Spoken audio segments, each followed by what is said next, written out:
Já, velkomin að Rauðaborðinu á miðvikudagskvöldi mitt haust.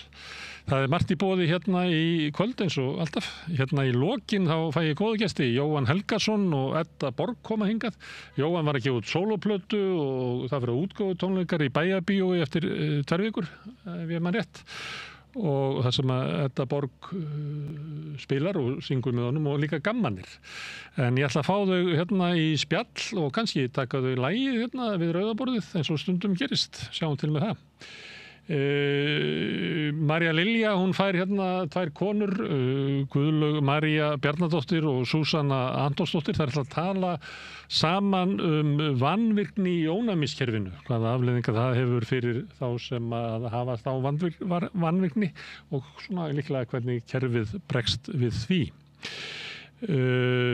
Við förum niður á Alþingi með Birni Þorláks. Hann ætlar ekki að tala við þingmenn, hann ætlar að tala við mæta menn, Mörður Árnason sem reyndar var einu sinni þingmaður og Indriði H. Þorláksson sem var skattstjóri og líka aðstofamaður fjármálaráðherra og þeir ætla að ræða aðeins starfshætti Alþingis, svona velta fyrir sér eftir sumarið, svo kallaða kjarnorku ákvæði sem að Kristján Frostadóttir kallaði reyndar lýðræðisákvæðið og þeir ætla að ræða aðeins svona þetta ástand á þinginu sem að menn eyða tímanum í eitthvað þvarg en lítinn tíma í því sem að kannski flestir munu telja nauðsynlegt að gera.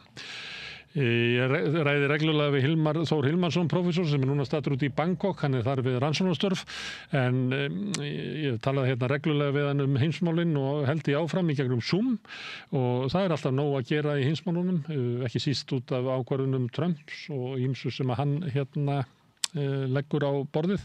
Þannig að ég ætla að slá á þráðin til Hilmars og fara yfir stöðuna í Gaza og í Evrópu og Úkraínu og líka ræðu Trumps yfir hershöfðingjónum þar sem hann var að tala að senda herlið í borgir Bandaríkjanna. Marja Lilja fær hingað Tótu Jónsdóttur sem frumkvöðl í Hambrekt á Íslandi. Þær ætla að ræða þessa furðulegu jurt sem hægt að nýta á margvíslegan máta. Það ekki bara að fólk sé að reykja hampinn, heldur þetta að smíða úr honum og það hægt að búa til föt úr honum og guð má vita hvað ekki. Áður en að því kemur að þá verður hérna fastu liður, eða við ætlum að hafa hérna fasta lið á miðvikudögum, kallum það Trump-tíman. Við ætlum að fá hérna fólk sem að þekkja til bandarískra stjórnmála og ýmsum áttum til þess að koma hérna á miðvikudögum, ekki alltaf sama fólki, heldur svona blandast að með ólíkum hætti, að tala þær breytingar sem að verða í Bandaríkjunum undir stjórn Trump sem margvíslegar, tengjast lýðræðinu, tengjast efnahagsmálum, tengjast utanríkismálum og þar fram til göttunum. Í kvöld koma Friðjón R. Friðjónsson sem borgarfulltrúi, hann var hérna á sunnudaginn og kveikjan að þessum Trump-tíma var það eiginlega til hérna á eftir þáttinn þá vorum við að spjalla saman við og Friðjón og Sveinn Máni sem að mun koma hingað í næstu viku. En hingað kemur líka Þorsteinn Þorgeirsson sem hagfræðingur og hefur komið hingað og rætt við mig efnahagsstefnu Trump. Hann einn af fáum hagfræðingur sem ég hef fundið sem að tala efnahagsstefnu Trump á jákvæðan máta. Og Ólafur Þ. Harðarson sem lengi kendi í stjórnmálafræði og stjórnmál Bandaríkjanna og Bretlands í háskólanum. Við ætlum að ræða hérna Trump og svona hvað hann að gera, hvort það sé hætta af honum, hvort hann sé að gera nauðsynlega breytingar. Ég býst við að verði bara hitt í umræðunum eins og oft þegar fólk að tala Trump. Þetta prógrami hérna í kvöld, hvet ykkur til þess að staldra við og hlusta en áður en að ég hleypi auglýsingum að og við hefjum Trump-tíman að þá ætla ég að minna á að það sem að drífur samstöðun áfram sá hluti áhorfenda og áheyrenda sem hafa gerst áskrifundur, fólk sem veit það að samstöðun mikilvægur þáttur í lýðræðislegu samfélagi og samstöðun mun ekki lifa nema að almenningur leggi stöðinni lið með því að gerast áskrifundur. Það kostar 2.750 krónur að vera áskrifandi hérna, sem mér sagt að sé hlægilega lágt verð með þetta efni sem við búum hérna til og ef þú vilt slást í þann hóp að vera bakkjarl samstöðun þá getur þú farið inn á samstöðun.is, það hnappur sem ástendur áskrift og þar getur þú skráðið fyrir 2.500 krónum, eða 2.750 fyrir ekki. Þú mátt borga meira þú vilt og því sem að kjósi getur látið áskriftin að renna sér félagsgjöld inn í alþýðufélagið, en það einmitt alþýðufélagið sem á og rekur samstöðuna. Við ætlum að skjóta inn hérna smá auglýsingum á meðan að ég sæki þá Ólaf, Friðjón og Þorsteinn til þess að ræða heitasta mál okkar tíma, Donald Trump. Jæja krakkar, Þetta síðasti dagur minn. Ég ætlaði nú aldrei að fara að vinna sem leiðbeinandi. Ég hef náttúrulega aldrei lært þetta, að kenna. Ég lærði nefnilega hagfræði. Hæ krakkar, ég nýji kennarinn ykkar. Ég búið með 5 ára kennaranám og ég hlakka til að vera með ykkur þangað til þið útskrifist. Fjárfestum í kennurum. Kennarasamband Íslands. Samlokubrauð, maltbrauð, tékkneskt brauð, súrdeigsbrauð, brauð ársins, Bernhöfts bakari, íslenskt handverk síðan 1834. Við erum í útvarpinu á FM 89,1.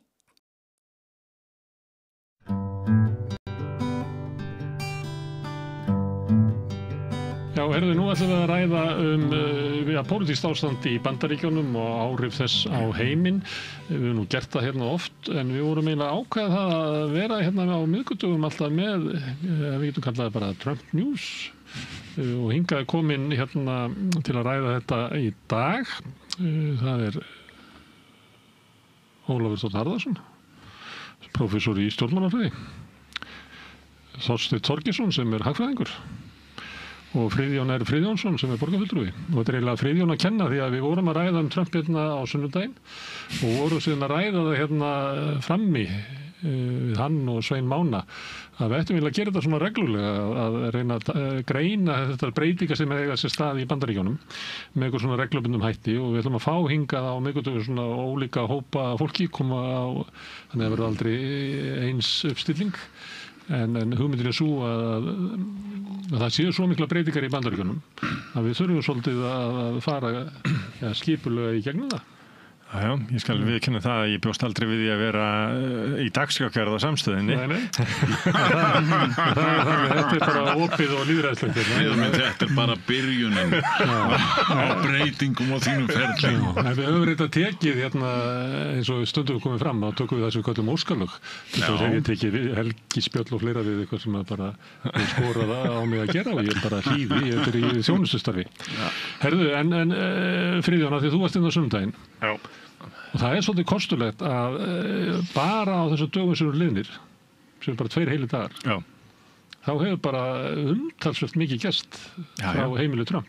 Já, ríkið lokaði í gær, eða í nótt. Þannig að hérna sem gerist nú ekki, gerist stundum og er svolítið svona, það er eitthvað sem að okkur finnst skrítið að hugsa að bara að ríkisstarfsmenn, það er að segja alríkisstarfsmenn og þetta er auðvitað, sko, við erum með bæina, sýslurnar, ríkin og síðan alríkið, og þetta eru alríkisstarfsmenn sem eru sendir heim án launa, og meira segja þeir sem eru, sko, sem verða að vinna áfram, þeir fá ekki greitt á meðan að þeir eru að vinna í lokun vegna þess að launadeildin er send heim. Þannig að lögreglumenn og þeir sem vinna svona þjóðaröryggismálum eða sem ekki lögreglumenn heldur svona þeir sem vinna þjóðaröryggismálum og svoleiðis, þeir eru ekki sendir heim. Þannig að þeir fá ekki borgað. En þeir fá ekki borgað á meðan stendur, þeir fá greitt eftir á. Og það sem er, sko, eitt sem er áhugavert í þessu er að við bíðum eftir tölum frá Hagstofu þeirra Bandaríkjanna vegna þess að það er vaxtaákvörðun fljótlega. Og þetta er hljóma eins og Ísland og menn vilja lækka vexti og en það er búið að senda, sko, Bureau of Statistics heim, þannig að þeir fá ekki, þannig að Seðlabankinn fær ekki statistíkina til þess að taka ákvörðun hvort það er að lækka vexti eða ekki. Þannig að það er ýmis áhrifin sem það er lengi. Þetta er stál í stál svolítið. Ég meina, demókratar segja að sem sagt, fjármögnun, Medicare og Medicaid, sem sagt, sjúkratryggingar fyrir þá sem eru fátækari og þá sem eru eldri, rennur út áramótin.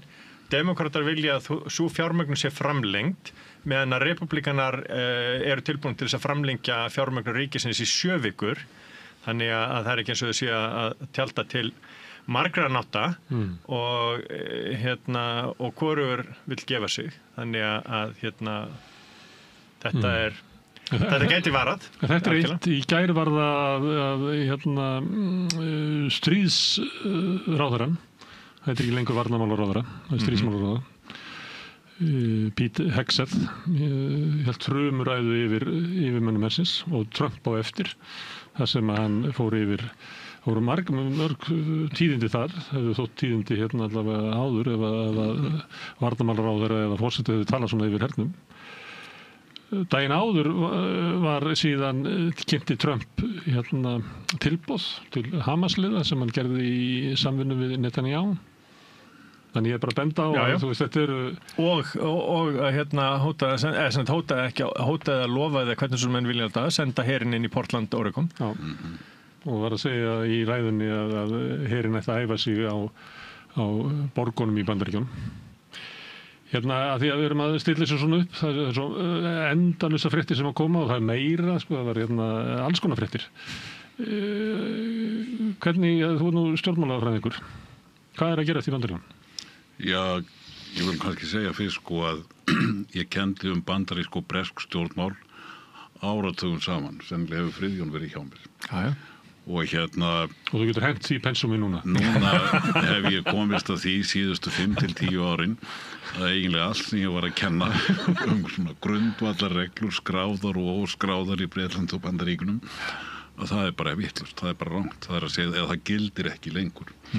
Og það sem að er nú megin áhyggjuefnið held ég fyrir okkur sem erum hallir undir lýðræði er að í fyrsta skipti í meir en 200 ára sögu Bandaríkjanna þá eru bara mjög alvarleg teikn á lofti það að frjálslynd lýðræði gæti liðið undir lok. Það hefði aldrei hvarflað að manni að það gæti gerst. Hver eru þau tákn? Það í rauninni þau eru margvísleg. Í rauninni þá hefur Trump nú á seinna kjörtímabilinu því að hann kemur miklu betur undirbúinn. Hann hafði sem sé á fyrra kjörtímabilinu þá vildi hann gera alls konar hluti en þá hlýt hann því sem hann kallar djúpríkið.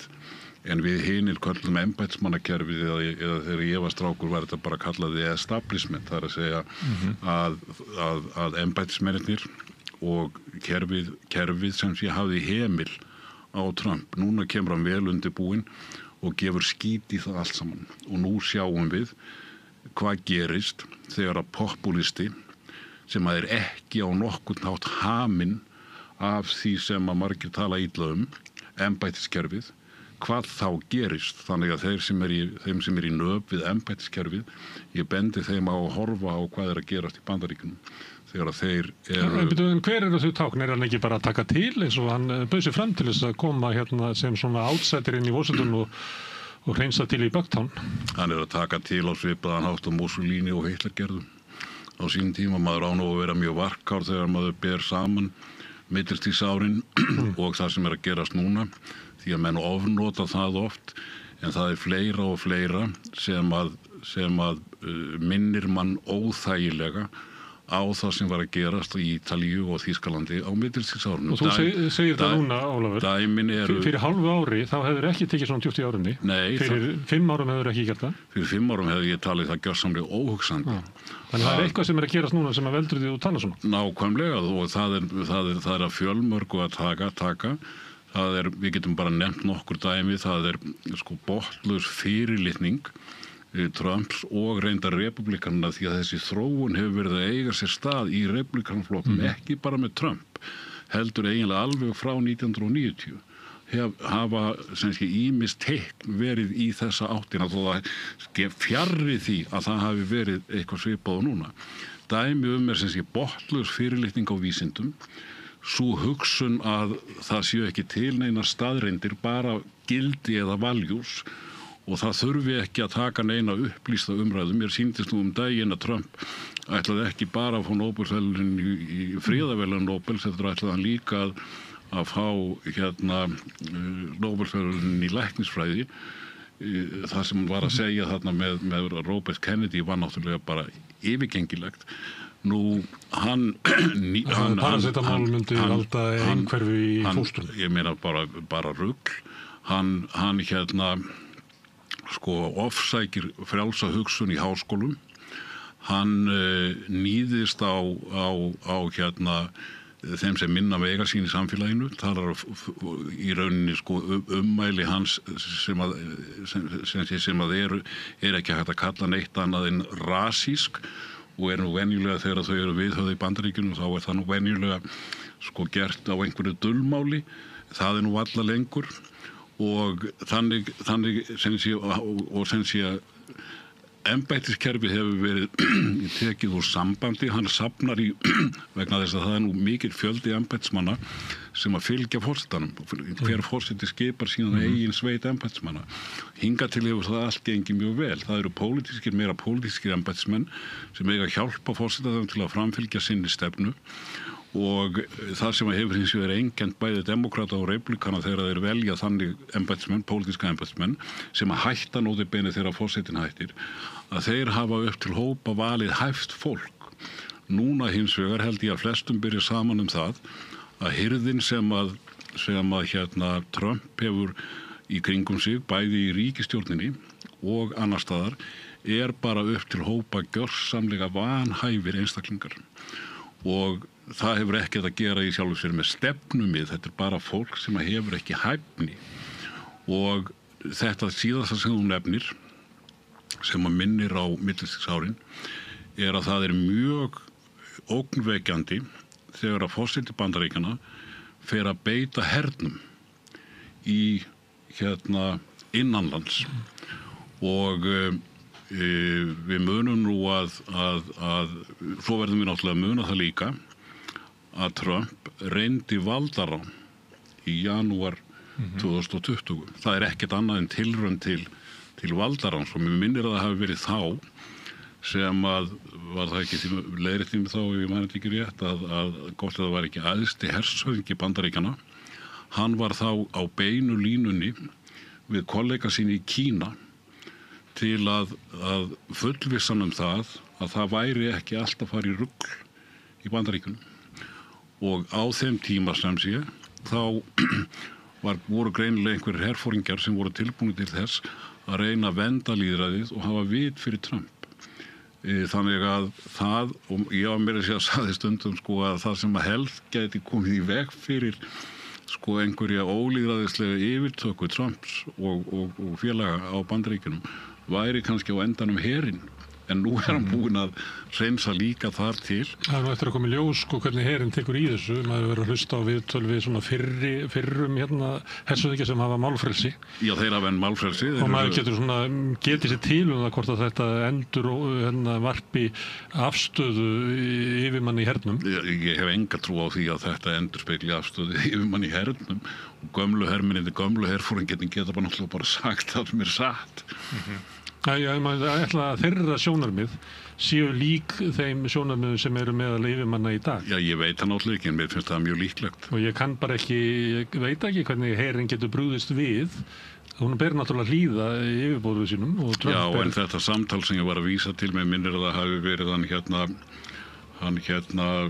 hvað hann heitir nú, ævisagnahöfundur, Sá sem alltaf gefur út bara einu svona ári bókum Trump. Já, ætli það ekki. Já. Þetta er Woodward. Sem var í Ótavitsskólanum. Hann var með einhverja bók, en já, ég man eftir þessari sögu. Að í rauninni, herforingin sem að talaði þarna beint við Kínverjan, hann var náttúrulega að bregðast skyldum sínum við forsetann. Hann gerir ráð fyrir formlega, hann mátti ekki gera þetta, hann gerir það fram hjá forsetanum og hann gerir það náttúrulega vegna þess að hann telur enn meira í húfi, það að segja bandarískt lýðræði. Já, en hermenn eins og þeir hafa bent á margir hverjir, sérstaklega þessi sem eru fyrrverandi, þeir sverja eið til stjórnarskrárinnar, ekki forsetans. Já, nákvæmlega, akkurat, já. Þannig að það er meiningamunur og merkingamunur þar á milli. Þorsteinn, þú hefur komið til mín og verið að tala efnahagsstefnu Trump og verið einn af fáum sem hafa gefið henni séns, ekki vera að verja hana, þú ert ekki að taka undir allt sem að Trump gerir. Þessi ræða sem að Ólafur er að flytja, finnst þér hún vera svona dæmi hvernig andstæðingar Trumps tala hann til þess að grafa undan svona möguleikum hans að ná sínum málum fram? Ég nálgast þetta sem hagfræðingur eins og þú sagðir og ég var í námi og störfum hérna í 15 ár og ég komst í tæri við þessa þjóðfélagsþróun sem hefur átt sér stað núna í 50 ár þar sem laun tók að dragast aftur úr framleiðinni sem myndaði ákveðin ójöfnuð og þetta eru alveg grunnþættir í efnahagsþróun Þannig að til dæmis laun eru undirstaða eftirspurnar í hagkerfi og framleiðni eru undirstaða framboðs á vöru og heildar eftirspurn og heildar frambóð þurfa að haldast í hendur svo að myndist ekki ójafnvægi og kennslubókin í þjóðhagfræði sem Almenna bókafélagið gaf út í fyrra, þjóðhagfræði almennrar skyns sem þetta er Batra sem ég þýddi og skrifaði í, að hún fjallar einmitt þetta þegar misvægi myndast og það sem gerðist í Bandaríkjunum frá 72, bæði vegna ferðar Nixon til Kína, af því að ýmsar breytingar urðu í heiminum á þessum tíma, dollarinn fór á frjálsflug og flot, að þessar breytingar þær urðu til þess að útflutningur til láglaunasvæða, sem sagt ekki útflutningur heldur útflutningur starfa til láglaunasvæða byrjaði, sem endaði með því að bandarískt verkafólk þurfti að leita fyrir sér í þjónustustörfum sem voru mun verr borguð. Og þetta var uppafið að því að þessi stórfyrirtæki fóru að stækka svo mikið og urðu svo öflug að það var komin eiginlega hálfgerður einokunarkapitalismi eins og Bernie Sanders talar oft oligopoly. En þetta er sko þetta stóra vandamál að lág- og miðstétt Bandaríkjanna, hún lenti í mjög miklum hremmingum út af þessu í 50 ár og þetta sést í bara hvernig menningin birtist. Það verið margar myndir sem hafa verið gerðar þjóðfélagsástandi í Bandaríkjunum, fræga myndir eins og Nomadland og No Country for Old Men og svona fjalla ýmis félagsleg vandamál sem hljótast af þessu, hvernig fólk þarf að lifa í þessu. Þessi svona lífskjarastöðunum sem hefur verið þarna í 50 ár. Ég mætti til dæmis 2015 upp í Háskólann Reykjavík í fyrirlestur bandarísk stjórnmálafræðings frá Harvard og ég spurði hann á fundinum hvort að þessi komandi kosning gæti orðið realigning election og bjóst við að hann myndi kannski gefa því séns. Hann sagði, nei, það hefur engin umræða verið það. Og ég hugsaði með mér, en hvað með Tea Party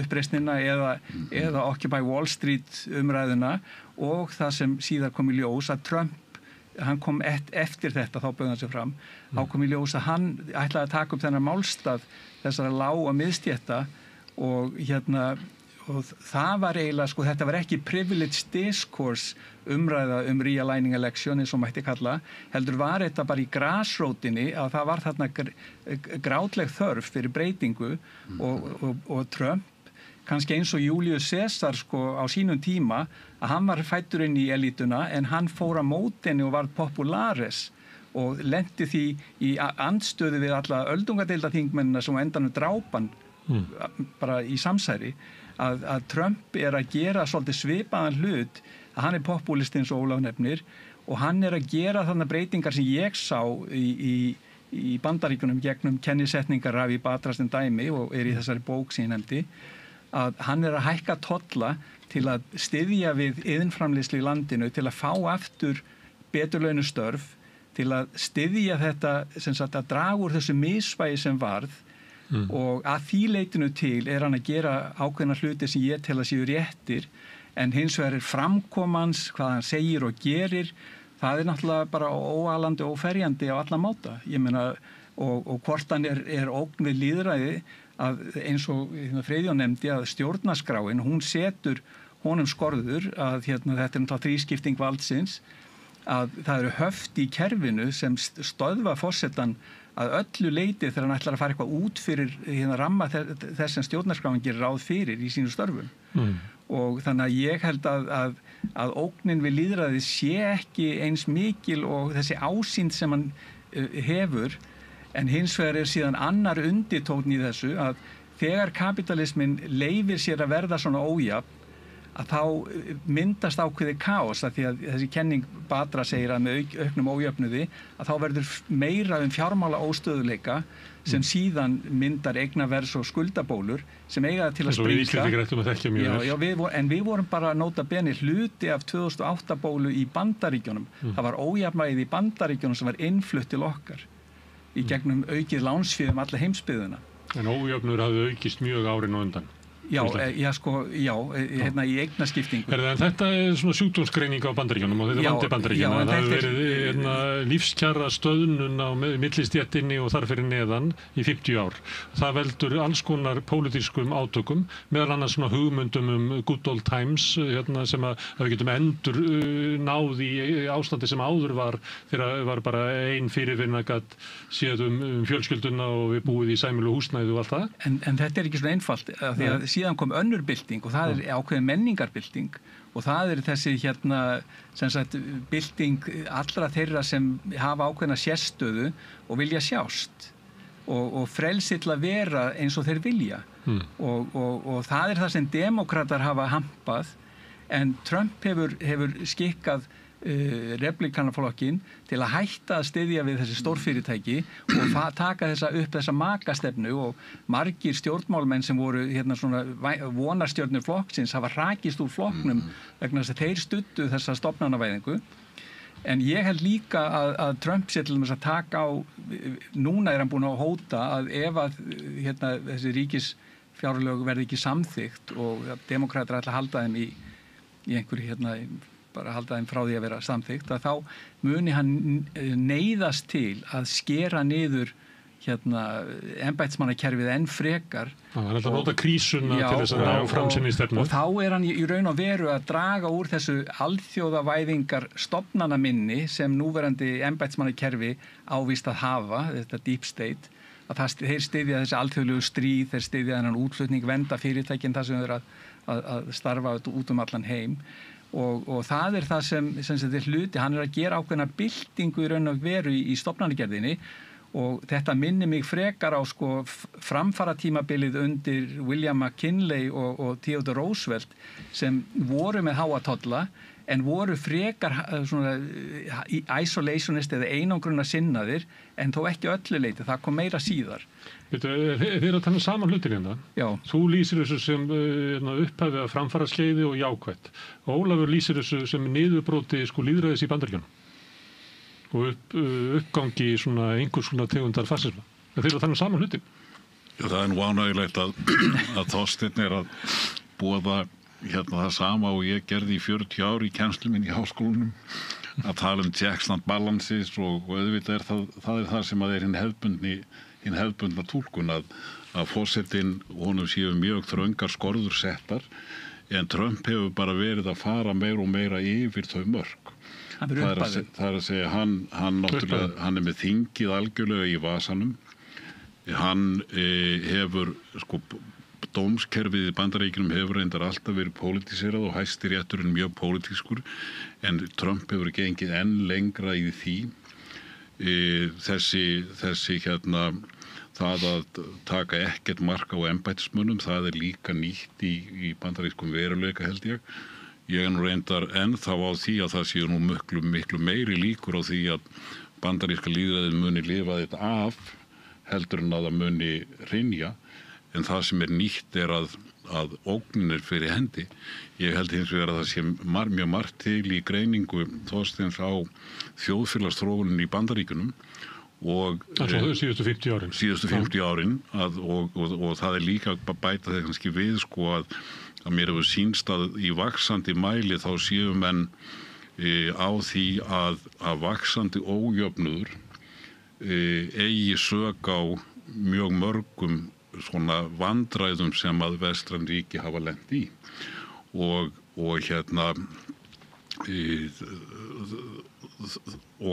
náttúrulega ein af megin skýringunum á vexti popúlismans einmitt það að sem sé stéttir sem sé hafa goldi þess til dæmis iðnverkafólkið í Bandaríkjunum sem að hefur fengið þennan ódýra innflutning að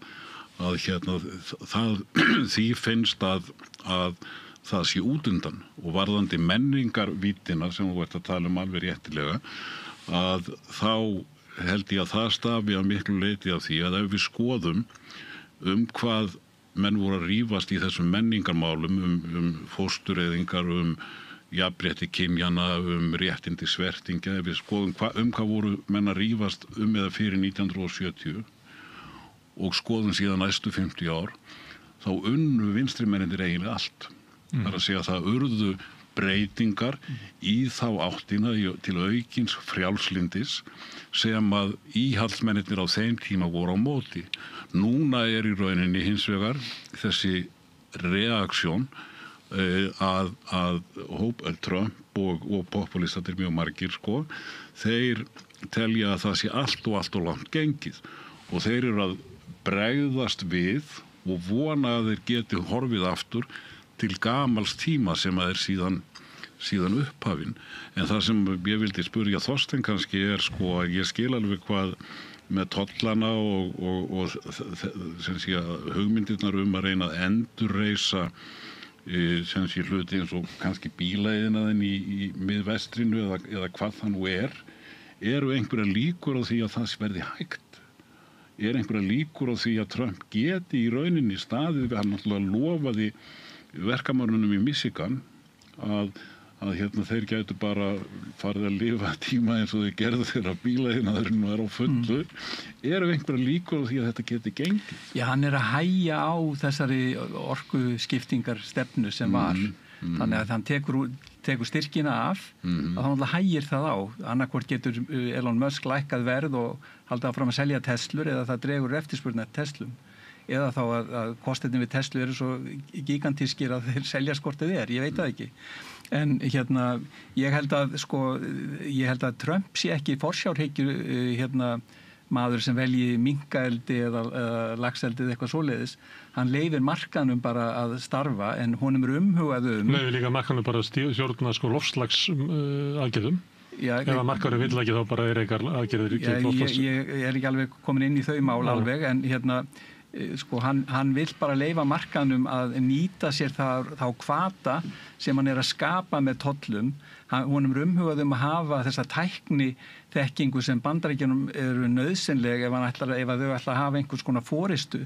Með þessari útvistingastefnu iðnaðar til láglaunasvæða þá fóru þeir að missa svo kallar know-how eða þekkingu og það eru oft þeirra ær og kýr og þeir eru fjandanum klárari oft í tæknimálum heldur margir aðrir og hann vill endurheimta þetta leiðtogahlutverk Bandaríkjanna á sviði tækni og iðnaðar. Þannig að ég held að það sé útskýri svolítið líka hvernig hann sér þetta fyrir sér að þetta getur bara gervigreindin, róbotar og allt þetta sem Kína á fullu líka að reyna að þróa að þeir ætla að reyna að hasla sér völl það líka og endurheimta svolítið forystulutverk. En hann treysti sér ekki til þess að setja ofur tolla á Kína. Hann veit að það muni skaða Bandaríkja meira. Núna að reyna að egna Evrópu í það? Hann ekki komið með eitthvað 57% skatt á Kína núna? Hann ekki til í að setja refsi tolla á Kína. Þú voru að lesa blöðin í morgun til að vita hvert hann í dag. Já. Það kom reynda fram í ákveðin svona atvinnuuppbygging tónn hjá honum í ræðunni yfir hershöfðingjónum. Það sem hann talaði að nú þyrfti bandarísku hergagniðnaður að spýta í lófana. Við erum að framleiða miklu meira af því að það er svo mikil eftirspurn eftir því. Evrópumenn eru búin að sættast á það að leggja 5% af landsframleiðslunni í hernað og stór hluti af því mun fara að kaupa bandarísk vopn og hann var að gera samning við Sádi Arabana og hafði svona trú á því að þeir myndu kaupa 72 þotur held ég og svo ætlaði hann að gera samninga annar staðar þannig að hann var eiginlega að kalla út í hergagniðnaðinn að þið verðið bara brettu bermannar, þið verðið að framleiða því það verður mikil eftirspurn eftir bandarísku vopnum. Það var eitt af því sem hann sagði í gær. Já, og mér finnst hann vera ægilegur pilsvaldakapitalisti og stjórnlyndur pilsvaldakapitalisti. Það er mín skoðun. Mjög skrítin blanda af í rauninni frjálshyggjumanni, nýfrjálshyggjumanni og eins og þú segir pilsvaldakapitalisti. Ég sé bara það er mjög erfitt að henda reiður eiginlega á einhverju heillegri hugmyndafræði. Hann er bara með trumpiska hugmyndafræði. Það er voða fátt sem að þú getur sagt heyrðu, þegar hann er að tala þá voru voða fáa setningar sem þú getur bent á og sagt heyrðu, þetta er eitthvað sem kemur frá Friedman eða þetta er eitthvað sem kemur frá Hayek. Það er eiginlega aldrei. Það er eiginlega ágætu punktur að benda á McKinley og Teddy Roosevelt vegna þess að McKinley er jú uppáhaldsforsetinn hans. Þannig að og það er hans gullni tími. Þetta er maður sem horfir til 19. aldarinnar á 21. öldinni sem fyrirmynd Ég held að þessi framleiðslustörf, einhver af þeim geta komið tilbaka en þau vera sjálfvirkni vænt. Það eru ekki, sko Bandaríkjamenn eru ekki að fara aftur í verksmiðjurnar og eins og margir hafa bent á að sko fólk vann myrkrana milli inn í stálverksmiðjum í Pittsburgh og víðar til þess að börnið að kæmast í burtu þaðan, til þess að börnið að kæmast inn í háskólana, til þess að þau gæti farið að vinna í fjármálum og þjónustu og greiningu og svo framvegis. Það var ekki eftirsóknarvert að vera í þessum framleiðslustörfum. Þorsteinn benti á að framleiðslustörfin sem að fóru til Kína, að fólki sem að synti þeim núna í sko þjónustustörfum innanlands og að vinna fyrir Amazon og þetta dótir í, það sem engin verkalýðshreyfing á miklu lægri launum og einhverjum svona jaðri vinnumarkaðar án nokkurs að réttinda og getur ekki lifa af laununum sinni. Það það sem hefur gerst fyrir verkalýðsstétt í Bandaríkjunum. Já, ég held að þetta samt góður punktur hjá Friðjóni að tæknin, hún býður upp á sjálfvirknivæðingu en eins og bara hagsagan sýnir okkur að þegar tæknibyltingar verða að við höldum öll að það verði eitthvað voðalegt atvinnuleysi vegna þess að úreldist svo mörg störf en reyndin að nýja tæknin, hún skapar afleidd störf sem tengjast þessu og það hefur alltaf því sko, þannig að tekjur á mann hafa fyllt framleiðslu á mann nokkuð vel. Við lítum á þannig. Já, við verðum áhrifavaldar. Já, en vandinn að þessi nýju laun að þau endurspegli þá framleiðni sem í störfunum og því að þar þetta þjóðhagslega jafnvægi sko framkallað og ef það ekki til staðar þá heldur þessi vandræði áfram að það séu skuldsettar sko hlutabréfa bólur sem myndist og það vandinn við þær þegar það myndast svo mikið fjöldaatvinnuleysi og það það sem allir vilja forðast, þeir vilja hafa jafna þróun. Það rétt skilið hjá mér að það segja áðan að nú alríkið lokað og Trump ætlar að nota tækifærið í krísunni og að fækka starfsmönnum og þú telur það að vera góð aðgerð til þess að draga úr stofnanaminni inn í alríkinu sem að Ólafur að tala þessi mikilvægt. Bara þetta eitthvað sem ég hef heyrt, þetta ekki þess að ég telji góða og ég held að mikið af því sem hann segir samningataktík. Hann náttúrulega bara kaupsýslumaður, hann markaðsmaður, hann með hugsunarhátt sem allt annar en þeir sem hafa komið upp bara með pólitíkinni frá barnæsku. En mér heyrist eins og þú tellir að sé nauðsynlegt að gera breytingar í Bandaríkjunum. Ég sagði það ekki. Það hins vegar eitthvað sem þeir virðast telja trúverðuga ástæðu fyrir því að gera þetta og nota það sem einhverja ógn á demókratana. Ég veit ekkert hvort það virkar eða hvort það verður gert, en þetta eitthvað sem í umræðinni. Það sem að veldur manni áhyggjum líka ef að stofnanaminni hverfur og síðan gerist það og það sem maður óttast eiginlega mest það að þegar dómstólar fara gegn honum að þá hlýði framkvæmdavaldið ekki dómstólum og ef það gerist þá erum við komin í meiri háttar stjórnskipunar krísu og miðað við hvernig sumir lagaprófessorar og kennisetningamenn svona yst í republikanaflokknum og kannski orðnir komnir á miðjuna núna tala að þá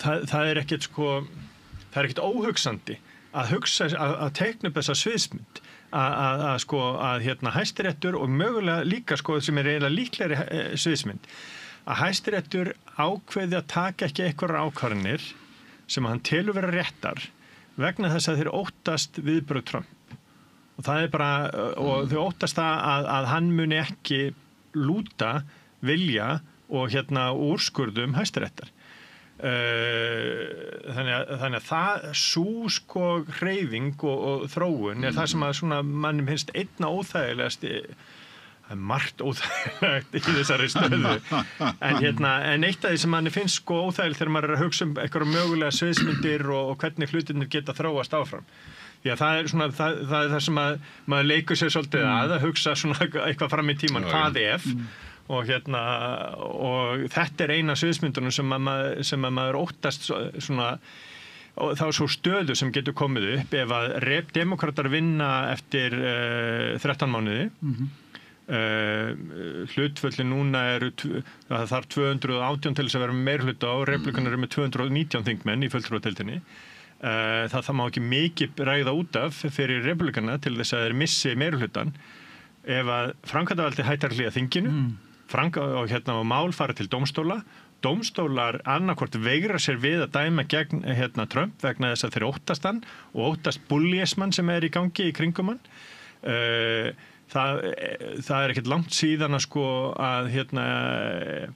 hún Amy Coney Barrett þótti ekki sýna honum nægjanlega virðingu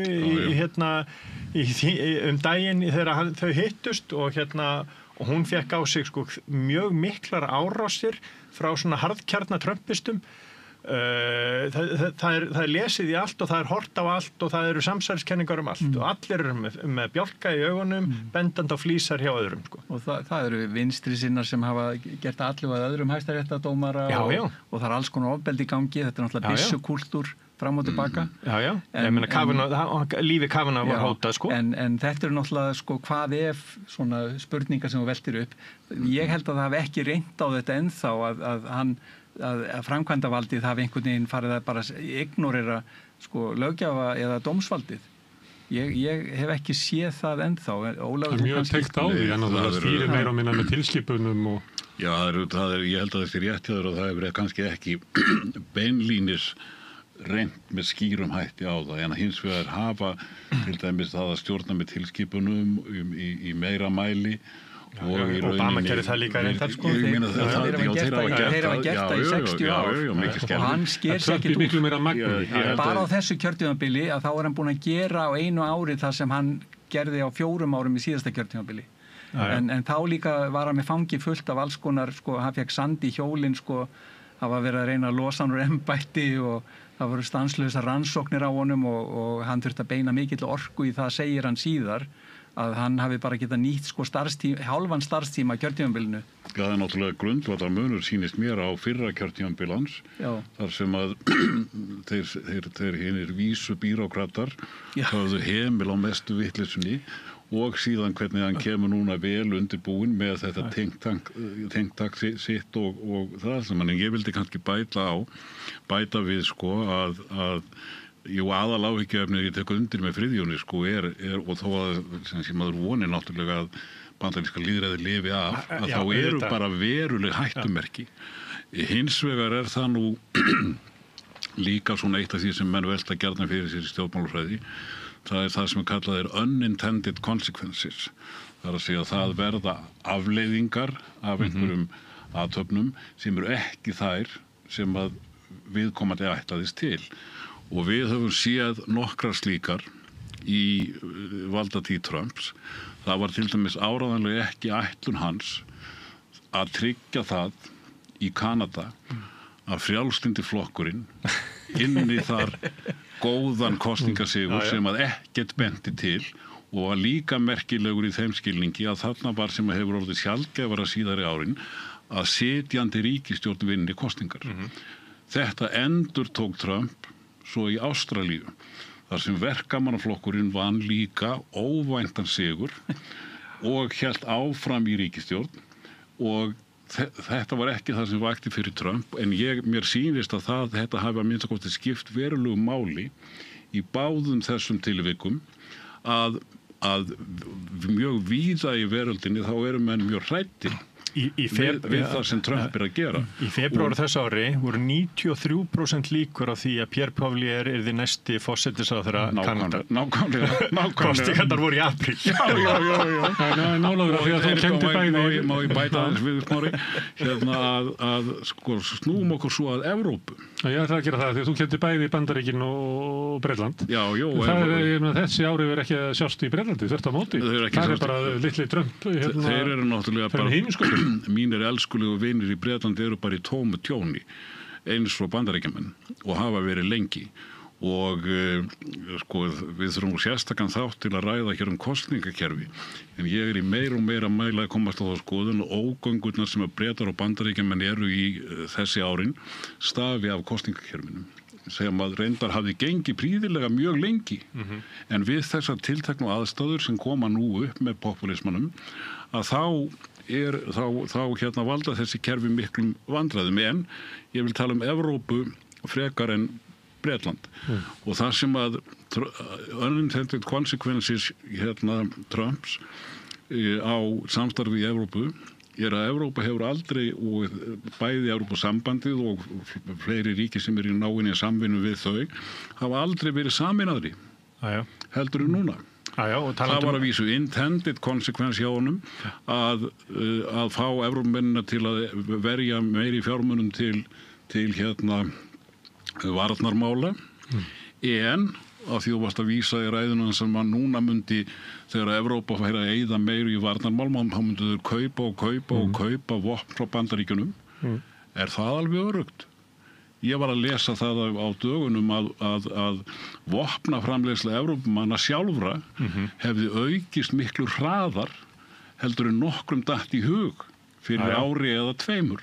Og auðvitað Evrópuríkin hafa verið gríðarlega háð Bandaríkjamönnum vopn, alveg eins og voru háðir Rússunum gas og orku, en ekki líklegt viðbragð Evrópu að segja, heyrðu, eigum við ekki bara að minnka eða vopnakaupin okkar frá Bandaríkjunum og reyna að vera okkur meira sjálfum sér nógir. Ég veit ekki alveg hversu raunhæft það en þetta virkar sem skilur mjög eðlilegt viðbragð Evrópuríkjanna. En það sem Trump gerði og mjög óvenjulegt sem stjórnmálamaður, að hann búinn að gera samninga, við getum kallað feita samninga við Sáta og við Evrópusambandið í þessu tolla brasi öllu, að þá var hann að semja við einstök svæði þar sem þeir lofa að setja alveg gigantískar upphæðir sem þá eitthvað eins og 5 eða 10 billjónir dollara inn í bandarískt hagkerfi á næstu 7 til 10 árum. Það klóru sér svolítið í kollinum yfir þessu samningi við Evrópusambandið í hvaða umboði það var eiginlega gert, hver áttu að koma með þennan penning? Já, en hvað sem því líður að þá var sá samningur gerður, en þetta mun auka hagvöxt, segja þeir sem hafa gert úttekt á þessu, 1,5 til 2% ofan á base case eða grunn hagvöxtin sem 2%, þannig að það stefnir í mjög öran hagvöxt á komandi árum í Bandaríkjunum. Ekki í Evrópu? Ekki, ég veit það ekki, en þeir eru náttúrulega með allt annað kerfi líka og svo það tvennt, Bandaríkin eru það kapítalíska hagkerfi sem leggur mest áherslu á frelsi til verðmæta sköpunar. Evrópa hefur meira, eins og bara sósíaldemókratían almennt, lagt áherslu á að það sé skiptingin í lagi líka og við njótum góðs af þess og Svíar, en við höfum notað þetta gamla skattjöfnunartæki, en þarna Trump að gera aðrar breytingar sem bæta velferð með því að hækka laun, og Scott Bessent, hans fjármálaráðherra, hann súmmeraði upp efnahagsstefnu Trump sem við erum að hækka laun. Og þetta alveg mikilvægt framlag til velferðar eins og... Hvernig hækkar hann laun? Meinar með því að flytja inn störf? Með að skapa fleiri beturlaunuð störf. Það er komið ljós kannski. Það er komið ljós, en hann allavega búin að búa til þá hvata sem styðja við það. Það voru margir nýfrjálshyggjumenn sem að sögðu það að við lækkum skatta á fyrirtæki og eignafólk, að þá munu laun hækka. Það bara gerðist ekki. Þannig að menn eru oft með plönum eitthvað svona. Já, af því að þegar þú lækkar skatta á þá ríkustu, sem nota bene eru þeir sem lána ríkinu pening til að gera eitthvað, að þá ert að kanselera út þessari skattalækkuna breytingu, af því að það nýtist ekki, af því að þú ert að láta þessa sem lána til að brúa bílið hafa peningana sem ellegar hefðu farið í fjárfestingu, en látum það vera. En síðan skattalækkunin, hún miklu víðtækari, hún næri yfir miðstéttina og lágstéttina, og hún til dæmis lífeyris þegar í Bandaríkjunum, þeir eru núna orðnir skattfrjálsir. Það var bara, hann tók bara með einu pennistriki, þá tók hann bara af skattbyrði þeirra á lífeyrisgreiðslur. Og þjórfé og... Já, þjórfé og annað, þannig að þetta ekki sanngjarnt að segja að þetta sé bara til hina ríku. En bróðuparturinn þangað? Nei, hann náttúrulega að gera það til að reyna að fá þá til að koma inn í bandarískt hagkerfi með sína gigantísku fjármuni sem þeir hafa aflað í sinni alþjóðaviðskiptum, að fá þá til að fjárfesta heima fyrir. En þetta náttúrulega mjög víðtækar og tollarnir eru að skila sko billjónum í tekjur líka sem hann að nota til að skipta sko skattbyrðinni, þannig að þetta eins og hjá McKinley og Roosevelt að þá voru tollar megin skattheimtu tekjustofn en ekki tekjuskattur, hann var innleiddur og síðan var hann sífellt hækkaður og tollar lækkaður. Það var það kerfi sem við höfum lifað með núna í áratugi, en nú hann að breyta þess aftur. En sem komið hefur tollahækkunin, já, skilað miklum tekjum og ekki mikill verðbólgu. En við erum bara rétt að byrja. Við erum bara, sko, þessar ákvarðanir voru teknar í mars-apríl, frestaðum einhver tíma, tóku gildi síðan sumar hverjar í sumar, áhrifana átt að byrja að gæta í september, október á á innfluttar afurðir. Þannig að sko ég ætla allavega ekki að segja að þetta hafi heppnast hjá Trump fyrir við erum búin að sjá einhver tíma vegna þess að það tekur tíma eins og þú þekkir miklu betur heldur en ég fyrir sko svona hagaðgerðir að svona að settlast og hafa áhrif og settlast út í samfélagi. Og hagfræðingar sem myndu vilja andmæla Þorsteini myndu segja sér svo að það getur vel verið að detta inn einhver peningur í ríkissjóð á tímabili en háir tollar leiða til minni hagvaxtar til lengri tíma. Og minna hægra hagvöxtur, hann á uppsprettu ef þú ert með útflutningsdrifin hagvöxt, ef að þú ert með það sem kallað domestic starfsemi eða heimastarfsemi sem þá það, við erum að tala um þá neyslu og fjárfestingu og þess aftar og hann bara að reyna að byggja upp þennan innri markað Bandaríkjanna og draga úr kannski þessu að þessum utanríkisviðskiptum sem einhvern leiðandi hagvaxtar og skuldabatterið. En það sem mér langaði að segja að seðlabankastjóri í Bandaríkjunum hefur núna viðurkennt að tollarnir eins og Trump lýsti og eins og Ravi Batra, kennari minn, hann sagði að tollar leið ekki endilega til verðhækkunar ef að verðið frá útflutningslandinu lækkar eftir að tollar eru komnir. Ef framleiðandinn erlendis kyngir hækkuninni. Ef þá að heildsalinn sem að flytja þetta inn tekur hlutaði líka og þetta sagði Jerome Powell er það sem útskýrir það að þessi tollabreitingar skiluðu sér ekki sem hærra verð. Þeir tóku þetta. Þú kannast við þetta sem ég var að vitna í að það margir hagfræðingar sem hefur sittið til þessu þetta borð sem að segja að þetta séu afleiðingar. Þetta muni leiða til aukinna verðbólgu og til lengri tíma minni hagvaxtar og veikara hagkerfis. Það bara þeirra skoðun en við eigum eftir að sjá eins og Friðjón segir, þetta allt eftir að koma í ljós. Og það sem þetta líka að þetta höfnun á þessum hugmyndum að ýta undir lýðræði, ýta undir velmögun með alþjóðaviðskiptum. Þetta bara sama á Evrópuhugsjónin að með alþjóðaviðskiptum að þá minni líkur á því að við grípum til vopna.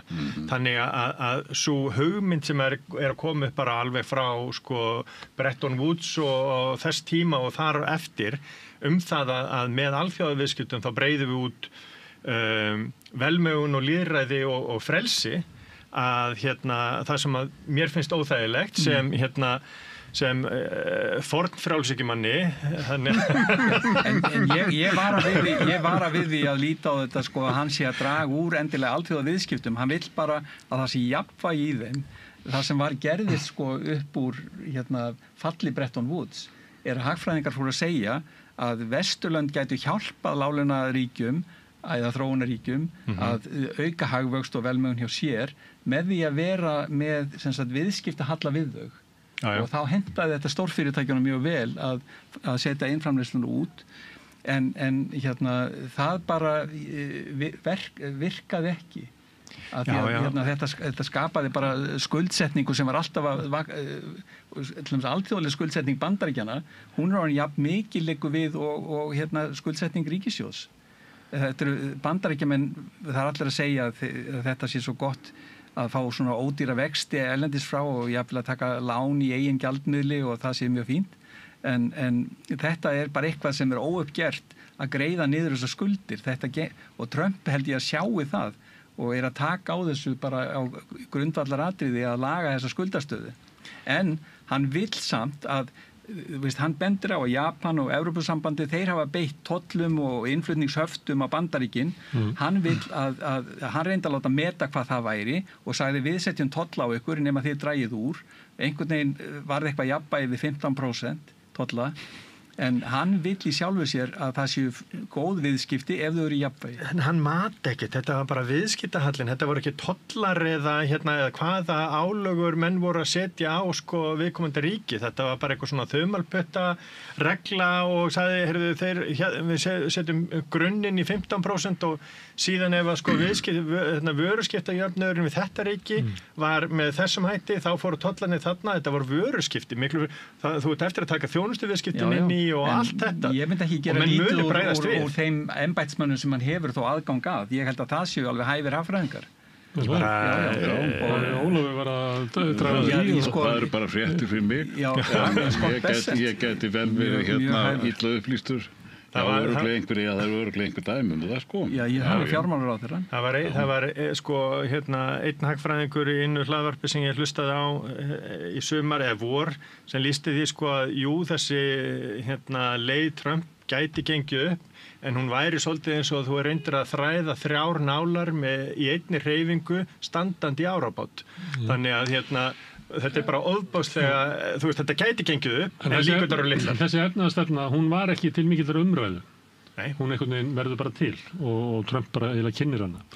En það sem að gerist að hún var til en fyrirtækjapressan í Bandaríkjunum leyfði henni ekki ég segi að hún var ekki mikið svona í almennu umræðu sem svona einhver valkostur. Og háskólar, þeir einhvern veginn voru ekki stiltir inn á margir sem voru til í að taka undir greininguðina á vanda Bandaríkjana með auknum ójöfnuði og kjara stöðnun stórs hóps fólks og svona tilfinningu Bandaríkjamanna fyrir það hefði engin áhrif en þetta sem lausn var ekki mikið í almennu umræðu fyrir núna bara kemur fram í stefnu Trump. En eftir sem áður, og þú ert að tala fyrirtækja valdið í Bandaríkjunum sem umtalsvert. Eftir sem áður eins og að það standi alltaf bak við Trump núna og hann hefur meira saminað að sumleiti mátti horfa á það að svona fyrirtækjavaldið þegar auðvaldið í Bandaríkjunum hefði verið klofið. Það voru hluti sem að fylgdi demókrataflokknum, svona tækni geirinn og fleira og Silicon Valley og eitthvað fleira en það verðist að allir að koma á bak við Trump sem að framfyrir ykkur að stefnu sem enginn af þeim var að biðja Það borgar sig að kissa hringinn það bara málið. Ég held að þeir séu bara búin að sjá að þetta er landslægið og þeir þurfa aðlaga sig að því. Þetta er ekkit flóknara það.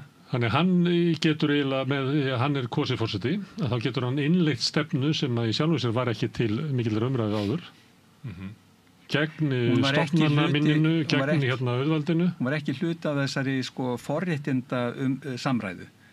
Privileged discourse, eins og við erum oft sem erum í stjórnsýslu í háskólum eða í kennslu, að það er svolítið svona ákveðin svona teoretísk umræða en hún náði ekki þangað en hún var í grasrótinni, það er það sem ég var að segja. Grasrótin er bara fólkið sem er að þjást út af einhverju misvægi sem þarf að laga. Pólitíkusar, ef þeir eru næmir þá það var ekki í námi hjá þínum meistara. Jú, það var nefnilega í þessu námi. Hann skrifaði bók 1993 sem heitir Mítan fríverslun sem og undirheitið var áætlun endurreist bandarísk efnahagslífs og þar leggur hann greinir hann vandann og leggur til að tollar verði hækkaður úr 5 upp í 40% á einhverjum árum. Þetta verið aðlögun bara og þetta verið einhliða ákvörðun. Trump síðan kemur 1. apríl 2025 og segir bara, hérna er það og bara búm fyrir öll lönd í heiminum og bara heimurinn fór á hliðina. Þetta er náttúrulega, þetta er ekki góð stjórnsýsla sem maðurinn yrkar. En svona er þetta. En þetta var til í umræðinni og það var ekki tekið undir þetta í hagfræði heiminum, ekki frekar en þegar Batra var að tala til dæmis á 9. áratug að það væri ójöfnuður á bakvið þessar kauphallar bólur. Og mörgja sinnar á sunnanverðu Indlandshafi vissi ekki á hvaðan á þessu stóð veðri að vera komið með tolla á sig Það sem ég á bara einfaldlega við er að þetta er ekki niðurstaða eitthvað sem við getum talað pólitískt veikla í Bandaríkjunum að þessi stefna verði ofan. Það bara ekki þannig. Hún var það í Reform Party. Ég ekki að hafna því hún hafi ekki verið til. Já, hún var í Reform Party og sko Trump kynnist henni, sko Ravi Batra, hann var ráðgjafi Ross Perot, talaði við hann 92 þegar hann bauð sig fram á móti Bush og Clinton. Og síðan Pat Buchanan sem var fjölmiðlamaður í Washington sem tekur við keflinu af Ross Perot að vera leiðandi fyrir svona sjálfstæðan flokk sem hét þá umbótaflokkurinn og hann bauð sig fram 96 og 2000 og þar kemur Trump og að gæla við, fer til Boston og heldur einhverja ræðu og að gæla við að vera í frambóði fyrir Reform Party og þá var bók Batra sem ég nefndi, hún var undirstöðurit fyrir Pat Buchanan og þar kynnist hann þessu. En það alveg rétt að hann síðan dregur sér út úr því, hættir við og fer síðan eitthvað að tala hvar Obama var fæddur 2012 og fer svona undirbúa þetta framboð 2016. Sem mjög svona rasíst innkoma inn í stjórnmálin. En þjóðu stjórnmálsfræðingur, það sem ég að reyna að tala sko, maður myndi ætla það í lýðræðislegu samfélagi að þá væri eitthvað svona umræða og það væri, eitthvað degla sem maður myndi reyna að draga upp eitthvað svona almennan sensus hvert við ættum að fara. En þarna verið það vera það sá sem er kennst að völdum, hann kemur og dregur upp, þetta sem er til, ég ekki að segja að það dreigir þetta upp úr haustum á sér, þetta er til, en þetta er ekki eitthvað svona megin hluti umræðunar það hvort að ég að fara að lækka tekjuskatt og hækka tolla. Það bara engin rætt það fyrir 7 árum eða? Já, það var Peter Navarro kom með bók út 2006. Já, ég veit að þetta er til, en þegar þú ert að tala niðurbrót lýðræðisins, áttu til dæmis við þetta vegna þess að við höfum hort á fjölmiðlana sem umræðuvettvang eiginlega búin að bresta í Bandaríkjunum. Að sömuleit eru stjórnmálaflokkarnir ákaflega veikir og skrýtnir. Háskólaumræðan allavega hægrið lítur á það og fólki í kringum Trump lítur á það að sem bara hafi verið yfirtekið af einhverjum vinstrimönnum og frjálslyndisstefnu og við þurfum eiginlega bara að vinna það aftur því þetta veldur bara skaða í samfélaginu. Þannig að það er engin svona almenn pólitísk umræði í Bandaríkjunum, maður veit ekki hvað hún á heima með helst í talkshow á síðkvöldum. Já, er þessi talkshow ekki hægt af því að flestir hægri sinniðu talkshow hóstarnir eru komnir í ríkisstjórnina. Það var stríðsráðurinn, það var þáttastjórnandi. En varðandi þetta að það hef ekki verið talað nægilega mikið hvað Trump ætlaði að gera í kosningabaráttunni, það kann vel að vera rétt. En ég myndi ekki hafa alveg mestar áhyggjur af því. Við höfum ýmist dæmi það annars staðar frá, þó að það sé auðvitað æskilegast að stjórnmálaflokkar geri skilmerkilega grein fyrir því fyrir kosningar hvað þeir hyggjast gera ef þeir koma til valda og það er kannski meginregla en við höfum dæmi hitt. Ég hef hins vegar miklu meiri áhyggjur af því að þegar að menn til dæmis eins og bandarískir hægri menn segja, þessir háskólar okkar sem á óvart eru bestu háskólar í heimi eftir öllum mælikvörðum sem þar eru notaðir, að þeir eru bara orðnir einhver kommunista hreiður og það er bara nauðsynlegt fyrir heilbrigði þjóðarinnar að þetta helvíti verði kveðið niður. Þetta minnir mann náttúrulega á McCarthy-tímann á 7. áratugnum sem var gríðarlegur skaðvaldur og í rauninni ógn við lýðræðislega stjórnarhætti þó að það endaði nú allt saman tiltölulega vel.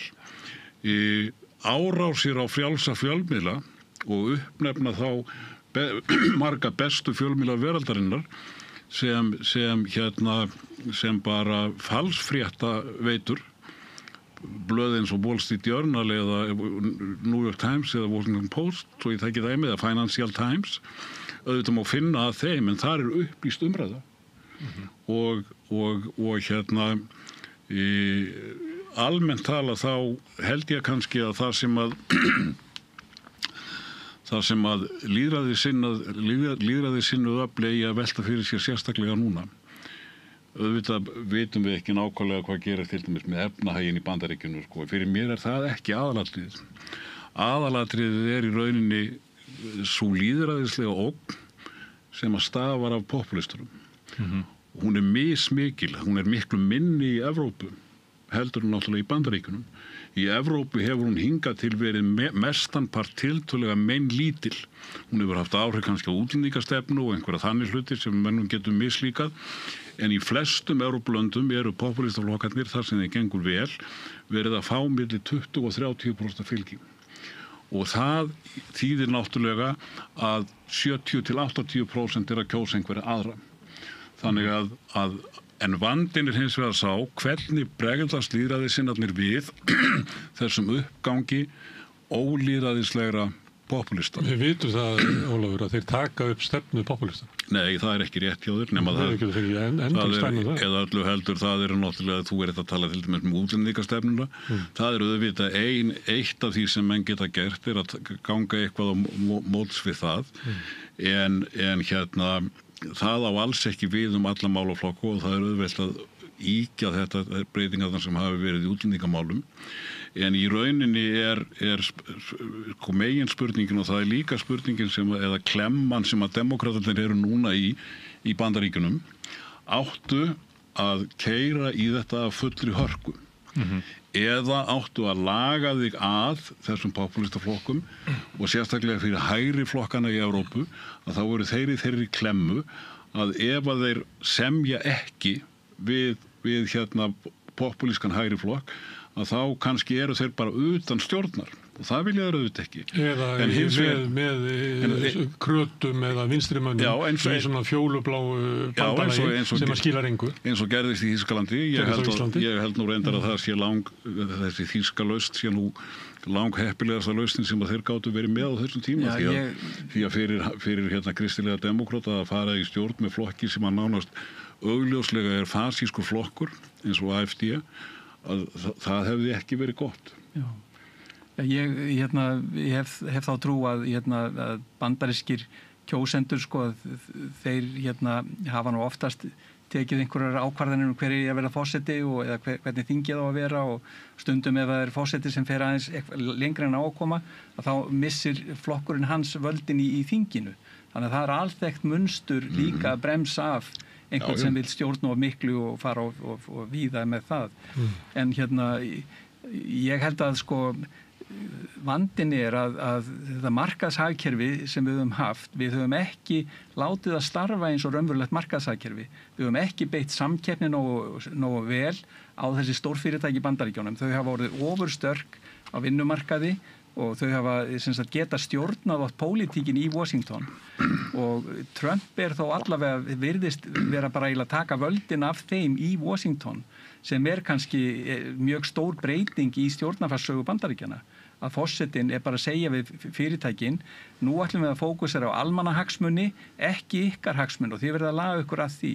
Að öðru leyti ég bara bjassinn á framtíð Bandaríkjanna að ef hann fer of langt að þá verður hann stoppaður. En ég ekki sammálað í að Trump sé að fókusa á almannahagsmuni. Það blasir við að hann að fókusa á eigin hagsmuni. Við sjáum það í útgáfu á rafmynt, þar sem að fjölskyldan hefur auðgast gríðarlega. Við sjáum það í hvernig synir ráðherra fylgja með í för til Katar og Sádi-Arabíu og stofna fasteignasjóði meðfram heimsóknum ráðamanna eða rétt á undan eða rétt á eftir. Þetta virðist vera einn spilltasta ríkisstjórn Bandaríkjanna í sögu Bandaríkjanna þegar maður skoðar hana. Já, þetta er mjög stór fullyrðing því að þegar þú ert að meta spillinguna þá þarftu að segja eru þessi fjármunir að hafa áhrif á hvernig forsetinn haga sér. Þetta quid pro quo að þeir komi einhverja pening inn og síðan gera hann eitthvað fyrir þá. Þannig að þegar Katar gefur honum $400 million flugvél og hann fáður ekkert í staðinn. Þetta er eitthvað tekið út úr líka samhengi. Ég hef fulla trú á því að demokratar að þeir geti, ef þetta er eins og þú segir, svona mikið spilling, að þá muni þeir leggja alla sína krafta í að grafa hann upp og koma Trump undir lás og slá. En ég held að þetta sé þetta er ósiðlegt en Trump hefur sjálfur bent á að fyrsti forseti Bandaríkjanna, George Washington, hann var milljónamæringur eða miljardamæringur síns tíma. Hann var með 2 skrifpúlt í Hvíta húsinu. annað var fyrir businessin hans og hitt var fyrir embættið. Og hann segir að þetta bara hluti, það hefur engin auður komið inn í Hvítahús svo lengi en ég það og þess vegna réttlætir þetta. Ég ekki að taka undir það en ég bara benda á þessi rök. Og þetta flugvélamál, að þetta ekki prívatgjöf til hans, að þessi gjöf, hann hefur sagt, get ég fengið að nota hana þarna sem styrkir hann hefur sagt að hann ætla að eiga hana. Fá hana í forseta bókasafnið sem verður reist eftir hans tíma og hún verður bara á einhverjum stalli þar. Þegar maður ræða þróun í Bandaríkjunum, þá augljóst að það skiptist svolítið í tvö höll. Þorsteinn kannski fulltrúi þeirra sem að telja að það sé bara nauðsynlegt að gera breytingar í Bandaríkjunum. Síðbregðist eins og við í að það breytingar sem verið að gera að þær séu eiginlega verið að brjóta niður eitthvað sem við verðum að verja. Þið ekki bara full íhalsamir því tveir? Það er ekki eins og alltaf verið gott í Bandaríkjunum að vera Trump kom. Það nú Ég var næstu búin að gera síður en svo. Bandaríkin eru náttúrulega varðandi söguna þá náttúrulega var stjórnkerfi, bæði embættiskerfið og stjórnmálakerfið á 19. öldin í Bandaríkjunum, það var gjörspillt. Og það voru hins vegar þá á fyrirhluta 20. aldarinnar, þá var embættismannakerfið tekið í gegn og varð miklu heilbrigðara og líkara því sem að evrópsku kerfin eru. Þannig að spilling svo sem ekkert ný í Bandaríkjunum og svindl í kosningum hefur verið algengt í Bandaríkjunum í gegnum tíðina. En hins vegar þá held ég að þetta sé hættulegra ástand sem við erum með núna heldur en við höfum nokkuð tíman haft áður. Ef að það íhaldssemi að vilja halda í lýðræðishefðir sem hafa þróast í Bandaríkjunum á síðustu 200 árum og ef það íhaldssemi að vilja til dæmis varðveita þann vísi að velferðarkerfi sem felst bæði Medicare og Medicaid og síðan í Obamacare sem að minnstu kosti demókratarnir segja og ég hef nú séð einhverja hagfræðinga taka undir það að þessi stóri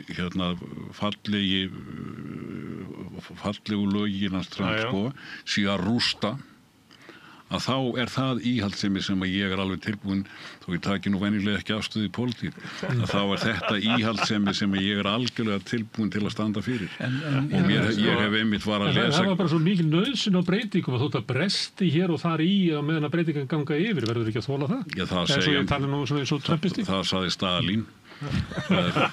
Það ekki hægt að gera alvöru þjóðfélagsbreytingar án þess að drepa einhverja. En ég geti líka bent aftur á Júlíus Sesar að þegar hann kemur til sögunar í rómverska lýðveldinu 46 fyrir Krist og fer í borgarastyrjöldina við yfirstéttina þar að þá voru búin að vera í meir en 100 ár svo kölluð þrælastríð. 3 þrælastríð og það var mikil ánauð á landeigendum og leiguliðum og rómverskt lýðveldi það var svolítið eins og Bandaríkin eru búin að vera núna undanfarna hálfa öld. Það var mikil upplausn og það var mikil óánægja og Sesar kemur þarna inn og síðan hann drepinn, síðan kemur kjörsonur hans og nær völdum og innleiðir rómverska heimsveldið en þó undir ásýnd hins gamla kerfis, þannig að hann var með öldungadeild og hún fekk að setja gúmmistimpla á öll skjöl hans en síðan ríkti friður í 200 ár. Ég veit ekki hvort við stöndum frammi fyrir því í Bandaríkjunum að það sé að verða Trumps verði keisari. Já, hvort að hann verði undanfari einhvers konar miklu sterkara framkvæmdavald sem verið hefur. En ég held að Ólafur sé að pikka upp á þetta og við sjáum það náttúrulega út frá okkar eigin kerfi og sem við höfum alist upp við að öll kerfi enda einhvern veginn, það enda oftast illa og við sjáum að það hafa verið herveldi, það hafa verið trúveldi og síðan hefur verið auðmannaveldi, það var lénsveldið var auðmannaveldi. Þetta er flóknara heldur en Karl Marx benda og hann taldi þetta allt bara peningana. En ég held sem sagt að við getum verið að horfa upp á einhverja þjóðfélagsbreytingar næstu 100-200 árin sem við munum telja fyrirfram að sé ekki góð en verði samt út af því að kapítalíski heimurinn hann hefur ekki staðið sig nógu vel En við þurfum að varðveita kapitalíska heiminn, við þurfum að varðveita markaðshagkerfið og styrkja það frekar heldur en að láta þróunina fara í þessa átt. Markaðin en kannski fórna kapitalistunum. Já, hann skilar þessu bara velferðinni. Sko, ég held að það er ekki þannig að það sé allt ómögulegt sem að Trump gerir. Það er ekki þannig og það gildir ekki nokkur Nei, og búrókrasían í Bandaríkjunum sko En flest allt myndur þú segja líklega. Nei, og sko allar búrókrasíur, hvort sem búrókrasían í Bandaríkjunum eða Sameinuðu þjóðana eða hvað svo sem hafa gott af því að það sé svona að búrið sé hrist stöku sinnum. Og það blasir við að peningasóunin í bandaríska alríkinu hefur víða verið algjörlega sturluð og peningum varið og ég man þegar ég bjó út í Bandaríkjunum að það kom upp spillingamáli í hernum þar sem að herinn hafði verið að kaupa skrúfur og klósettsetur og blýanta og penna af einhverjum byrgja í Virginíu. Og það var allt auðvitað 14 sinnum til 30 sinnum hærra verði heldur gast fengið út úr búð og þannig að fólk hefur misnotað sér aðstæðu þarna og það er fullkomlega óeðlilegt til dæmis að þingmenn Bandaríkjanna koma inn venjulegi launamenn og fara út örfáum árum seinna sem milljónamæringar á bandarískan mælikvarða vegna þess að innherja viðskipti eigi ekki við þá. Það er alls konar svona hlutir sem að má alveg hrista upp í. En Trump nú að taka þátt í sjálfur Já, það er nefnilega málið og líka það að ég er ekki sammála því að þetta hafi verið einhver upplausn síðustu 50 árin. Jú, síðan Watergate hefur verið og sérstaklega kannski síðan Watergate hefur verið ákveðin svona spenna og allir þeir sem hafa verið kosnir forsetar í Bandaríkjunum fyrir utan Bush eldri hafa komið inn með einhver loforð það að breyta Washington. Carter ætlaði að gera það, Reagan ætlaði að breyta til, Clinton og Bush yngri og guð minn góður, Obama ætlaði að gefa okkur von og svo framvegis Þannig að en við höfum samt sem áður upplifað hérna á Vesturlöndum velmegun, frið, ekki bara á Vesturlöndum heldur það hefur aldrei verið hlutfallslega færri í fátækt, í sárri fátækt í heiminum. Þannig að heimurinn er á betri stað núna heldur hann var fyrir 100 árum eða 200 árum eða 300 árum síðan. Fríðan, þetta erindi hefur verið farið til fólks í Bandaríkjunum og sagt að það sé aldrei færri verið fátækir í heiminum en fólki segir, mér alveg saman það þótt að einhverjir kynverar séu ekki eins fátækir að voru áður. Ég bý í samfélagi sem er bara stöðnun og mín fjölskylda hefur hort upp á efnaðslega stöðnun og lífskjör okkar eru lakar heldur voru fyrir 50 árum. Þannig að ég ætlaði bara að kjósa eitthvað nýtt, ég ætla að kjósa Trump en ekki þig. Og það sem ég er að velta fyrir mér, er það ekki alveg borin von að demokratar geti komið til kjósenda og verið að verja ástandið eins og var áðan sem að við erum svolítið búin að lýsa þarna núna að það hafi verið svo slæmt að fólk velur valkostin Trump alltaf koma í vörninni fyrir ástandið sem er að Trump sé að eyðileggja það sem áður var og við skulum bara fara til aftur til 2010. Já, algjörlega vonlust pólitísið að þeir geri það. Trump er búinn að færa línuna í pólitíkinni í Bandaríkjunum og ég sagði nú fyrir örfáum dögum síðan að ég held að næsti forseti Bandaríkjanna verði sá vinstri sinnaðasti sem við höfum séð í sögunni vegna þess að pendúllinn sveiflast alltaf í einhver aðra átt heldur en hann hefur verið. Hvað það hefur í för með sér varðandi frjálsviðskipti og varðandi markaðshagkerfi og kapitalíska hagkerfi veit ég ekki en þá ætti að vera komið í ljós hversu vel þessir tollar virka við að venda þessa starfsemi. Ég meina Biden afnam ekki alla tollana sem að Trump setti á. Hann var minni free trader heldur en Obama og en ég held sko, þetta alveg rétt og það var að segja varðandi sko svona lægri millistétt og lægri stétt í Bandaríkjunum. Einu kjarabætur sem að þau hafa fengið með ódýrari í síðustu 30 árin með ódýrari vörum frá Kína og tilboðum í Walmart. Ég vil bara taka fram að Ravi Badra greindi þetta líka og hann sagði það sem verkafólkið fær í lægra vöruverði bara lítill hluti af því sem það tapar í launum. Algjörlega. Nei, þetta er falskur ávinningur. Já, það er alveg rétt og það er skiljanlegt að þau bregðist við með þessum hætti og ég held að katalistinn af því sem að kjör Obama hafi verið katalisti fyrir mjög marga vegna þess að það leyst úr læðingi svona ákveðna rasískar hugsanir og sem að sko fólk lifði sér og ég ekki að segja að allir kjósendur Trump séu rasistar, alls ekki. Ég held að það verið einmitt verið sigur þess að hvað Bandaríkin voru opin og orðin órasísk í raun og veru. Að ég held að þetta rasíska flagg að það sett á loft allt og mikið. Ég held að í rauninni þá ekki einhver rasismi í gangi, ekki frekar en hér á landi. Ég meina það einhverjir en þetta er ekki meiri hlutin.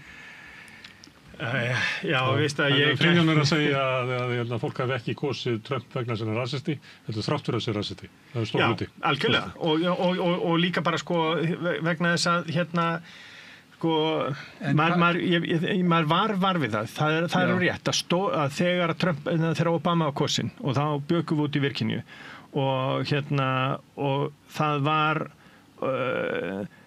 sko þegar ég kom inn í DC í vinnuna morgunin eftir og miðvikudagsmorgunin þá sá ég sko fólk fallast í faðma út á götu, það var sko þannig gleði og hamingja og það sko einhver von í lofti og þetta við vorum að leiðin einhver svona í áttina Camelot og en síðan sko verða ekki þessar breytingar og vonin brestur og en sko það sem ég var samt sem maður var við það að umræða fólk sem að var ekki tilbúið til þess að tala á sérstaklega rassískum nótum fór að tala fæðingarvottorðið, fór að tala alls konar hluti sem að var ekki að tala áður vegna þess að því fannst svona svarti maðurinn vera komin of langt. Ég held að þetta hafi bara við að Trump sá ákveðin veikleika sem hann gat nýtt sér, hann tækifæri sinni og þarna var eitthvað mál sem hann gat veikt. Já, ég ekki að segja að Trump sé rasisti. Ég var veikt í rasistunum. Já, og vakti athygli og meiri sé að sko fekk á sig þarna í correspondence dinner þarna þegar þeir gerðu grín á honum. Þá var hann komin einhvern veginn á dagskrá. En ég held að sjokkið fyrir sko hvítu lágstétt sem að var sko svona mögulega og það bullandi rasismi í Bandaríkjunum út allt. Að þegar það sá að það var komið svartur maður í Hvíta húsið að það hafði áhrif í einhverjum hópum og ég held sko miklu stærri hópa heldur við gerum okkur grein fyrir til þess að það svona radikaliseraðist meira heldur en áður. Og það efnahagsástandið sem radikaliserar fólk og þannig koma öfgarnar bæði í vinstri og hægri og eina lausnin að bæta hag þessa fólks og það Trump sennilega að gera. Og það held ég að sé það mikilvægt. Ég held nú reyndar sko að það sé ennþá bullandi rasismi í Bandaríkjunum. Auðvitað hann minni heldur en hann var áður. En við getum aðeins hugsað það til dæmis varðandi rasismann. Hvað þýðir Make America Great Again? Fyrir rasistunum þýðir það að verða ekki svartur maður í Hvíta húsinu. Það þýðir væntanlega að við förum aftur til, segjum, 1950. Hvernig var ástandið í Bandaríkjunum varðandi rasisma 1950? Það var náttúrulega bullandi mismunun og ég held að þarna við Þorsteinn eins og ég var að tala áðan sko að þróunin á 50, 60, 70 árum hefur verið í áttina til aukins frjálslyndis, minni rasisma. Núna þessi hópur sem að í kringum Trump að bregðast við þessari þróun sem honum líkar illa og það eina af ástæðunum fyrir því að menn styðja Trump. Má ég spyrja stjórnmálafræðingina einu? Segjum að tökum bara mat Friðjóns að sé hætta á því að það verði vinstri sinnaðasti forseti sögunar verði kosinn næst. Ég kalla það nú enga hættu. Ég að tala út frá herbúðum Trump. Vinstri sinnaðasti forseti í sögu Bandaríkjanna, hann yrði nú sennilega eins og sænskur móderati. Ég að stilla sig upp eða hefbundin hægri maður í Evrópu. Ég að stilla fyrir því frá herbúðum Trump. Einhverju segja, kannski hefur Þorsteinn rétt fyrir sér að það verði efnaðslegur ávinningur af stefnunni mun koma fram og fólk mun kjósa með buddunni og kjósa okkur. Og þá mun einhver segja, já, við getum kannski ekki alveg treyst á það. Þannig að við verðum að gera einhverjar breytingar í samfélaginu til þess að láta sjónarmið vinstrisins verða eiginlega óamerísk. Þannig að þau verði eiginlega óboðleg í pólitísku umræðu. Þess vegna verðum við að ráðast á háskólana, fjölmiðlana og við verðum að gera þeim eiginlega ófært að bera á borð sína stefnu. Þannig að það verið túlkuð það að þeir séu bara handbendi erlendra stórvelda eins og var á McCarthy-tímanum með einhverjum hætti. Heldur að þetta sé hluti af þessu sem að má sjá. Ég meina þetta hefur hljómgrunn inn í ríkisstjórn og aðstofamannaliði Trump. Þau tala svona og sérstaklega eftir morðinu á Kirk. Ég held að það sé hætta á þessu og það sem að náttúrulega er sko skýrasta dæmi auðvitað það að Donald Trump og hans fylgismenn reyndu valdarán eftir að hann tapaði kosningum. Þetta er mjög umdeilt. Það er ekkert umdeilt. Þetta er víst umdeilt. Þetta er bara mjög umdeilt. 13-21. Þetta er túlkun demokrataflokksins en þetta er umdeilt. Ég var bara að benda Ólaf að það er meira undir hérna við þetta borð. Hvað segirðu? Það er meira undir við þetta borð.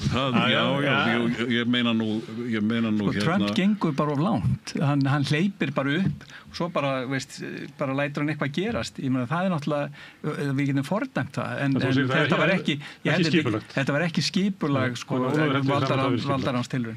Ég er ekkert að halda því endilega fram hversu skipulagt það er. Það er bara augljóst að þetta var tilraun til valdaráns. Það er að segja að það var gerð þarna tilraun til þess að beita ofbeldi, til þess að koma í veg fyrir það að réttkjörinn forseti að kosning hans yrði staðfest með eðlilegum hætti. En Ólafur, þú hefur oft sagt að það er mikið kosningasvindl í Bandaríkjónum og Trump eins og demokratar á undan honum kvartað undan kosningasvindli. Það kom í ljós að það var ekki fótur fyrir því en á þeim grundvelli var þessi fundur hans haldinn í Washington 7. janúar til að mótmæla og láta rannsaka kosninguna. En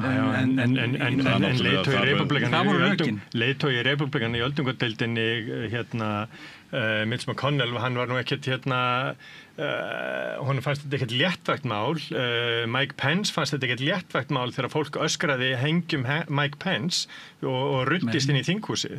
Þetta er bara, þetta var bara tilraun til valdaráns af múgnum. Það má alveg segja það hafi kannski verið unintended consequences hjá Trump að fólki réðist inn í þinghúsið. Við getum náttúrulega deilt það. Ég vil svara spurningunni sem að þú varst með Mári. Ég held að það sé hætta á því að Trump-liðarnir, makarhreyfingin, grípi til ólýðræðislegra aðferða til þess að koma í veg fyrir að demokratar geti unnið kosningar.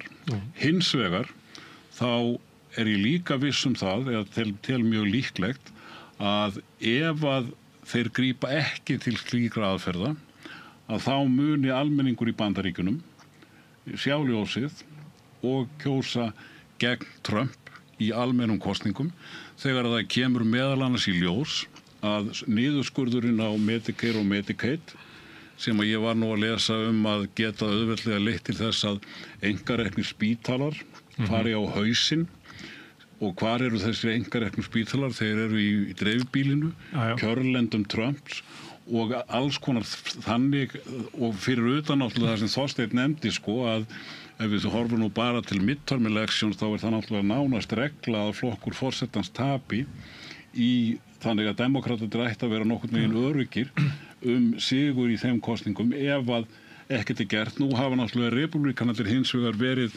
að gerrymandera eða hagræða kjördæmamörkum meira heldur en nokkuð tímar hefur verið gert og það er nú alltaf erfitt að bæta þau met sem að þar hafa áður verið sett í Bandaríkjunum og það sem er að gerast þar núna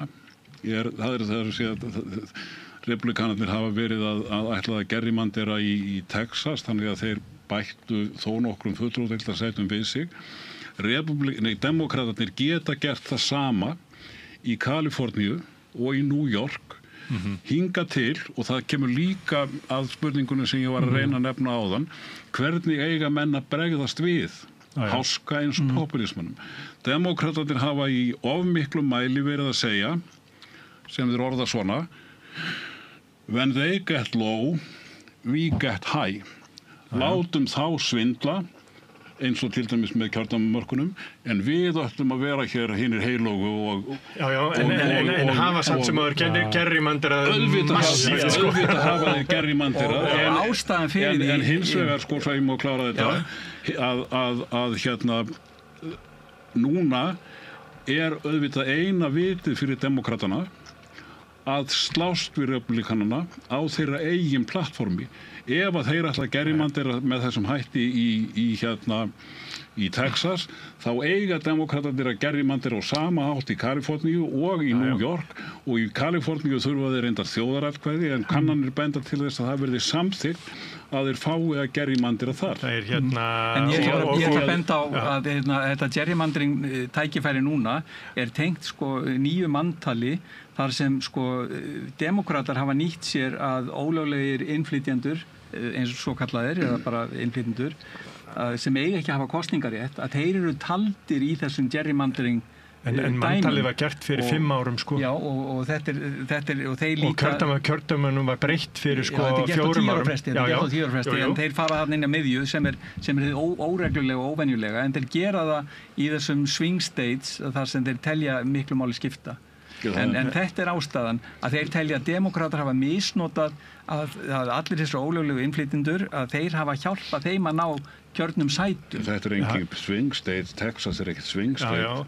Sko, það munar ekki miklu. Það sem er að gera er í rauninni gerrymandering felst bara í það að þú býr til kjördæmi, þannig að þú færð fleiri þingmenn heldur fylgið þitt segir til og það hefur í rauninni ekkert með það að gera hvort að ólöglegir innflytjendur eru inn í kjósendahóknum við ekki, nákvæmlega ekki neitt. Get ekki kosið. Nei, þeir geta ekki kosið, en þeir geta réttlætt skiptinguna á kjördæmum á grundvelli mannfjölda og þá eru taldir með þessir og replikanar eru með völdin núna því að hann vann öll 7 swing states að þá eru replikanar með völdin í þessum fylgjum og ætla að nýta sér það. Það er forsetakosningar þar af ekkert með það að gera hver getur gerrymanderað í hverju fylgi. Það eru þingin í fylgjunum sem að ákveða hvernig kjördæmaskipunin er. Já, en þetta gerðist í Texas vegna þess að þeir eru meiri hluta og viðbrögð demokrata voru að flýja fylkið og fela sig. Já, það sýnir bara best í hvernig ógöngur þetta kerfi er komið. Við erum komið í ógöngur með þennan þátt, hann er orðin svolítið langur, en þetta er mikilvægt umræðandi sem við erum með þetta. Og við munum þurfa að vera að ræða þetta bara næstu viku. Við erum alltaf eftir að ræða það hvort að kannski eins og Þorsteinn var nú í að öll kerfi líðundir lok. Kannski er vestrænt lýðræði bara líðundir lok. Kannski er bara Kína sem hefur náð rosalegum efnahagslegum árangri undir einræðisstjórn. Kannski er það bara það sem við Þeir eru samt í stórkostlegum vandræðum og bendir allt til þess að þeir lenda í miklu vandræðum næsta ári. En ég ætla að benda á að við munum halda áfram að tala svona tíma Trump á miðvikudögum og þá kemur ólíkt fólk hingað en margir koma aftur og aftur og þannig ég býst við að sjá okkur alla aftur seinna í Trump-tímanum.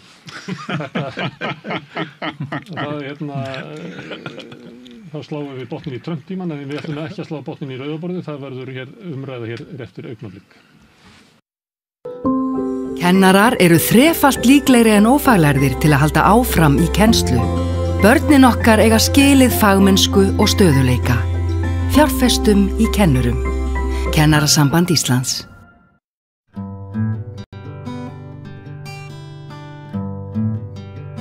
Já, komið sæl aftur og velkomin á Rauðaborðinu. Ég heiti Marja Lilja og hjá mér er athafnakonan Tóta Jónsdóttir. Vertu velkomin. Takk fyrir. Það mætti segja að þú væri svona ákveðin frumkvöðull í hamprækt á Íslandi. Já, það má svona, alveg með nokkrum öðrum og hampplantan er bara mitt mesta áhugamál og ég hef miklu að trúa að þessi planta geti gert rosalega góða hluti fyrir okkur og ég og hann Sigurður stofnuðum Hampfélaginn 2019 og þá er ég reynda búin að vera í kringum þessa plöntu í 20 ár og kynntist henni í gegnum þegar vinur minn fékk krabbamein. Það var svona mín fyrsti kynni og hann fór að nota olíun og svo leys. Og ég sá bara hvað hún hjálpaði honum alveg gríðarlega þannig að það var mjög áhugavert og svo fór ég aðeins að ákvæða að skella mér eitt námskeið og taka eitt diplómanám og aðeins kynna mig bara plöntuna og söguna og þá bara því meira sem að les, því meira sér maður að þetta er planta sem við eigum að nýta hún er frábær, hún er hægt að nýta hana alla þannig að það er aldrei neitt sem dettur af henni, hún er tré, það er kannski nýtt 20% sem dettur affall af hverju tré sem þú ert að fara að taka niður en hamplinn getur nýtt hann allan bara, í hvað, og í marga vöruflokka þannig að hann er svo magnaður svo vex hann á Íslandi og vex á 4 mánuðum hann vex úti á Íslandi já og við erum þetta að fókusa með innarhampinum þá erum við að fókusa að reyna að löglega að búa til nýja ræktun fyrir bændur til þess að geta bara auki tekjunum sína. Það er erfitt að vera bóndi á Íslandi og ég hef mikla virðingu fyrir það og ég fór og fekk að rækta sjálf í 3 ár upp á Sandhóli í Meðallandi og kynntist aðeins bóndalífinu eða hvernig maður að segja og ég verð bara að segja að ég hef mikla virðingu fyrir það og þetta er mikil ströggl og mikil erfið vinna á rosa stuttu tímabili sem það hafa til að gera eitthvað og ég til að hampurinn er einn af þessum hlutum sem getur verið hér og við gætum notað sem minna í að byggja til dæmis hús og við höfum búin að byggja fyrsta hamphús á Íslandi og hamphús eru svona heilbrigðustu hús sem við getum búið í þau brenna ekki, þau mygla ekki þau anda og þau eru með engum eiturefnum og þau safna hita og kæla eftir bara aðstæðum úti þannig að þú sparar hrikalega mikið af peningum í rafmagn og hita en þetta er lifandi hús þannig að þetta er alveg gæti ekki verið betra fyrir þá sem er búin að lenda í myglu eða í einhverju ástandi og svo er þetta bara rosa góð framtíð að búa til góð hús og falleg hús og geta rækta sér hús. Hvernig, ég á mjög erfitt með að sjá þetta fyrir mig, bara hvernig ein planta verður hús? Já, það er bara máli,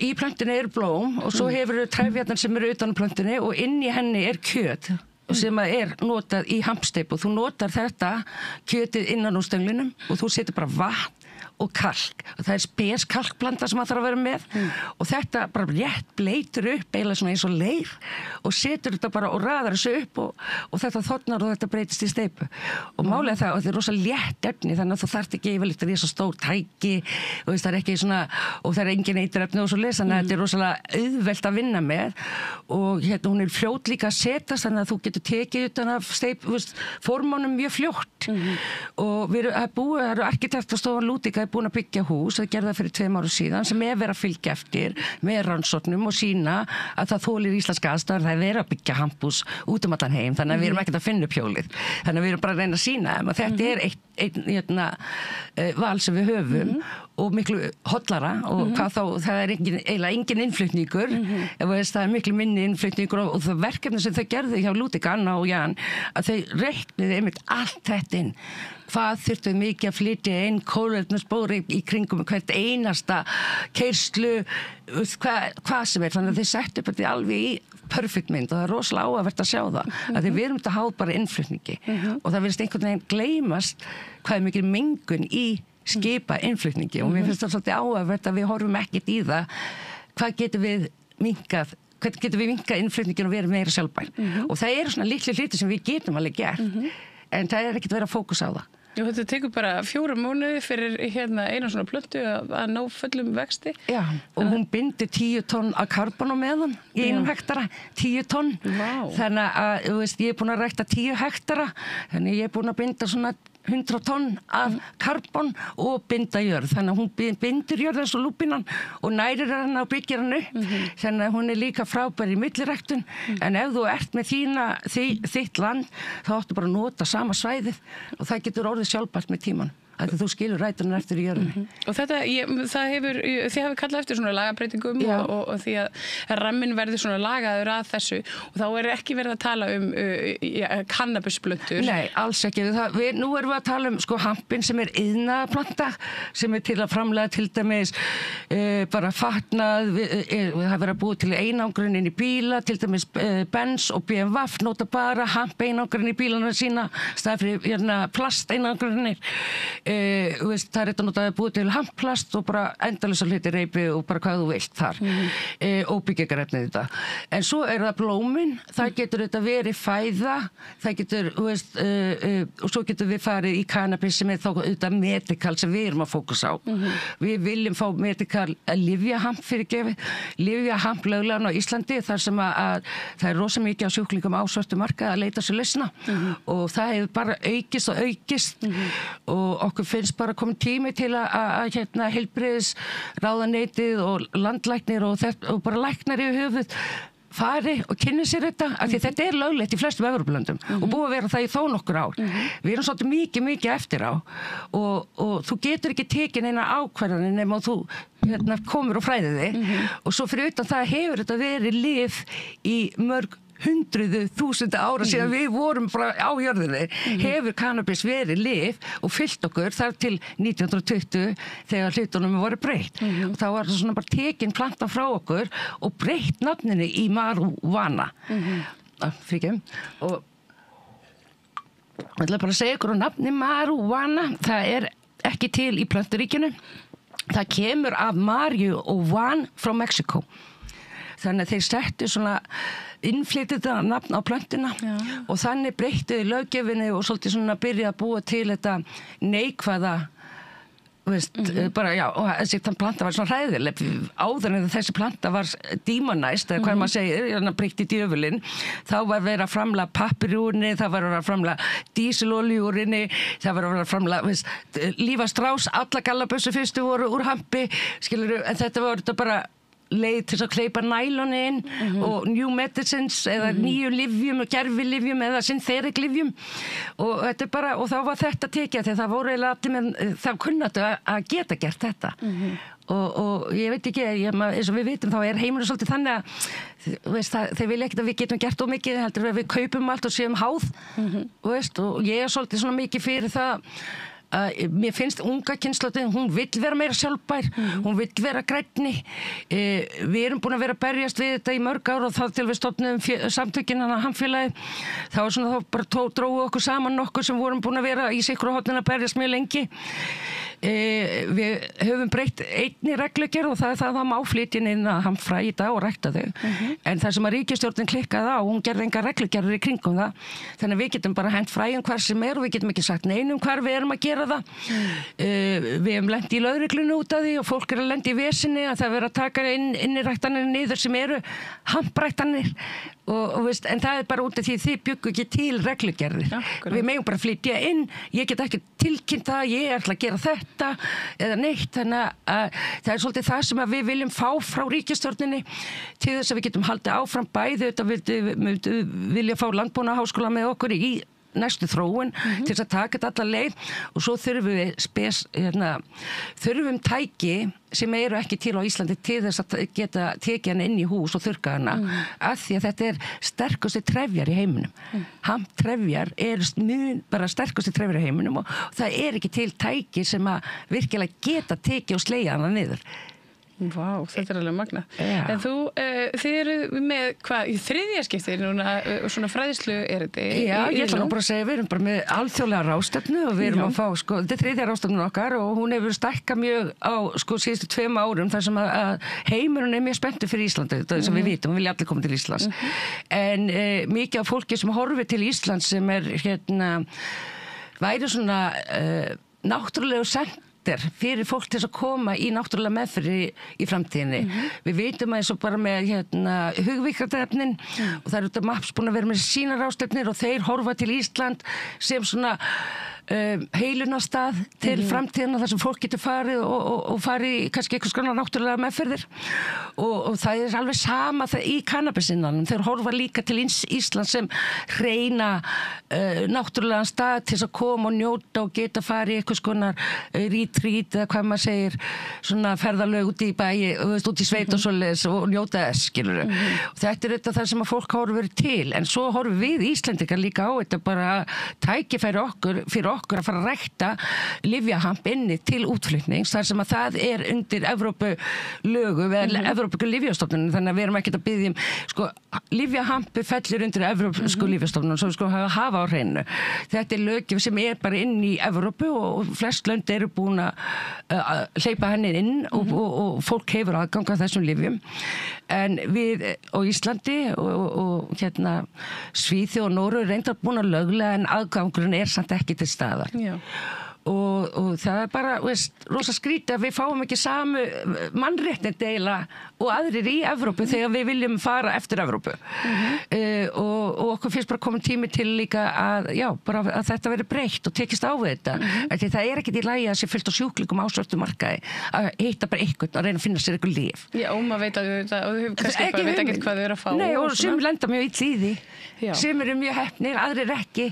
Og líka svo bara, allt sem fer í gegnum þetta medikal búið að rannsaka, taka labtesta og vera alveg vissum að það sé eins og það á að vera og svo getur líka þá fengið læknum til þess að finna rétt að skammtana og hvernig þú átt að hafa þína olju sem svo misjant, að það verður mjög persónuleg að nota lyfjahamp þarf að svolítið navigata hverjum og einum, það ekki svona eins og tablan og allt sem heitir náttúruna og náttúrulyf eru líka andleg, þannig að þeir ekki bara að fara að vinna í einhverju þeir eru að fara líka að gefa þér eitthvað inn í andanðinn og þú getur notað hana til þess að fara inn á við, skanna líkamann, vera góðu við sjálfa sig. Hún hefur verið notuð og sem hún kölluð Santa Maria til dæmis í Suður-Ameríku og Mexíkó að því hún var heilög.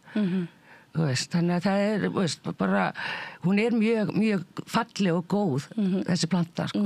Og þú ert með nokkra myndir af framleiðsluferlinu og þetta nú bara á Íslandi, þetta bara hampskógur á Íslandi. Já, ég hef ræktað 10 hektara, þetta sumar minni mig hafi ræktað 2 eða 3 hektara og það sem ég var að gera með minni ræktum var bara að prófa alls konar fræ, svona af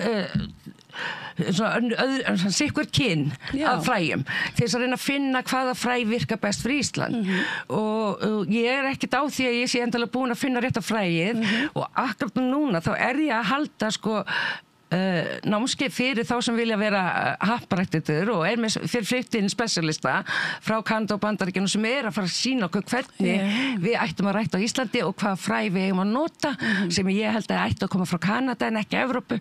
Þeir eru meira í svipu svona ræktunar. Já, klæmitið og það skiptir öllu máli nefnilega. En hampurinn svo magnar að hann mun aðlaga sig af Íslandi með tíman. Hann mjög svona aðlaga samur.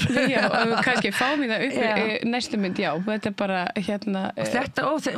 þetta vex á 4 mánuðum þannig að við erum að tala selja birki á bakvið þetta inn í birkiskógi við Seljalandfoss hjá vinum mínum Hálfdáni og hann búin að vera að gera tilraunarækt í held ég 5 ár og hann með svona brjálið hólf inn í skóginu sínum það svo geggjað þannig að við getum fundið svona góð svæð þess að ekki þar sem að engin vindir eiginlega og það þetta alveg frábært og svo þetta hérna mikil blóm. Já, hérna ákvað ég að prófa blómaræktun sem kannski ekkert eitthvað sem ég að fókusa endilega á úti af því að við erum svo mikið vindur og svona stressandi veður fyrir plöntur þannig að blómir verða stundum svolítið svona tætt og svoleiðis en þetta var mjög gott sumar, minna þetta hafi verið 2022-2023 þannig að blómin kom alveg hrikalega vel út og ég náði að taka inn kannski 100 kíló af blómum sem ég týndi af þessum hagri áður en þau breyttist í fræ. Já, og hvað gerur við svona blóm?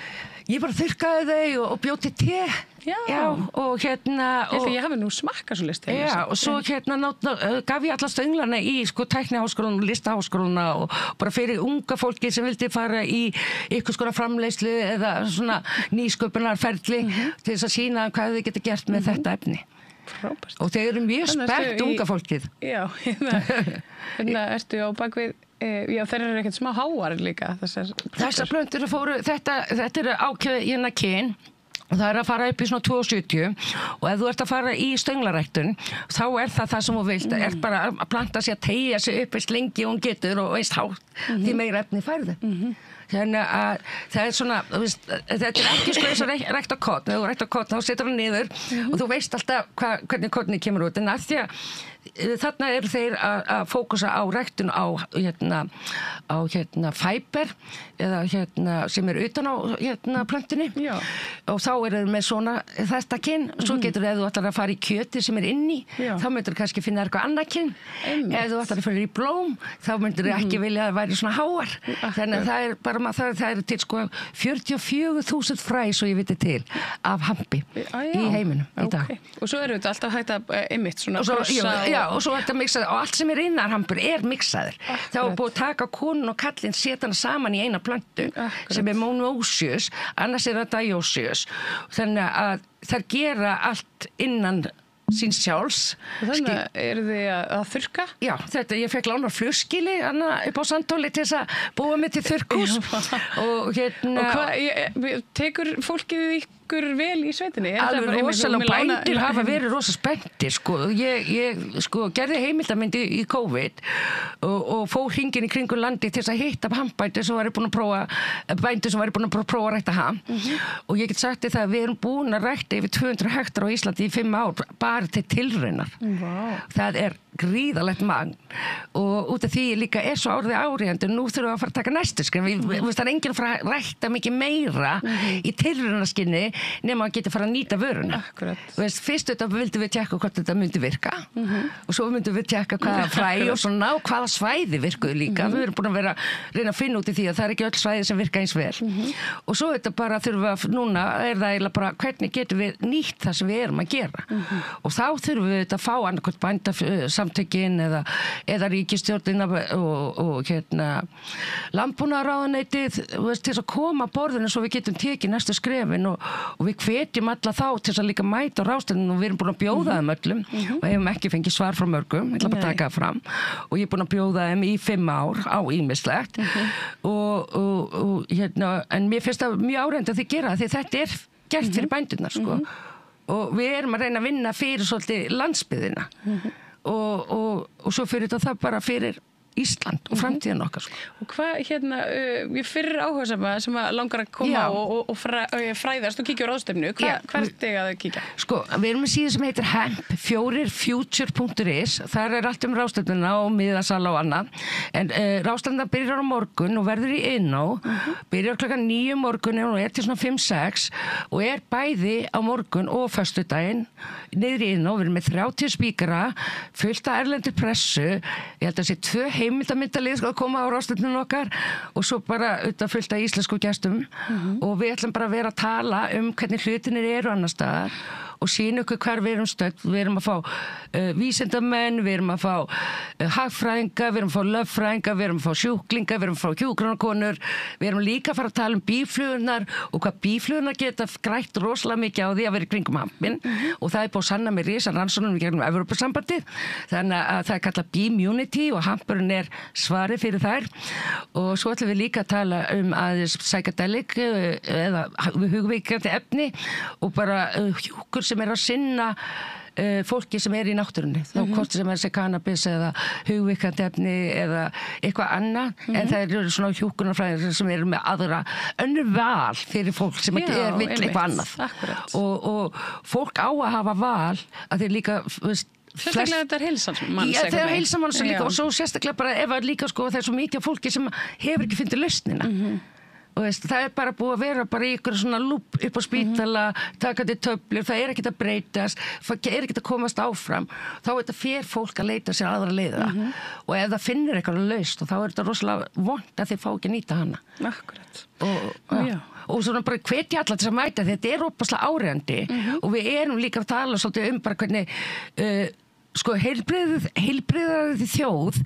og eitthvað hvað við að segja more sustainable eða carbon neutral ég veit ekki hvað það eins og íslensku sorry hvað Já, bara svona gott þú spurði mig Já, þú ert alveg með þetta en þú veist, ég er bara sorry við erum allt ég bara, þetta er allt gert á ensku hjá mér en þú veist, að vera bara kolefnisjöfnun með öll þessi stóru gól sem við erum með fyrir kolefnisjöfnun og með engan aðgang á náttúrunni þá veit ég ekki hvernig þið ætla að gera það bara með að skipta út bílum og eitthvað svona dót. Nei, þið þurfum bara að gefa okkur aðgang á náttúrunni. Það þýðir að við getum fara að verja okkur fyrir að kannski verða veik, að við getum meira vera kannski að vinna með það að þurfum ekki að bíða eftir að vera nógu veik til að fara upp á spítal og fá ykkur meðferð. Og svo einmitt líka bara hægt að, ég meina það kannski verður til nýtt kyn úr þessu öllu saman ef að þið fengið hérna bara svona opið leyfi og líka bara svo, bara líka, kannabis. þú veist, myndi þetta létta á heilbrigðiskerfinu að þessi sjúklingar myndi fá ykkur svör og geta nýtt það sem þau eru kannski búin að finna lausnirnar á og hérna, og þetta fyrir mér er þetta mannréttindi þegar þú ert sjúklingur að þú er kannski með veikt barn með flogveiki og þú þarf að fara svarta markaðan á í olíu. Það er bara ekki í lagi. Nei. Mann finnst það ekki alveg. Nei, og þetta á að snúast sjúklingin og réttindin hans en ekki spítalinn og hagnaðan hans eða tap eða hvað sem það er. En það er bara það þarf að fara að fókusa meira á sjúklingin og réttindin hans, finnst mér. Tóta Jónsdóttir, takk kærlega fyrir að koma hérna og leiða okkur í allan sannleika happrækt. Já, bara takk kærlega fyrir að bjóða mér og ég voni sjá sem flesta í Iðnó á morgun. Já, Iðnó á morgun og já, hér skulum við þá setja punkt í bili. Það er meira hér handan við auglýsingar. Öflugur og ódýr auglýsingamiðill 40.000 manns sjá eða heyra þætti samstöðvarinnar í hverri viku. Ef þú vilt auglýsa, sendu póst á samstöðin@samstöðin.is.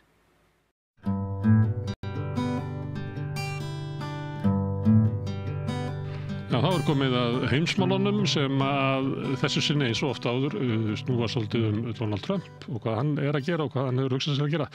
Hilmar Þór Hilmarsson er staddur í Bangkok en hann er hingað kominn á Zoom. Blessaður Hilmar. Það er hérna tvennt sem að Donald Trump gerði í þessari viku. Það var annars vegar þá hélt hann fund með Netanyahu í Hvíta húsinu og kynnti eftir hann svona tilboð, ég veit ekki hvað að kalla það, til hérna Hamas og síðan fór hann og hélt ræðu yfir öllu yfir mannasetti bandaríska hersins og lýsti þar með stefnu sinni í heimsmálum og málunum hersins. Ef við byrja á tilboðinu til Gaza, það þar er eiginlega stillt upp öllu eins og Ísrael helst vill hafa það, eða ekki? Já, sko, það er alveg, ég bara skoða þetta í dag og eitthvað heyrt þetta, en sko, mér skilst þetta sé þannig að þetta sé eitthvað sem að Bandaríkin höfðu frumkvæði að gera og síðan fóru ráðgjafar Bandaríkjanna, forseta Bandaríkjanna Donald Trump yfir þetta með Netanyahu og þá voru gerðar einhverjar breytingar og þannig að þetta er einhvers konar tillaga frá Bandaríkjunum og Ísrael. En mér skilst að Hamas hafi ekki haft neina aðkoma að þessu. Og það sem vakti athygli mína hérna er það að það er gert ráð fyrir því, ef ég sé þetta rétt, að eftir 72 tíma frá því að samkvæmulega þykju gildi að þá, upp á samþykja, að þá þurfa gíslarnir þá þarf að vera búið að skila gíslunum öllum sem eru eftir í haldi Hamas. Það er eitthvað sem er alveg tilgreint og það er spurningi, sko, svo er líka talað um það að Hamas verði það er talað um disarm, að Hamas þarf að skila af sér öllum vopnum, bara algjörlega afvopna Hamas, sem er eitthvað sem að nummer 2 sem ég vakti athygli mína og svo nummer 3 er það að ísraelski herinn mun lífa Gazasvæðið bara í einhverjum áföngum á einhverju ótilgreindu tímabili og það sem að vekur athygli það að ef að öllum gíslunum er skilað og Hamas skilar öllum vopnum þá náttúrulega hefur fólki á Gazasvæðinu enga möguleika til að verja sig lengur og síðan á ísraelski herinn að fara í einhverjum áföngum sem ég sá enga tímatöflu hvernig þetta ekki stað. Þannig að ég minnst að það er mjög erfitt að fylgja þess að það er tímatafla hvernig á að skila gíslunum. Það er sagt að þeir verða að losa sig við öll vopn og síðan þetta með að ísraelski herinn muni yfirgefa Gaza en þetta segjum svo að þetta er í samið þetta og svo myndu Ísrael skila öllum gíslunum og svo myndu þau líka skila öllum vopnum og láta eyðileggja öll göng og alla svona varnar innviði þá eyðileggja þá alla mikið að Hamas-liðum í göngum, grafið niður, að þá ef það ekki ljós hvenær Ísraelskir ætlar að yfirgefa Gaza, þá þetta svolítið erfitt og svo kemur líka ofan á það að það mjög óljóst með tveggja ríkja lausn, hvort að hún sé að fara að koma, það ekki það talað um eitthvað nefnt, en það mjög óljóst hvort og hvenær það gæti orðið. Þannig að ég get ekki séð hvort þú hefur eitthvað heyrt meira en ég nýlega hvað Hamas að segja þetta, en mér finnst að þetta sé ekki aðgengilegt fyrir þá að því leyti að það verður svo auðvelt með þessa punkta fyrir Ísrael að bakka út úr þessu þegar að gíslunum hefur verið skilað og þegar að búið að afvopna Hamas. Það það sem að ég myndi á ágjur ef ég væri á þeirra hlið og ég meina ég sé ekki að þeir gætu samþykkt það, ég veit ekki hvað þeir eru að gera núna, ég sé ekki hvernig þeir gætu gengið að þessu nema að það sé eitthvað tíma að tabla eitthvað trygging fyrir því að þetta verði. Það hafa verið svona dröga samningum áður og þá hefur verið talað að svona fangaskipti. Þá gerist það á sama tíma. Í þessu plaggi það ekki þannig. Það Hamas á að skila gíslunum og líkum gísla sem hafa dáið á Gaza. Og Ísraelsmenn eigi að sleppa palestínumönnum úr fangelsi, 100 manna. En það ekki tilgreint hvenær það á að gerast eða hvort það að gerast sama tíma, þannig að þetta ber þess merki að þetta eiginlega samið af Bandaríkjamönnum og Ísrael, það er náttúrulega byggt á samskonar tilboði sem að Netanyahu og Trump gerðu 2020 sem að var hafnað. Já, þetta allavega Hamas hefur ekki komið að þessu og þeir eiga samþykkja þetta, mér skilst það að sé talað með þeir bara samþykkja þetta óbreytt og með gíslarnir þetta voru teknir, þá voru 251, það er búið að skila einhver af þeim, ég veit hvort það 48 eftir eða eitthvað, það ekki svo mikið, en allavega ég held að það, auðvitað myndi maður fagna því að ef að gíslarnir verið skilað og ég myndi fagna því ennþá meira, þetta gerist 7. október 2023 sem að gíslarnir voru teknir, það var 2 ár síðan þetta var. 1200 manns létu lífið, þannig að þetta var algjör hörmung og auðvitað hefði maður helst til að þetta gerist aldrei og auðvitað myndi maður fagna því að gíslanum verði skilað, en það náttúrulega skiptir máli að þetta sé ekki þannig að gíslanum sé skilað, öll vopn séu látin af hendi, allir varnarinnviðir Gaza séu eyðilagðir og svo bara hætti Ísrael við sinn hlut. Ég meina það ekki traust þarna til staðar. Og Bandaríkin ekki hlutlaus í þessu máli. Bandaríkin klárlega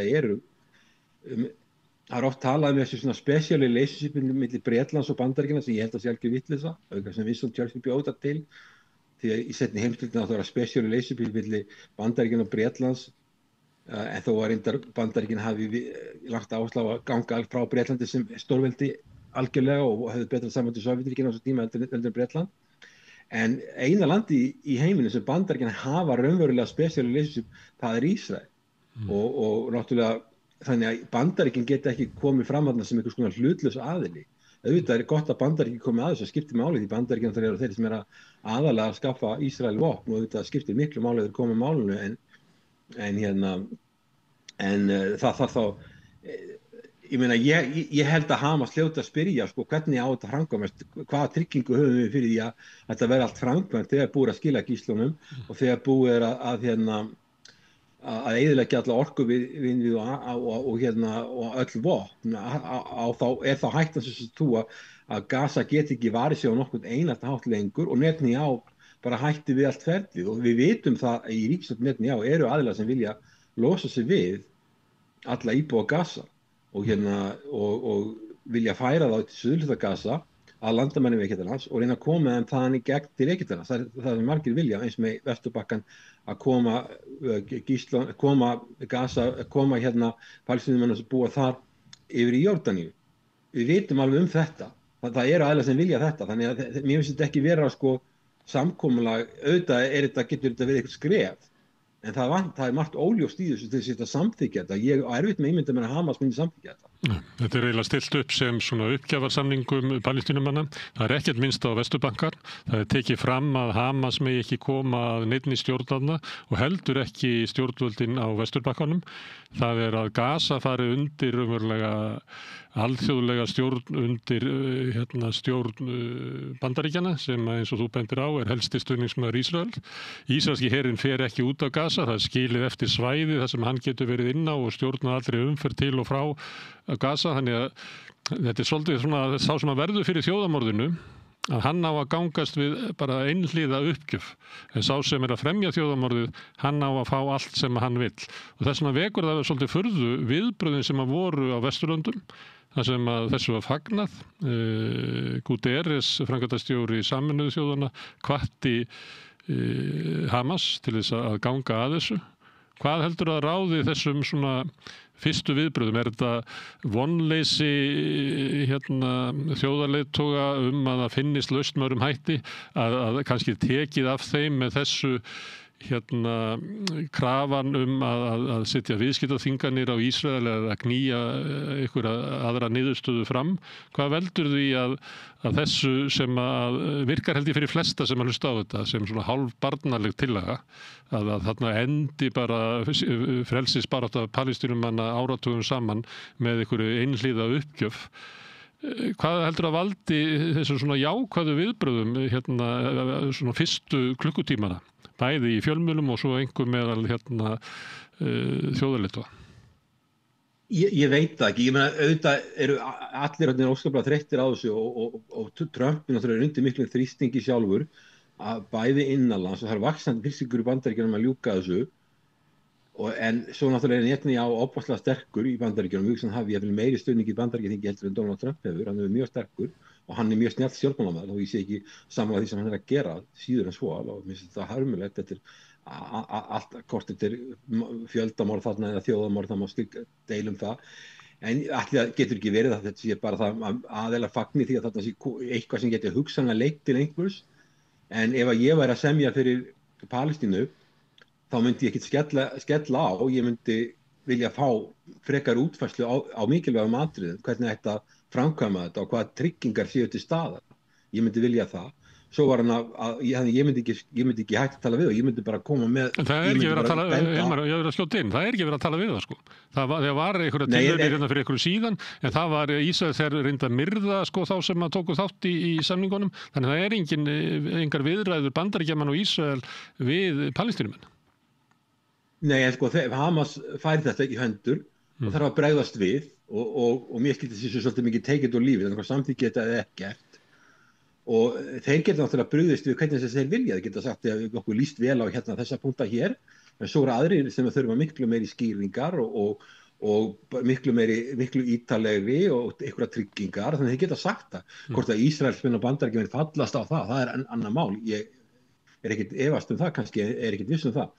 En ég meina, þeir geta alltaf tekið, það eru vissi liðir sem eru í jákvæðir eins og til dæmis að komist hjálpin á Gazasvæðið og uppbygging og það hluti sem gætu verið góðir en mér er svolítið barnaleið, það svolítið verið að því að það er breyta þessu í eitthvað nýtt Singapúr eða eitthvað svona svæði það sem eða kraftaverkaborgir eins og kallaðar eru í sumum miðausturlöndum eins og Doha og slíka hluti, þetta getur verið mikil uppbygging þarna, það er hugsanlegt en ég menna það er svona eitthvað draumsýn sem er eiginlega grundvöllur undir eins og staðan í dag en allavega ég er sammálaðari því þetta er barnalegt að því leiti að það er ekki hægt að ganga að þessu en mjög mikið svísur kannski Hamas getur bara sett fram í spurningaformi hvernig allir að framkvæma þessu atriði og getur komið tímatöflu og þá geta henni svara eða ekki, ég veit það ekki en mér finnst þetta ekki að vera neitt eitthvað sem ef ég væri Hamas ég geti stokkið á þetta alveg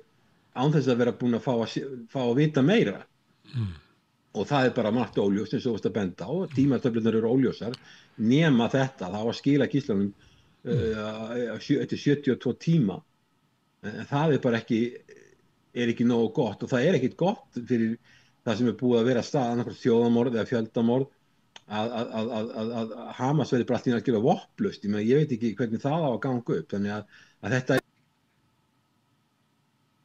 ég veit ekki að þú frétt eitthvað meira þetta en bara eftir að hafa lesið samkomulagi bara tekið hálftíma klukkutíma í það, þá voru þarna paragraf 4, 6, 13 og 16 sem ég hluti sem að mér fannst ekki vera ljóst hvernig þetta gerast og það alveg hugsanlegt að Ísraelar og Bandaríkjamenn hafi einhvern ítalegri texta eða útfærslu sem þið geta sýnt en ég meina eins og þetta svona þá ég var erfitt með ímynda mér að þetta verði framkvæmt þess að þetta verði samþykkt.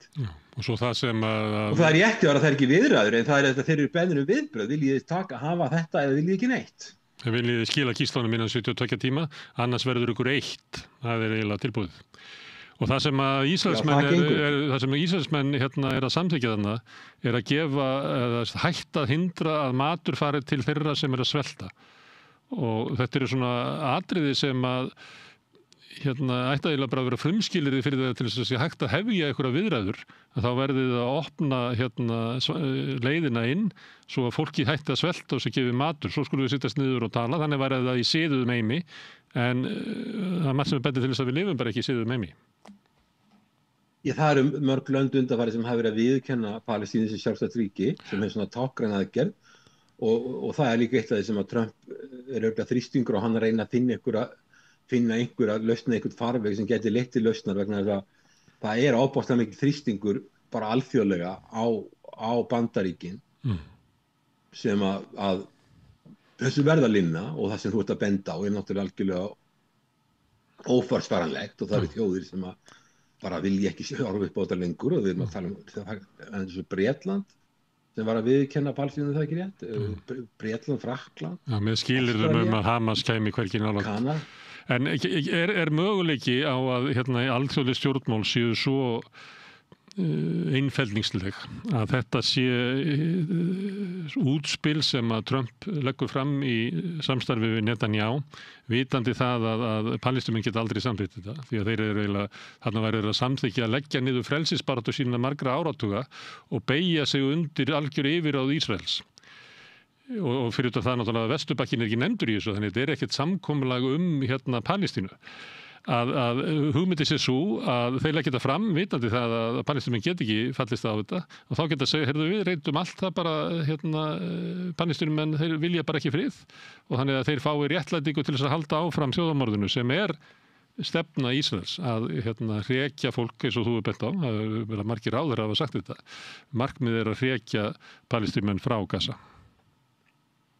Ég held að Donald Trump vill ljúka þessu Gaza stríði og hann vill líka ljúka stríðin í Úkraínu. Hann getur hvorugt gert, hann hefur ekki getað ráðið við þessi vandamál og mér virðist hann vera mjög þreytulegur og þetta er maður sem verður 8 ára næsta ári, hann er ekki unglamb lengur og hann er búinn að þú veist hvernig Úkraínumálið hefur farið með hann, það hefur ekki komið neitt út úr því, ekkert nokkuð skapaðan hlutur. Ég held að hann vilji losna við þetta mál, hann er að eiga við manni svo Netanyahu sem er snjall stjórnmálamaður þó að við séum báðir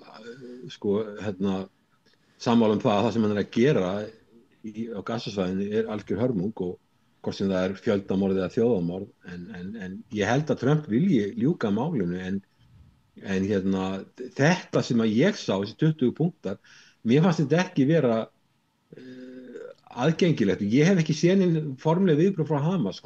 Stjórnmálaarmur Hamas var reynda þannig að þar var ekki stór hluti af samninganum þinni að þeir sem voru þar myrtir af Ísrael sem voru í Doha í Katar.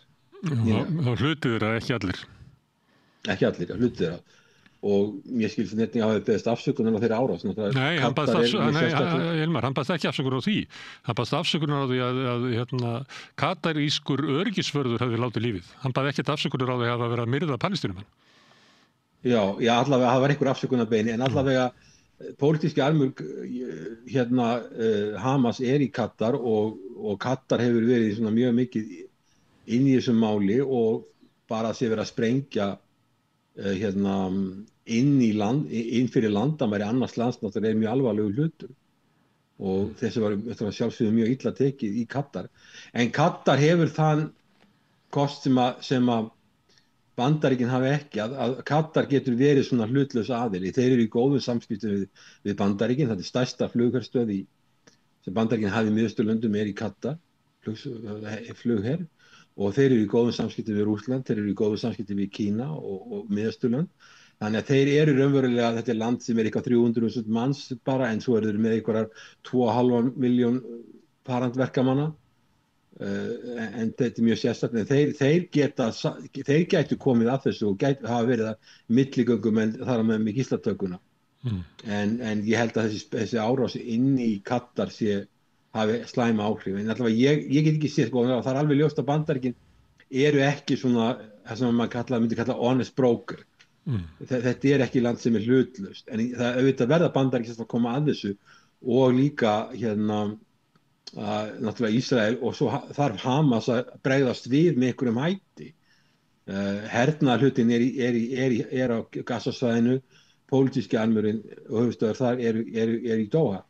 En eins og sé, ég hef ekki séð neinn viðbrögð frá þeim, kannski hefur þú séð eitthvað viðbrögð frá þeim? Nei, það eru bara svo fréttir hérðan og þaðan, það sem einhverju frá Reuters og einhverju frá BBC heyrir í einhverju sem tengdur Hamas, sem eru svona eins og við getum búist við, að menn séu að skoða þetta og lítist ekki á þetta séu augljóslega allt stilt upp eftir kröfum Ísraelsmanna og þar sem til göttunum, það ekkert komin eitt svona skýrt og ákveði svar. Það náttúrulega fólk sem í gríðarlegum vanda. Það mannfall á hverjum degi og örugglega einhverjir meðal palestínumanna sem að vilja bara allt annað en þetta helvíti sem að fólki lifir við. En það náttúrulega siðlaust, finnst mér, hjá þeim sem að leggja slíku fólki fram afarkosti að raunverulega allsherjar uppgjöf.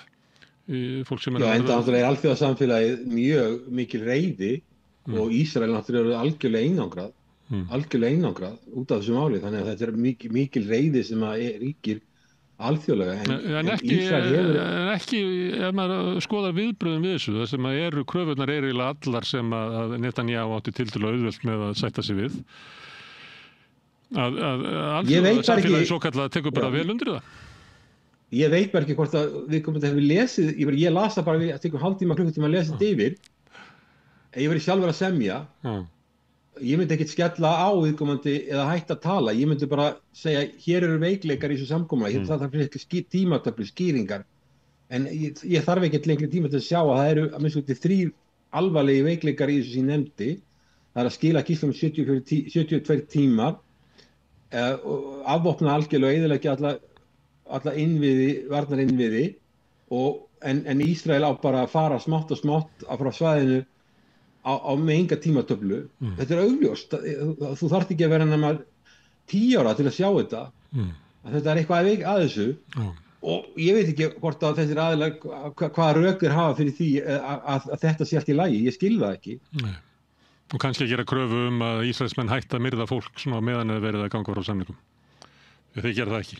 Já, það mjög, það náttúrulega búið að gagnrýna Ísrael mjög harkalega, en Ísrael hefur ekkert verið að hafa mikla ágjur af því hvað svo kallað alþjóðasamfélag, ef það til, eða hvað það segir málið. Og Sameinuðu þjóðirnar hafa margsinnis sagt alls konar hluti, en við vitum það að Sameinuðu þjóðirnar hafa engin áhrif í þessu máli og eina stofnun Sameinuðu þjóðirnar sem hefur eitthvað alvöru vald sem svona hægt að knýja fram ákvarðanir, það öryggisráðið og þar eru Bandaríkin með neitunarvald og hafa margsinnis beitt því.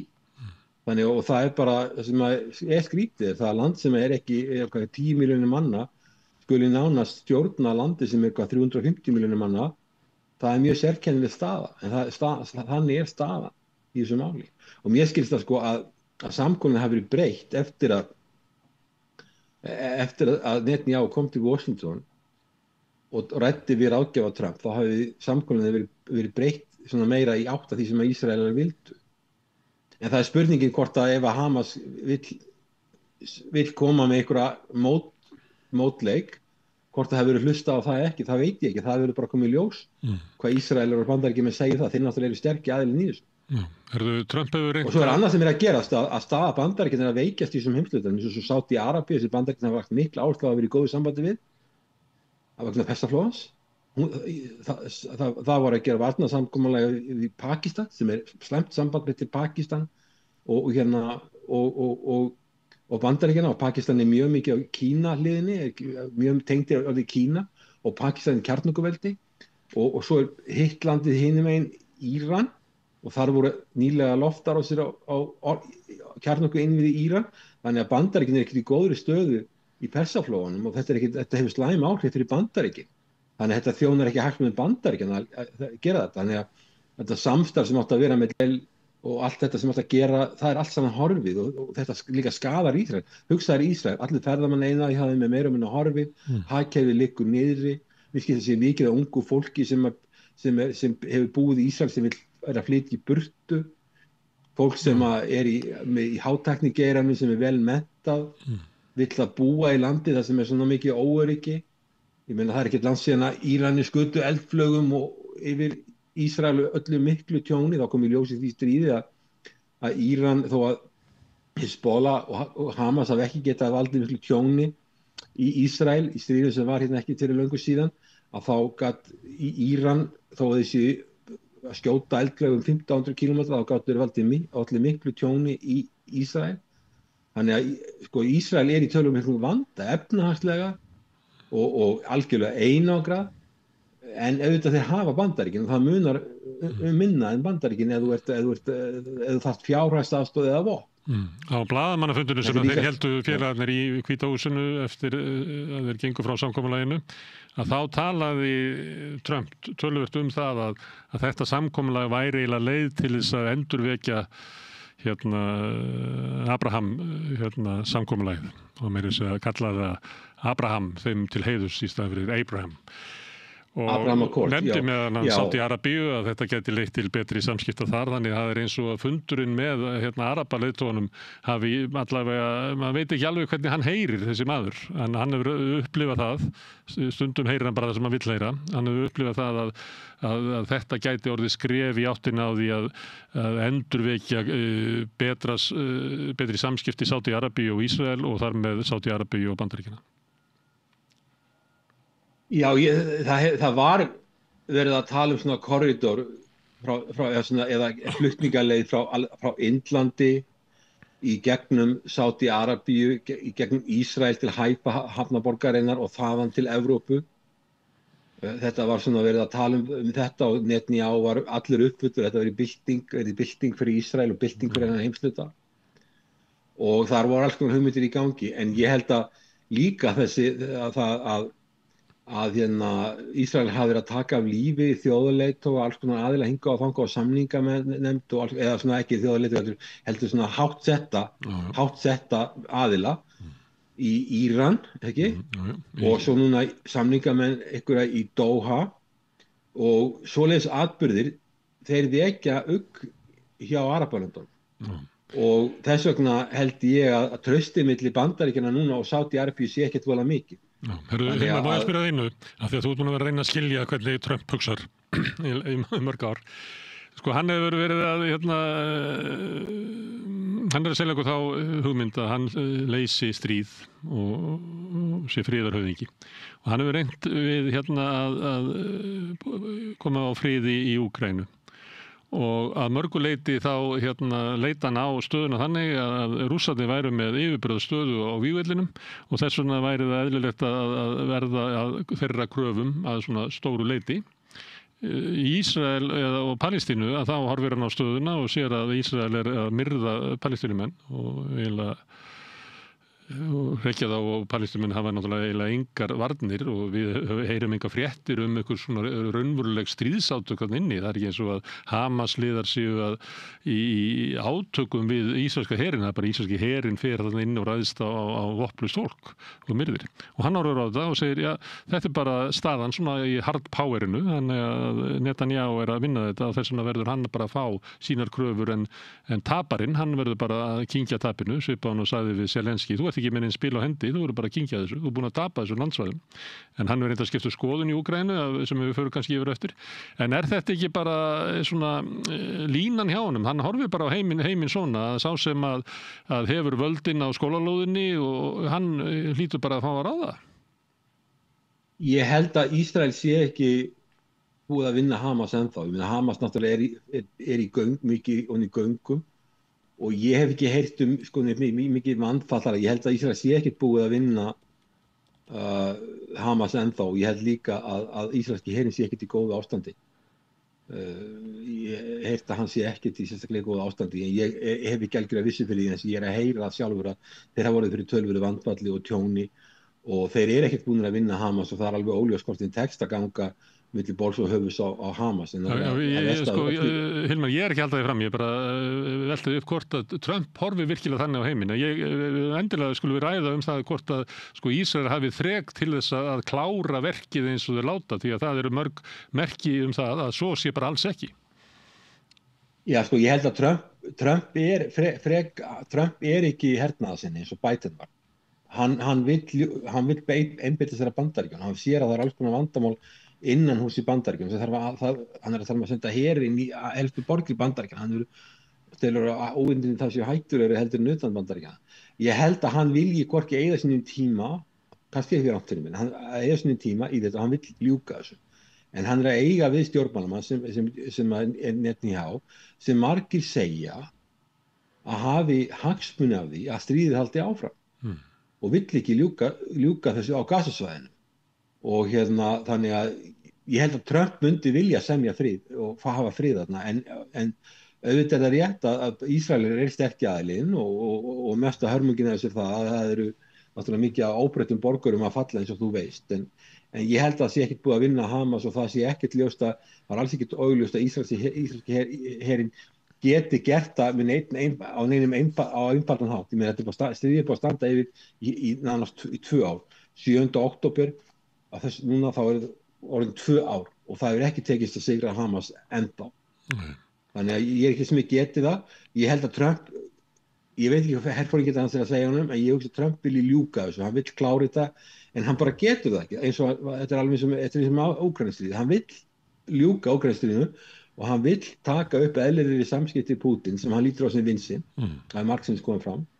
Og en hann getur ekki gert það sem þarf til þess, verkefnið er eitthvað sem hann virðist ekki ráða við. Kannski er það óviðráðanlegt verkefni, við getum það ekki, við getum ekki komið á friði milli Rússa og Úkraínumenna því að það er svo langt á milli að það er eiginlega ófært og það sama á við Palestínumenn og Ísrael. En Trump virðist vera alveg ófær það að meta stöðu þess sem stendur veikar eins og kom í ljós í sambandi við Úkraínu. Hann gat ekki metið afstöðu Evrópu og Úkraínumanna sem að höfnuðu því sem Trump var að reyna að tróða ofan í kokið á Úkraínumönnum.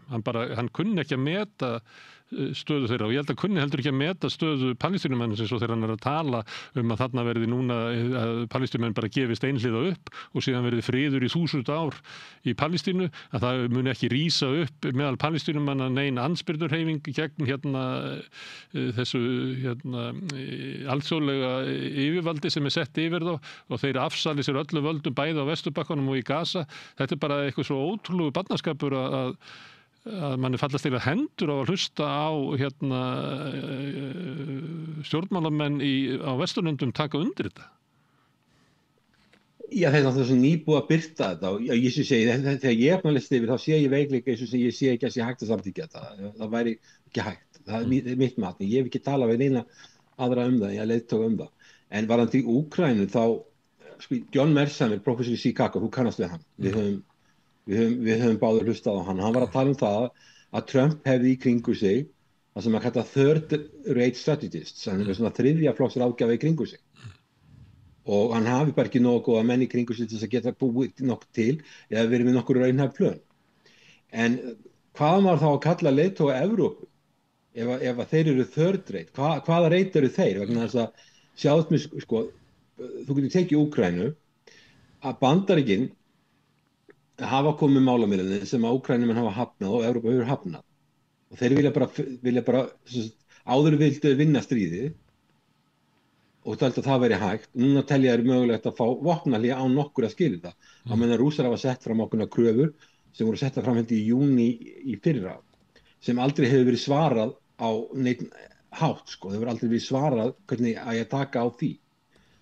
En sjáðu hvernig Trump er búin að koma þessu fyrir. Hann er að yfirgefa Úkraínu sjálfur, hann ætlar ekki að eyða neinum peningum þetta meira, hann ætlar ekki að skaffa neinu vopn nema Evrópa borgi fyrir þau, hann ætlar að taka auðlindir Úkraínu tilbaka af þeim, þannig að mikið auðlindum til þess að borga fyrir allt þeim hefur gert áður og hann búinn að knýja Evrópuríkin í að fara í 5% af vergri landsframleiðslu í hergagnakaup og núna talar hann það á þessum fundi sem hún nefndir hvað þetta er gríðarlega mikil vopnasala framundan og það væri aðal vandamálið í Bandaríkjunum með þar að það væri ekki nógu mikið framleitt af vopnum, það væri ekki að selja, það væri ekki til vopn við allar þessa peninga. Þannig að sér sko, hvernig hann búinn að fara með Evrópu og samt hann bara með third rate, segði John Mersheimer þriðja flokks ráðgjafa, en sérðu bara útkomuna hvernig hann búinn að fara með Evrópu í varðandi viðskiptasamninga, sko hagkerfi Evrópusambandsins álíka stórt og hagkerfi Kína. Þetta álíka stórt og Kína. Kína það er bara að mæta stálinstinn og Bandaríkjamenn komast ekkert með Kína. En sástu hvernig þeir fóru með Evrópu. Og það sem ég sem frá Evrópu hef áhyggjur af hvernig þetta allt sko, að Evrópa vill ekki gefa eftir en gefur raunverulega allt eftir og Bandaríkin, það virðist allavega verið einhver þar, þó að sé, eins og hann segir, third rate strategists sem eitthvað að hugsa heildarmyndina. Og þú sér bara hvernig Bandaríkin eru algjörlega með sín mál á hreinu og búin að ná öllu sem þau vilja, geta notað Evrópu til að kaupa vopn, geta fengið það sem þau leta hendi með endurgreiðslu og geta selt áframhaldandi vopn 5% af vergri landsframleiðslu á ári fyrir lönd sem eru svo slæmri stöðu að það getur bara öngþveiti eins og Frakkland og Bretland. Forystumenn þeirra ástandi í þessu löndum eru svo slæmt félagslega að þessi leiðtogar sem þær hefði fullt í fangi bara að reyna að eiga við innanríkismál sín. En þeir eru á kafi ykkur allt öðru, búa til einhvers konar coalition of the willing, slíka hluti. Þannig að þetta alveg ótrúlegt rugl. Varðandi Gazasvæðið þá bara Ísrael prófessor í Chicago sem skrifaði bókum svo kallar Ísrael í lobby á Steve Walt í Harvard. Hann segir bara að Trump nýja á stjórn í Bandaríkjunum. Hann gangar svo langt. Ég hef ekki rannsakað þetta mál svona mikið eins og hann.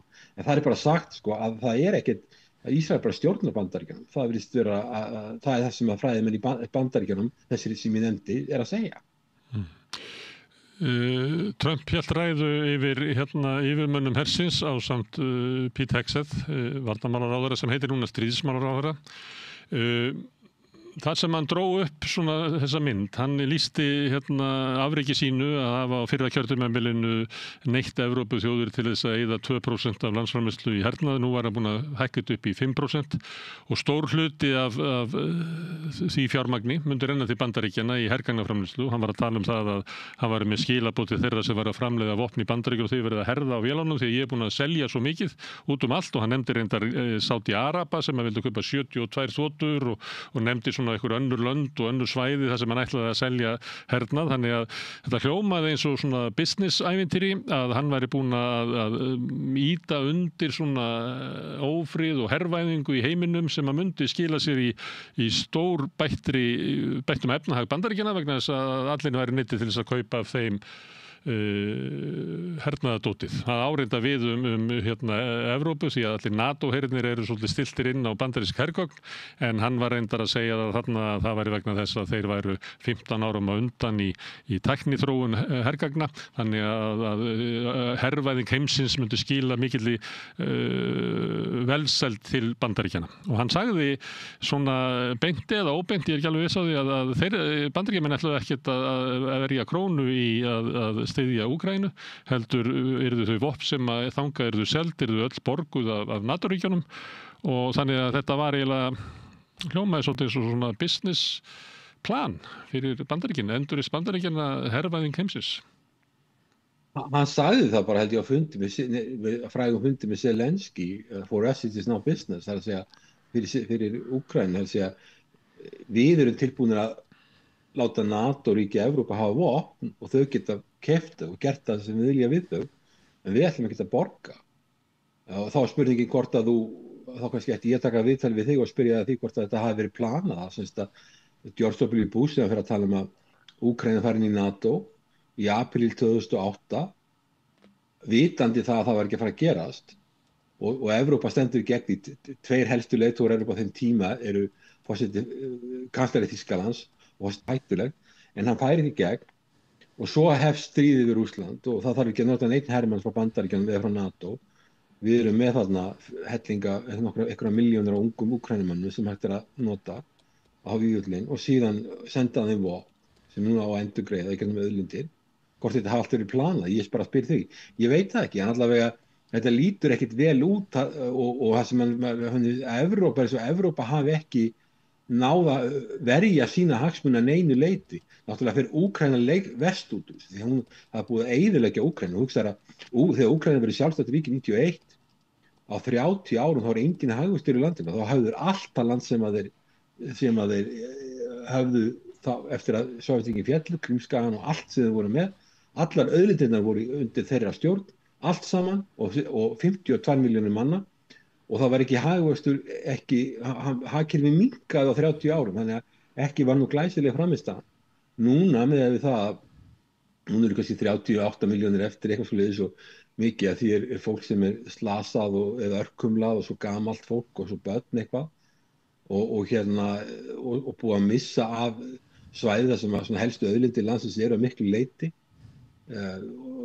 og búið að eyðileggja helstu innviði í landinu.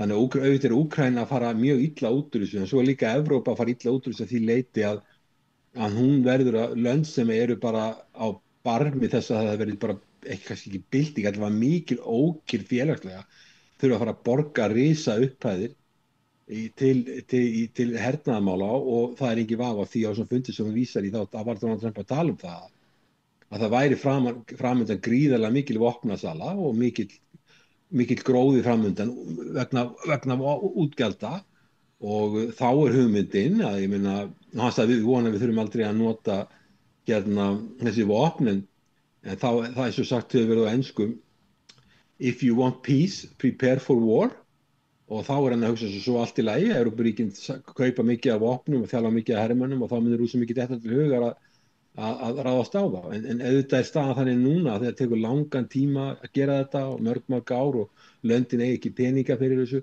Bandaríkin sjálfur ekkert í góðu stöðu nú er government shutdown, það er búið að loka opinberu stofnunum í Bandaríkjunum, það tekst ekki að koma saman fjárlög og hann Trump nefndi þetta með framleiðsluna að hann var að tala einmitt að það vantaði skotfæri og fleira og var svona eins og hann verið að hvetja þá sem að væru að framleiða slíkt að þeir eru að herða sig og það er náttúrulega staðan sem hefur verið í Úkraínu að það þó að sé yfirlýsingar leiðtoga að styðja Úkraínu þá hefur ekkit kannski verið aukið vopnasendingar og vopnin eru heldur ekki vandamál Úkraínu heldur mannaflinn og það var þetta frétt í Mogganu núna að það var aukin sókn flóttafólks frá Úkraínu á herskyldualdri til Íslands og það á líklega við öll lönd þar sem er búið að vera fjallum svona, eitthvað fari kannski ekki tátt að það er svona minkandi trú meðal Úkraínumanna að stríðið skil einhverju og náttúrulega viss að því eftir því sem að dauðsföllin verða fleiri og tengjast fleiri fjölskyldum að þá veit fólk náttúrulega að það að ganga í herinn og vera sendur á fremstu vílínu það er uppáskriftu upp á örkumlun eða dauða. Já, ég held þetta líka þess að þegar við verðum að tala aðstoð Íslands við Úkraínu að því við erum að eiga við stórveldis og Rússland sem að núna eru alls konar vandamál með drón og annað og því að við verðum ekki að kaupa vopn því að við erum vopnlaus þjóð og við viljum ekki fara að standa í leiðindum við Rússland á óþörfu á meðan við gátum gert mikið gagn og það er alveg rétt sem þú segir að það sem ég er að heyra líka er það að mannaflaskorturinn sé ennþá alveglega vandamál heldur en vopnaskorturinn í Úkraínu en það virðist samt vera í Evrópu ennþá hugsunin að eitthvað geti gerst á vígvöllinu sem muni snúa þessu við þannig að Úkraínumenn og það var eins og þú veist það kom Trump með það nýlega sem að segja mér að hann er snjallari heldur en margir Evrópuleiðtogar að hann sagði bara ok, Úkraína getur bara unnið stríðið og hún getur bara tekið all landið tilbaka og Krímskagan líka auðvitað veit hann þetta tjara en hann veit og hann sagði með þetta gerði með aðstoð Evrópusambandsins ég veit ekki hvort þetta átt að vera brandari hjá honum þetta er auðvitað brandari en hann er bara að snúa á það þeir eru að segja það ekki gefa neitt eftir, ekki gefa neitt land eftir hvergi að gefa neitt eftir við ætlum bara að sigra Úkraínu og Víðvöllunum og hann bara tekur undir þetta með mig og segir þið gerir þetta bara sjálf ég skal selja ykkur vopn ef ég á þau til, sem ég reyndar á ekki mikið til af vopnum, en það sem ég á til skal ég selja ykkur og það verður selt með hagnaði og svo skulle ég bara sjá þetta sjálf. Sko, ef það er samninga, sko, ef að Donald Trump og Putin þeir getur komið saman samkomulagi, sem ég held að geti verið alveg sæmilegt samkomulag fyrir Úkraínu, hún myndi tapa ykkur en þetta verið sæmilegt samkomulag og Trump geti gert alls konar greiða fyrir Putin, en Trump bara búin að sjá það, þetta vonlaust, því að allt sem hann hefur komið hingað til hefur bara verið hafnað algjörlega og ekkert verið hlustað á það. Það er bara, við gefum ekkert eftir. Hann tók upp orðræðu Evrópuleiðtogana að Úkraínumenn yrðu bara að vinna stríðið og endurheimta allt landið og hann bætti við síðan og jafnvel meira eins og hann var að því að Úkraínumenn gætu bara farið til Moskvu eða eitthvað og svo hlær hann bara á kantinum og það þarf að kaupa öll vopnin til þess að standa í þessu. Hann ekki táður því hvort að Úkraínumenn vinni eitthvað land eða ekki, hann bara græðir sem vopnasali. Og það Úkraína ekki eitt öryggismál fyrir Bandaríkin. Nei, hann búinn að skila þessu máli og hann líka búinn að standa fram fyrir því í langan tíma að Evrópubúar hafa verið að segja ok, setjið secondary tariffs á Indland og Kína og þá er Kína erfiðasti aðilinn, þeir eru það stórt land og öflugt og þeir standa bara jafnfætis Bandaríkjunum á svo mörgum sviðum að það er ekki takt að leika sig með það. Þeir eru miklu harðskeyttari heldur en nokkuð með Evrópa sem hefur látið farið illa sem er skrítið því Evrópa er bandalagsmaður. En sjáðu að hann var beðinn að gera þetta og hann veit að þetta gengur ekki fyrir Bandaríkin. Hann veit að bandaríska hagkerfið er svo þungu höggi að hann gerir þetta ekki. En svo bara snýr hann sig við og segir bara ok, Evrópa, gerið þið þetta fyrst og svo skulum við. Og segja eins og svo og hann alltaf veit að þeir mun aldrei gera það sem þeir að bíða Bandaríkinu og Zelenski alltaf með þá hugmynd ok, Bandaríkinu með geta gert einhvað bara til að skrúa bara fyrir Rússland alveg. Hann búinn að halda þetta, hvort hann trúir þessu sjálfur, ég veit það ekki. Hann búinn að tala lengi þetta en auðvitað er þetta algjörð fyrra. Við erum í margpóla heimi. Málið er það að Evrópuleiðtogar neita að viðurkenna að við erum í multipólar heimi eða margpóla heimi. Þeir lifa ennþá í einpóla heimi þar sem Bandaríkin er algjörlega ráðandi og þeir sjálfur með Bandaríkjunum. Þeir get ekki átta sig á því að sætt sig við það að við erum í margpóla heimi þegar dyr Rússlands inn í Evrópu og Bandaríkin lokast að mestu leyti, ekki alveg en að tölvöru mestu leyti, þá bara opnast dyrnar austur til Kína og BRICS-landana. Og þetta er það sem gerist í fjölpóla heimi. Ef að Kína væri ennþá þróunaríki, fátækt þróunaríki eins og var fyrir 30 árum og BRICS-löndin mörg fyrir fátæk lönd, þá er þetta ekki hægt. En eins og Suðaustur-Asía sem ég sem eru lönd sem eru rík lönd, eins og Suðaustur-Asía, Asían, þetta eru tæplega 700 milljónir manna og lönd sem eru í miklum hagvexti, þau stunda viðskipti við Rússland, eiginlega öll bara á þess að sé nokkuð vandamál og sama með Kína. Og Evrópuleiðtogarnir tala þetta. En hvað gerir Trump? Hann segir, þið gerir þetta sjálf. Auðvitað, Trump vill ekki að hann verið kennt í stríði. Hann vill ekki gera það. Og þá segir þeir akkur setur ekki á secondary tariffs og auðvitað veit hann það að það var að skrúa sitt eigi hagkerfi niður og hann ætlar ekki að vera að gera það. Það er að koma í þingkostningu midterm elections, þannig að það getur að vera að stúta republikanaflokknum réttur í kostningar og þá segir hann bara ok, þið gerir þetta fyrst, þið stökkvið fyrst og skal ég koma eftir. Hann veit að þeir stökkvu ekki fyrst og þá getur hann alltaf sagt, já, það er ekki mér að kenna. Ég baði ykkur að beita secondary tariffs á Kína og Indland og þið vildu það ekki og þá ger ég það ekki heldur. Við þurfum að standa saman. Þannig hann er algjörlega búinn að snúa á það og það er margir að segja að Donald Trump að margt sem hann segir er skrítið og maður fyrir að sjá sem hann segir en að halda því fram að maðurinn sem er vitlaus, það er algjör fjárstæða. Hann ráð því hvernig hann er búinn að hvernig Evrópulöndin hafa farið út úr samskiptunum við Bandaríkin. Allavega hans sjálfur eða einhverjir er að hugsa frá upphafi til enda en maður sér engan í Evrópu sem er að því, eða sér þú það? Nei, það og ég held að það er líka tilbúið Gaza og viðbröð Evrópu leiðtogana við því afhjúpar enn frekar að Evrópa hefur enga getu til þess að vera með sjálfstæða hugsun, heldur er þetta bara skottast eitthvað eftir Bandaríkjunum og reyna að halda niðri almenningi í sínu löndum eða sætta sig við raunverulega vera eitthvað svona leppríki Bandaríkjanna á alþjóðavettvangi og svo náttúrulega er afstaða þeirra til Úkraínustríðsins við oft farið við það en ég ætla aðeins að áður en ég missi þig. Já, en sjá til Evrópa er ekki þjóðríki, þetta eru lönd, þetta er fyrir bara við 27 höfuð og ég hef verið skammaður fyrir það meðal hans nýlega frægum fjölmiðlamanni á Íslandi að ég tala alltaf mikið niður til Evrópu. Ég er Evrópubúi, ég er hlynntur Evrópusamrunanum og sameiginlegur markaður, hann er sko mjög mikilvægur. Margt sem Evrópusambandið hefur gert er gott og ég myndi ekki vera og Evrópa heldur upp í vissum mannréttindum og vissum gildum sem ég aðhyllist, en mér bara blöskrar að sjá hversu illa farið með Evrópu í öllum erfiðum samningum og samskiptum. Það er alveg ótrúlegt. Og það kannski af því þetta eru 27 höfuð sem eru að hugsa sjálfstætt, sem eru aðildarríkin, og svo er þetta með einhverja aðilega eins og Ursula von der Leyen eða talað ekki Kaja Kallas, fólk sem hefur ekkert mikla getu og þess vegna lendir Evrópa á vondum stað eins og hún er í dag og auðvitað rennir mann þetta til rifja hvernig þetta allt er. Þetta er alveg skelfilegt.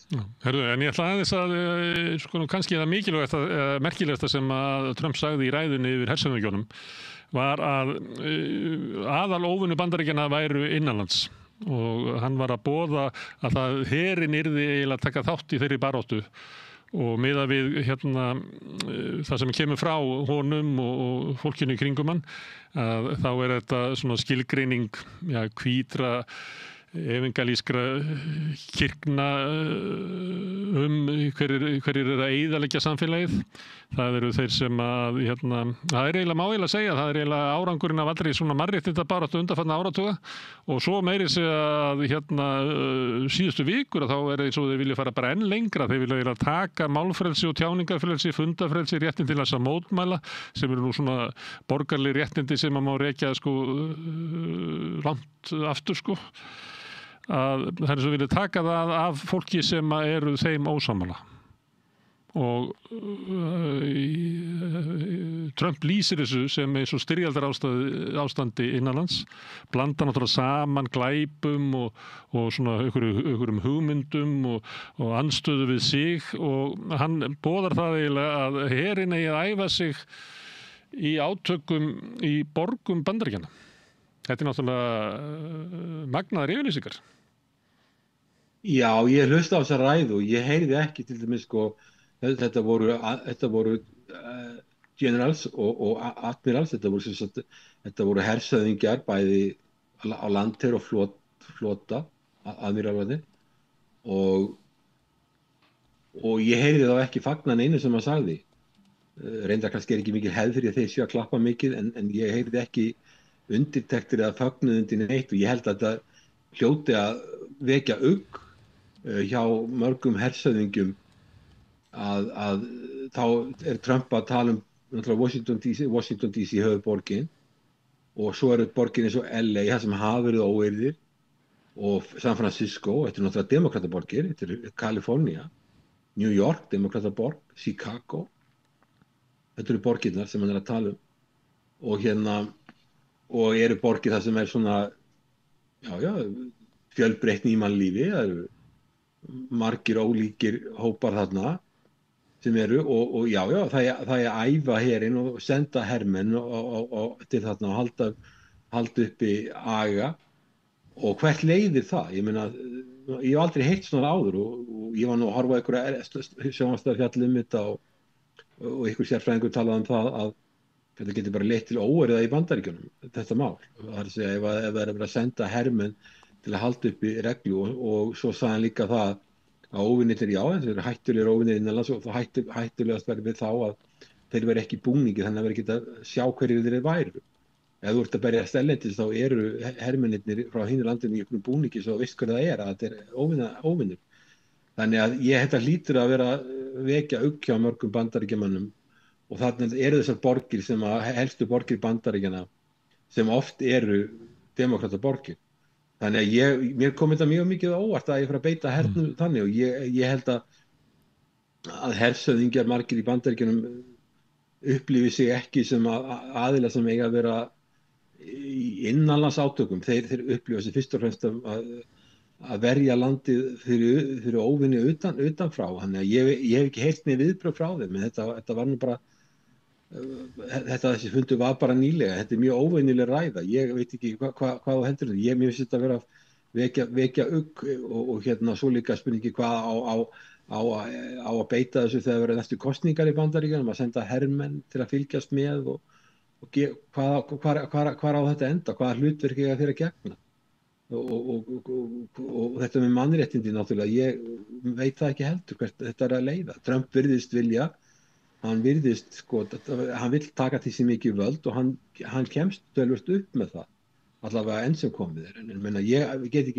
hef búið í Bandaríkjunum í 10 ár og ég hef búið í New York og Washington mörg ár og ég hef búið í San Francisco, ég hef komið oft til LA, ég hef komið til Chicago, allt saman mjög viðkunnalegt fólk og borgir sem var gaman að heimsækja og sem að kunni vel við en hann virðist líta á þetta sé mikil ógn þarna sem að þarf að berja niður með hermönnum og þetta getur valdið bara pólitískir ókyrr í landinu ef þetta gengur á langt, held ég.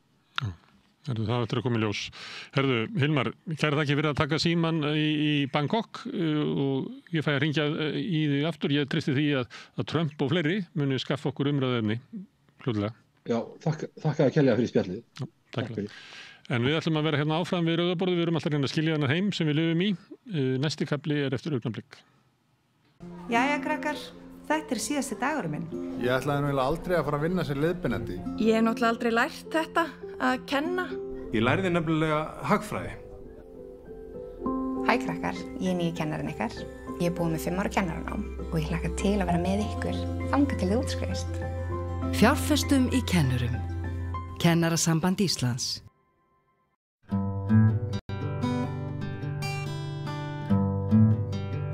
Já, hingað eru komnir góðir gestir. Indriði H. Þorláksson fyrrum ríkisskattstjóri, velkomin. Takk fyrir. Og Mörður Árnason fyrrum þingmaður, sæll og velkomin. Þið voruð báðir gestir, sá ég, á málþingi sem haldið var starfshætti við lagagerð á Alþingi í síðustu viku. Það fór fram á vegum Reykjavíkur Akademíunnar sem nú flutt niður í miðborg. Og ég satt þetta þing sem blaðamaður og fannst það að mörgu leyti áhugavert og verðskulda frekari umræðu. Við getum kallað þetta spjall okkar núna aðvífandi sem tilraun til þess að færa almenningi bara heima í stofu, svona brota því sem þarna kom fram. Og þá viðbrögð ykkar við þeim upplýsingum sem komu fram. Það var náttúrulega heit kartafla sem að við öll minnumst sem málþófið síðasta sumar. Beitingins svokallaða kjarnorku ákvæði sem að lagaprófessor nokkur á þinginu sagðist finna aularhroll þegar hann heyrði að það var kallað kjarnorku ákvæðið. En sem sagt þetta þing það fjallaði átök og atburði við meðferð frumvarpa á síðastliðnu vorþingi. Meðal annars og þarna fluttu allmargir erindi, meðal annars Þórunn Sveinbjarnardóttir sem forseti. Hún setti málþingið sem sé. Akkurat, sem forseti Alþingis og ég ætla bara svona byrja að grípa kannski niður í hennar málflutning að hún spurði í rauninni hvort ásýnd Alþingis eins og við sáum hana síðastliðið sumar væri kjósendum bjóðandi. Það svo?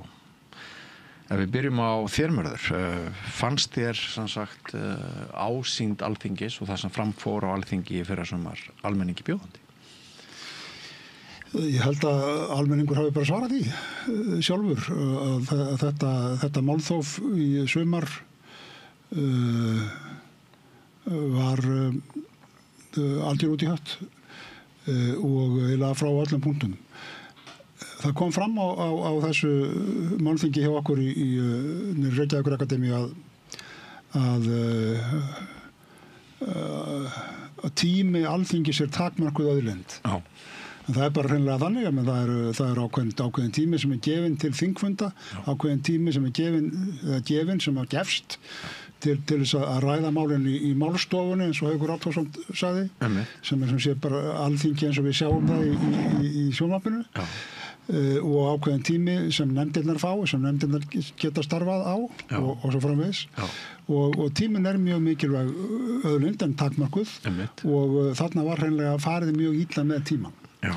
Ég horfði náttúrulega á þetta af reynslu af því ég hef bæði ég var í 2 kjörtímabil á þingi aðalmaður og var eiginlega bæði gerandi og þolandi í málþófi bæði hélt upp í málþófi, það var reyndar í gamla stílnum þegar menn þurfti að flytja mjög langar ræður og var svo gerandi, var svo þolandi það var einn af þeim sem þurfti að þola stjórnarandstöðunni í Jóhannustjórninni að halda upp í málþófi hvað eina þannig ég horfði svolítið á þetta þannig og ég var líka mjög hissa á þeim sem héldu upp í málþófinu þarna af því að það sem maður hugsaði var alltaf þetta það er ekki bara verið að tefja einhver mál eða reyna að búa til einhverja stöðu heldur var það líka þetta hvað segir fólkið hvað segir almenningur sem við erum að tala við eða minnst þeir hópar sem að skipta máli og í þessum málþófi sumar þá var bara almenningur að móti því þeir sem héldu upp í málþófinu þeim tókst aldrei að raun og veru að fá almenning á sitt band eða auka andstöðuna við það mál sem var að ræða sem voru veiðigjöldin þannig að ég var líka hissa á svona á forsendunum sem voru á bakvið þetta en mér fannst þetta sjálfum svona þegar ég lít tilbaka á mín eigin þáttöku sem þolandi og gerandi í málþófi þá finnst mér þetta hálf ömurlegt og eiginlega niðurlægjandi fyrir þingmann og þingmenn að standa í þessu og þessu verður að breyta og ég held að í Þórunn Sveinbjarnardóttir sem þú ræddur hafi gert raun og veru bara þjóðinni mikinn greiða með því að nota þessa 71. grein sem búin að vera og heita ýmislegt en vera í þingsköpunum frá upphafi, ég þorum ekki að segja það en minnst ást í mjög lengi og algjörlega eðlileg og vonandi breytir hún þar að þess það að hafa gert þetta og geta þá gert það og menn geta þá gert það aftur við svipaðar aðstæður að það breytir vonandi vinnubröðunum á þinginu. Já. Það kom hann fram Indriði að það í rauninni kannski agnúi á stutt í máli sumra að það væri verið að misnota form, misnota veilu í formi með því að ræsa þessa eilíðarvél eins og Mörður minnist á það var hérna áður hægt að flytja mjög langar ræður svo þessum þingskapalögum breytt og hérna það kom fram hjá Þórunni og fleirum að það hefði kannski enginn séð fyrir að það væri hægt að fara í þessa endalausu 5 mínútna umræðu ertu með skoðun á því hvort það þarf að breyta þingsköpum þingskapalögum eða hvort við ættum að geta svona höfða til sómakenndar þingmanna? Já, það svona alltaf álitamál hvaða leið best en ég vil taka undir það sem að Mörður segir málþófið, ég held að það hafi fallið sjálft sig en ég held líka að það hafi sjálf sig kannski verið góð uppákoma því að þetta ekki eina tilvikið eins og hann sagði, þetta hefur verið iðkað og það vantar einhver tæki til þess að koma í veg fyrir að fara svona illa með starfstíma þingsins og gera erfitt að afgreiða mál og mér fannst hérna setning sem hérna þingforseta koma mjög glöggt fram hvaða áhrif þetta hefur á þingstörfin og svo fannst mér sérstaklega kannski andlitsverti hjá Davíð Þór Björgvinssyni hvernig hann skilgreindi í raun og veru og fór í gegnum annars vegar hvað felst í hérna í mannréttundum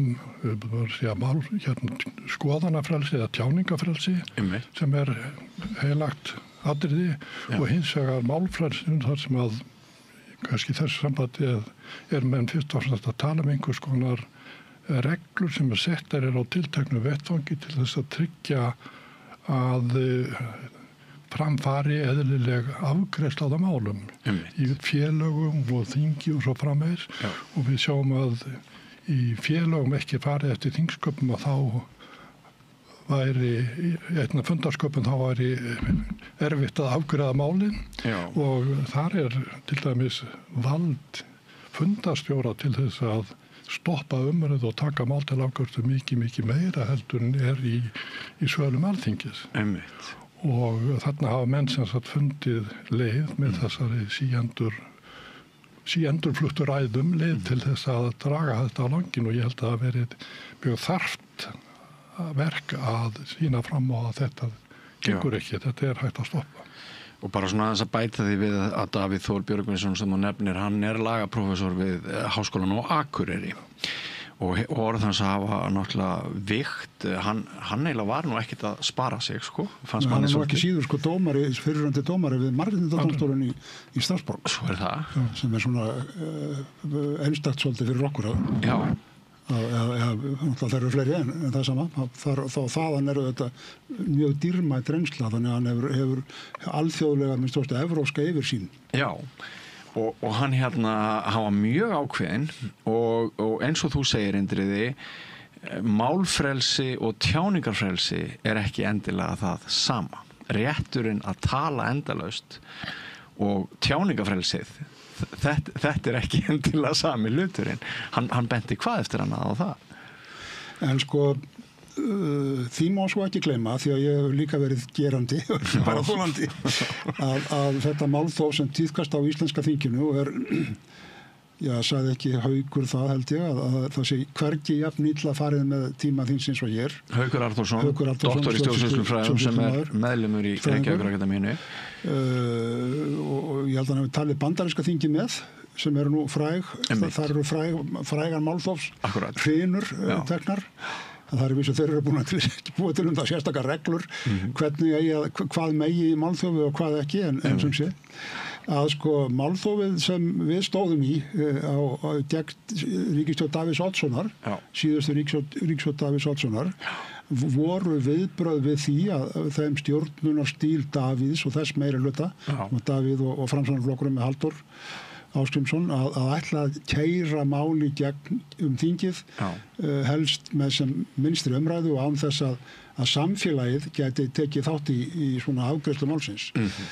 Og ég ekkert reikinn á því að hafa staðið í málþófinu, í þessu málþófi, eins og ég sagði áðan, en við vorum að verja rétt minnihlutans og líka rétt almennings til þess að hafa áhrif á þingið, og það verður að passa sig auðvitað í framtíðinni hér að náist eitthvað í jafnvægi, þannig að meirihlutin geti sinnt þeim rétti og þeirri skyldu meirihlutans að afgreiða mál, en að minnihlutin hafi líka rétt og það haldist einhver lýðræðisleg umræða um mál sem skipta almenning, sem koma almenningi við.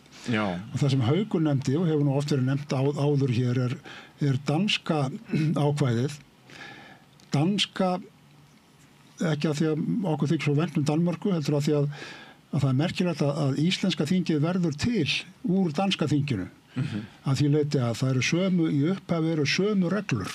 1845 þegar þingið verður til sem ráðgjafaþing og sérstaklega 1874 þegar í fyrsta löggjafaþinginu. Að þá verða til verður til íslenskt þing, íslenskt löggjafaþing sem byggt á sömu reglum og danska löggjafaþingið.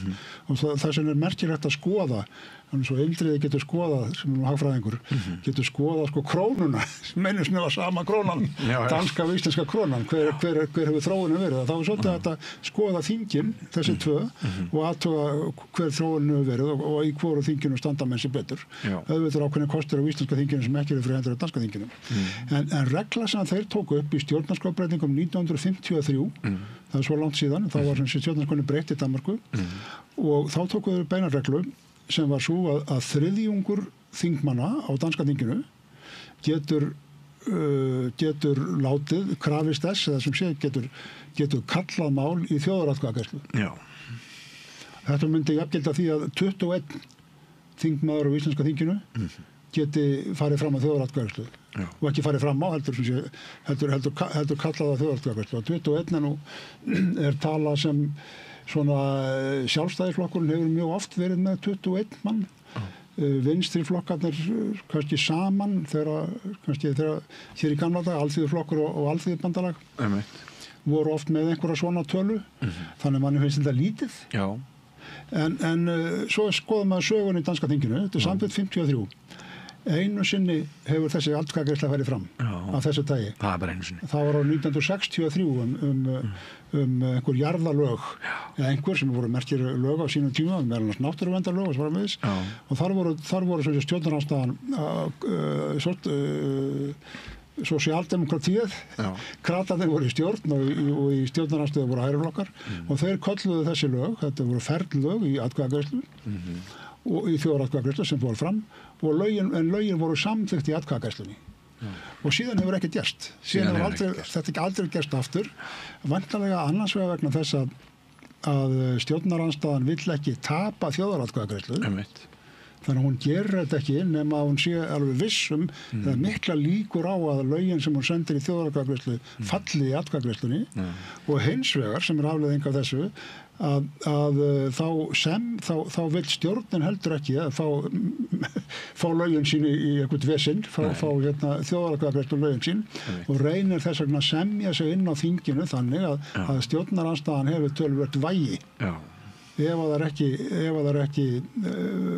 nást ekki samningar þá getur stjórnarandstaðan gert þetta. Þetta svona dæmi ákvæði sem gæti sem rétt að skoða af því að þarna er ákvæði sem sé klárlega hefur meiri hlutin rétt til þess að gera það sem honum sýnist en minni hlutin hefur ákveðin völd sem koma þarna á móti. Og sem sé það 21 maður á Íslandinginu. Haukur þegar hann sagði okkur frá þessu þá lagði hann til beinlínis að þetta gert á Íslandi, við þurfum að hugsa það mjög vel en þá sagði hann við skulum gera tilraun sem þannig að við breytum ekki stjórnarskránni en það nú nokkuð snúið heldur fáum forsetan í lið með okkur og látum forsetan, þannig að forsetin lofi því að ef 21 þingmaður á Íslenska þinginu vil fá máli í þjóðaratkvæðagreiðslu að þá noti forsetin í málskotsréttin. Þetta er svona dæmi eins og ég segi ákvæði, lagaákvæði eða eitthvað samkomulag sem að menn gera til þess að losa þingið úr þessum viðjum. Svo þetta spurning sem við getum rætt áfram er það kannski íslensk pólitík með einhverjum mætti sem býður þetta til og ekki bara aðstæðanir á þinginu? Það er forvitnilegt að velta því fyrir sér hvort við getum heimfært þessa venju Dana sem að hefur virkað þá vel. Það þurfti bara eina þjóðaratkvæðagreiðslu til og eins og Mörður segir þá það er stór ákvörðun að fara þessa leið en við erum einmitt að leita kannski að einhverjum svona betrum bótum fyrir minni hlutan auknu lýðræði minni hlutans ef eilíðarvélin 5 mínútna eilíðarvélin verður aftengt þá finnst okkur kannski eðlilegt að það sé eitthvað annað úrræði. Heldur þú Indriði bara svona því að þú hefur nú svona lengi haft mikinn þjóðfélags áhuga og svona verða þú ert náttúrulega talnaglöggur og ert nú yfirleitt með einhver svona tölur og gögn fyrir fram að þig en svona ef ég spyrði tilfinningu þína heldur að væri hægt að heimfæra þessa dönsku venju upp á Íslands samfélag?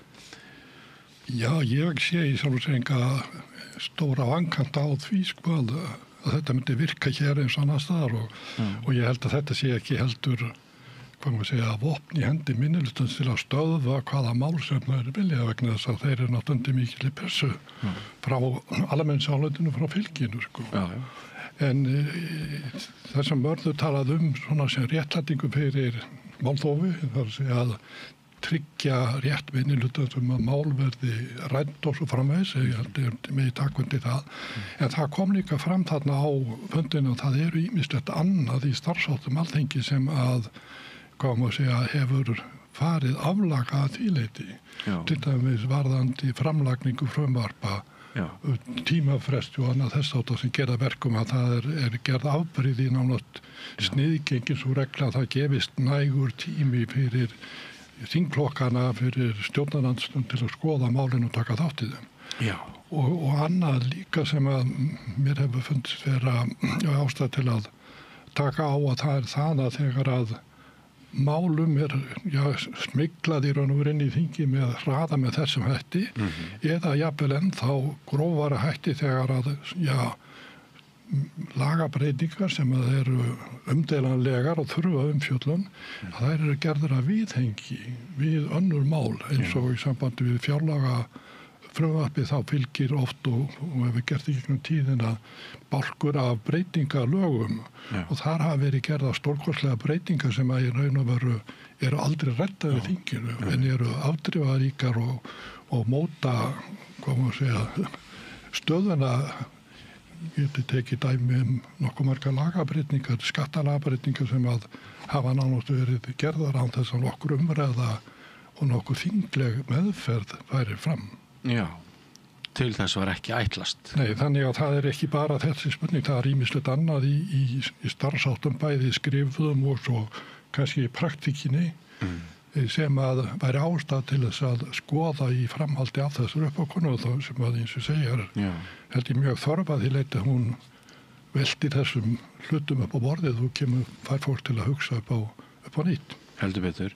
Nú Davíð Þór nefndi sérstaklega búvörulögin í tengslum við þetta umdelda frumvarp sem að margir halda fram að hafa bara verið endurritað. Já, hann reyndar stutti komst að þeirri niðurstöðu sjálfur að Hæstiréttur hafi rétt fyrir sér það að Alþingi hafi mátt setja þessi lög. Já. En héraðsdómur og mjög margir töldu að það væri ekki.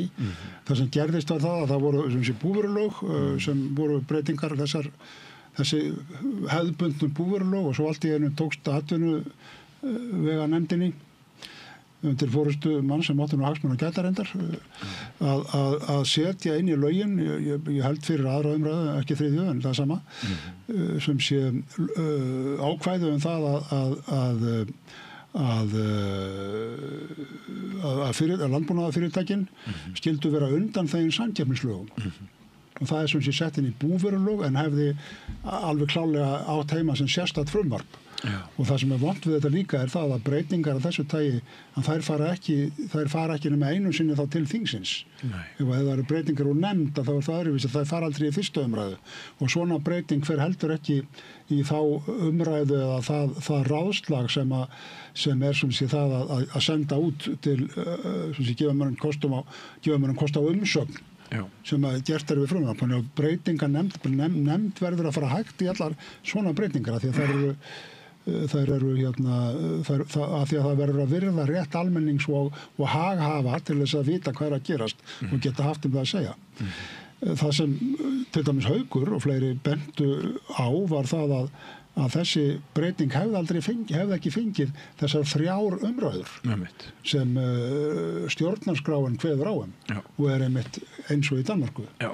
En í Danmörku tryggt bæði með reglum það að með ekki breyta frumvörpum mjög mikið sem sé í þingnefndum að verða bara að fella þau samþykkja þau eða fella þau og breyta þeim innan þeirra á því efnisviði sem frumvarpið tekur til og hins vegar svo það að sem sé allavega þetta og þar með hefði stæðist þetta ekki stjórnarskrá. Og Davíð sagði að þingið, það þingsins, ekki dómstólana að ákveða hvað felst í þessu 3 umræðum. En það sem menn töluðu líka á þinginu, á málþinginu var það að þingið sjálft gæti breytt þessu með því að taka upp reglur sem að væru þá svipaðar dönunum það að það megi ekki breyta svona miklu í frumvarpinu. Ef menn vilja undanþiggja fyrirtæki samkeppnislögum að þá getið þið flutt það sérstakt frumvarp sem að fer þá sína eðlilegu leiði gegnum þingið. Þingið má gera slíka breytingar allavega en þá en það má ekki svindla svona á þeim. Nei. Og eins þetta sem Indriði nefnir lög sem bara breytingar sem verða bara svona einhvers staðar niður inn í miðjum fjárlagabunkanum. Ég man eftir einni, það var nú ekkert stórmál svo sem en það var allt í einu búin til svo loftbrú á Íslandi sem þýddi það að landsbyggðarmenn tilteknum frá Húnaflóa og til Hafnar í Hornafirði hinn á leiðina sem sé að þeir fá eina ferð af ári held í ókeypis til að fljúga til Reykjavíkur og það var nú ekki mikil umræða þetta, en þetta var sem sé samþykkt, en ekki með sérstaklega frumvarp, heldur var þetta samþykkt sem fjárveiting inn í fjárlögum. Þetta fekk enga umræðu, menn hafði ekki við í Reykjavík kost á því að segja hvort við vildum myndi ekki, hvort þetta við fengjum þá ekki loftbrú til Akureyrar og svo framvegis. Ég er ekki að segja, bara aftur vil ég segja, þingið hefur rétt til að gera þetta, en þingið vil sérstaklega gefa Akureyringum flugfæll til Reykjavíkur, þá er þingið þetta rétt til þess, við skulum ætla það, en það verður að vera en almenningur hefur líka rétt til þess að segja til það hvað þeim finnst það, og við höfum rétt á því að þingmenn að fá afstöðu þingmanna þetta mál og ekki bara fjárlögin sem slík. Þannig að það er ýmislegt að þessu tagi sem þarf að skoða. Og eins og Indriði segir líka að þá er þetta ekki bara þingið. Heldur eru þetta svona hlutir, frumvörp eru búin til í skipulögð og sett fram af fulltrúum stjórnarráðsins. Það eru ráðherrar og embættismenn sem notfæra sér líka veikleika þingsins að þessu leyti. Já. Svo ef maður víkur aftur sögunni til síðasta sumars og þeirra orðræðu sem átti sér stað á meðal minnihluta þingmanna, þeirra sem voru að þæfa málið mest, að þeir töluðu mikið að það væri verið að skerða þeirra málfrelsi og tjáningafrelsi. En þeir hafa svo mörg önnur úrræði eins og Davíð Þór Björgvinsson benti á til þess að tjá sig, að taka þennan dýrmæta tíma, stutta tíma sem á Alþingi, svo 100 klukkustunda skiptir. Það var enginn á öllu málþinginu sem sá neitt viti í þessu, og ég spurði Þórunni Sveinbjarnardóttur fyrst að væri þannig, að hverju þau breyttu þá ekki bara þingskapalögum, en þá kom fram að jú, það er sennilega þegar lið á veturinn væri einhver vinna í gangi það, en maður heyrði samt á svarennar að hún var ekki alveg viss hverju ætti að breyta með lagabókstaf og svona hvað ætti að reyna á, hvað maður að segja, siðsemi, sómakent. Það er svona, spyr ég bara aftur, af því þú þekki nú vel, Mörður, þessa menningu og hefur verið innan þings og utan. Heldurðu að við getum farið einhverjum svona mjúkar leiðir til þess að bæta þessa menningu eða? Já, það sem ég held að Þórunn sé að hugsa er þetta. Menn voru orðnir mjög heitir í málþófinu, minnihlutinn og meirihlutin líka. Leifum fólki aðeins að hvílast. Það komu fram rættir hinn nýji varaformaður Sjálfstæðisflokksins, hann sagði það að svona drói land með þetta málþóf, þetta væri nú ekki mjög æskilegt og eitthvað svona. Það er ákveðin rödd sem er kannski til táks það, vísbending það að þessi minnihluti sem stóð fyrir málþófinni, að hann sé ekki, þó hann segist vera stoltur ennþá yfir því og þetta hefur alveg sjálfsagt og hann hefur árétti beittur, að þá sjáum menn nú að þetta svoleiðis var það ekki alveg. Nei. Og það getur þetta vel verið, 71. grein þarna, það þarf ekki að breyta henni. Það sem gallin við 71. grein var það að hún var ekki notuð. Og þá er spurning, geta menn án breytinga, án þess að taka upp til dæmis stjórnarskrár ákveðið þjóðaratkvæðagreiðslu, náð sér niður á einhvern nýjan grundvöll í þessu. Það reynir strax á það á þinginu í einu máli sem er bókun 35, þessi fræga, þar sem miðflokkurinn hefur talar núna þannig að hann ætli að út í málþóf hana. Það er ekki, við höfum ekki heyrt frá framsóknarmönnum og sjálfstæðismönnum það, en það getur reynt á þetta strax þar. Og mér finnst algjörlega eðlilegt, sérstaklega ef að það er bara eitt flokkur. Það þarf auðvitað að gæta þess að eitt flokkur, og bara hver þingmaður, hafi rétt til þess að fái að segja það sem hann sýnist og leggja fram þau rök sem hann vill og fái svör við sínum málflutningi. En ef eitt flokkur, eins og miðflokkurinn hefur gert áður, leggst á eitt mál, tekur það í gíslingu, þá tel ég að beita 71. greinni svona eftir hæfilegan tíma. Og það gæti alveg svona prófsteinn á það hvort menn ná sér, hvort menn ná án mikilla breytinga á eitthvað annað stig í þessu dæmi. Já. Má ég segja svo, ég var eitthvað að reyna að koma orðum að þessu að ég veit það ekki hvort að þegar maður horfir á danska þingið og segir það ekki allt gott af danska þinginu en það er eðlilegt að bera sig saman við það vegna þessara sögulegu forsendum. En getur að vera það sé ekki bara að við höfum vilst út af einhverju svona leið tæknilega, en getur verið að íslensk pólitík snúist að einhverju leiti aðra hluti en í Danmörku. Málþófi núna, þetta grimma málþóf var veiðigjaldið og það sem var sérkennilegt við það, eins og ég sagði líka eins og gamli þingmannum komu auga á var það að málþæfendur höfðu ekki almenning með sér nutu ekki mjög takmarka stuðnings almennings í þessu málþófi og hvað voru þeir þá að gera? Jú, þeir voru að verja tiltekna sérhagsmuni og það sem kemur aftur og aftur inn á Íslandi er það að þessi sókn og vörn sérhagsmununa sýnist manni grimmari hér í pólitíkinni heldur en í Danmörku eða Frakklandi eða Noregi. Og sérstaklega tekur þetta til tvenns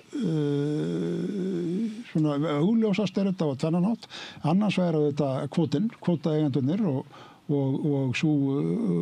sægreifarnir það óréttlæti allt saman þeir ætla ekki að missa þetta aftur þeir ætla sér að eiga þetta áfram og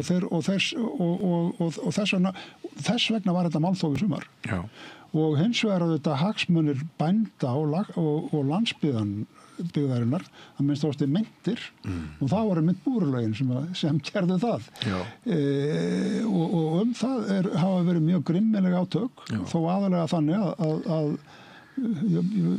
varla maður þora að nefna bændur en minnst ástu þeir sem hafa hag af óbreyttu ástandi í landbúnaði að þeir verjast hetjulega og sækja fram við að halda því óbreyttu þó að manni sýnist að skynsemi og aðstæður mæli með talsverðum breytingum á þessu.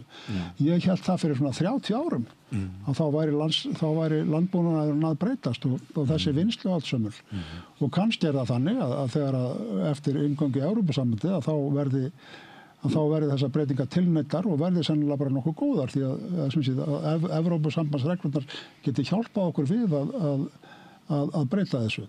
Þetta eru mjög ólík hagsmunni sægreifa annars vegar og hins vegar bænda og landbúnaðarfyrirtækja en þetta er samt eitthvað það er á þessum punktum sem átökin verða hvað hörðust og óþyrmilegust í íslenski pólitík. Já, en vegna þess að þú nefnir með Danmörku, Jóhann Hauksson sem hefur starfaði lengi hér en hefur búið í Danmörku undanfarið, hann hefur einmitt hann sagði spjallið við mig á samstöðinni fyrir nokkrum mánuðum að honum sýndist allt önnur menning á bakvið danska pólitík og íslenska pólitík, hvað varðaði það að í Danmörku þá væru bara þeir þingmenn bara dönn, þeir væru bara búnir ef þeir væru í svona grímulausri sérhagsmuna gæslu eða vörslu en hér er þetta bara einhvern veginn nánast viðurkendur hluti af starfi margra þingmanna þannig já, eindriði Já, þetta er áhörtefnið mér langar aðeins fyrst kannski að mikið sem spurðir er hægt að breyta vinnubröðum Alþingi eða svo nauðsynlegt að breyta þingsköpum og svo framvegis eða hægt að gera með öðrum hætti þá komið þarna fram áhugaverðir punktar eins og Hauki Arnþórsssyni þar sem hann svona velti upp ýmsum öðrum atriðum í starfi þingsins sem eru hvað maður segja standi í vegi fyrir því að það sé jafn skilvirkt og við skulum segja gæði í starfsins mikil eins og æskilegt væri. Hann gerði samanburð á til dæmis hvað við eigðum mikið fleiri umræðutímum í þingsal í afgreiðslu mála heldur en slemsi í öðrum þingum og svo framvegis.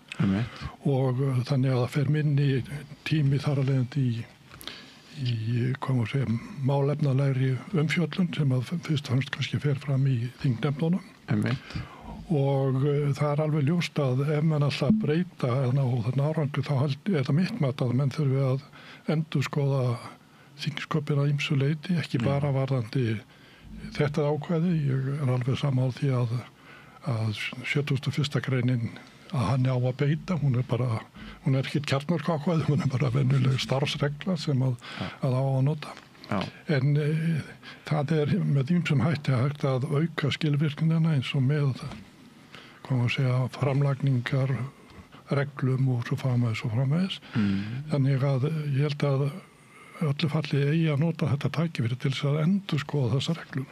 Já. En hitt er líka áhugavert sem kom fram bæði hjá Þórunni og eins hjá Höllu Hrund. Þar sem hún ræddi einmitt fremur starfsmenningunni eða staðarmenninguna, þar sem væri skortur á kannski samráði og samvinnumál, benti meðal á að mál, lítið umdeilt mál, afgreiðslumál sem væri nauðsynlegt, oft smáatriði einhverjum málum, þar væri engin ágreiningur, engin grundvallar ágreiningur milli þingflokkar eða hópa afgreiðslu þeirra. Já. Þessi mál tæki hins vegar oft óhóðan tíma vegna þess að einhvern veginn teldu en það skildu sín að vera móti stjórnarandstaðan og að vera móti stjórnum og svo framvegis og segir af hverju komum við sér ekki saman að þessi til þess að gera ágreining til að mála þau séu tekin og fái eðlilega afgreiðslu en hangi ekki inn í annarkvort óafgreitt eða sé að tefja fyrir afgreiðslu annarra mála.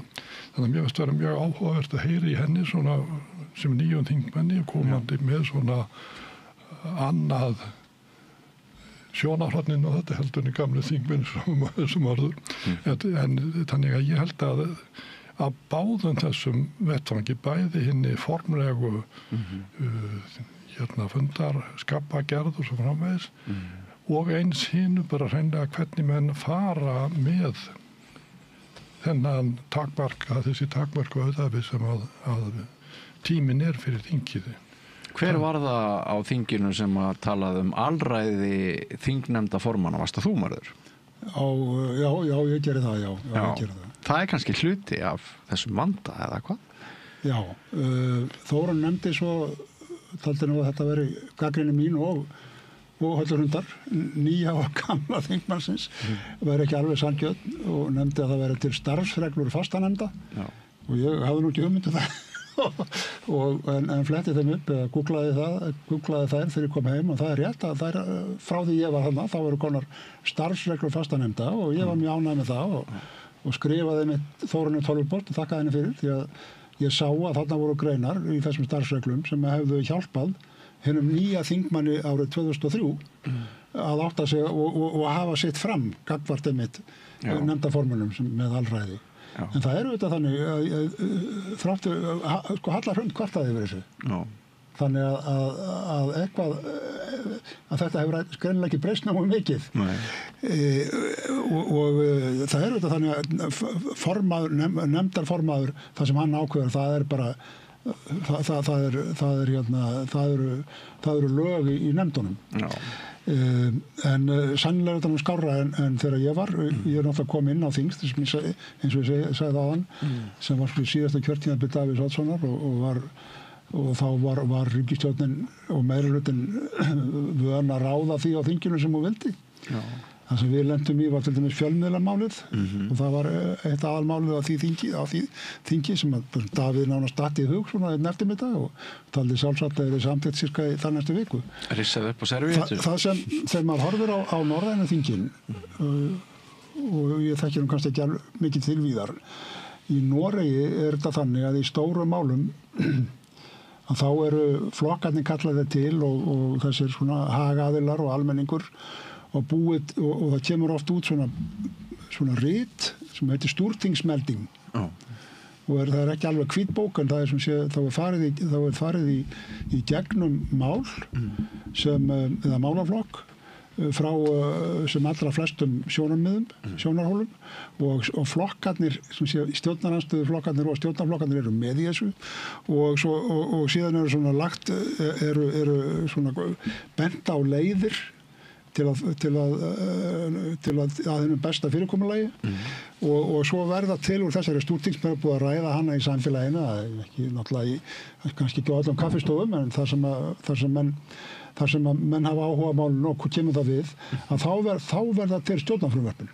Þannig að áður en mál kemur inn á norska þingið, að þá vita bæði hagaaðilar og almenningur sem skiptir máli í þessu dæmi og þingflokkar og þingmenn stjórnar og stjórnarandstöðu hvað er að gerast. Já. Og þess vegna verða umræðurnar á norska þinginu ekki endilega það verða skipulegri.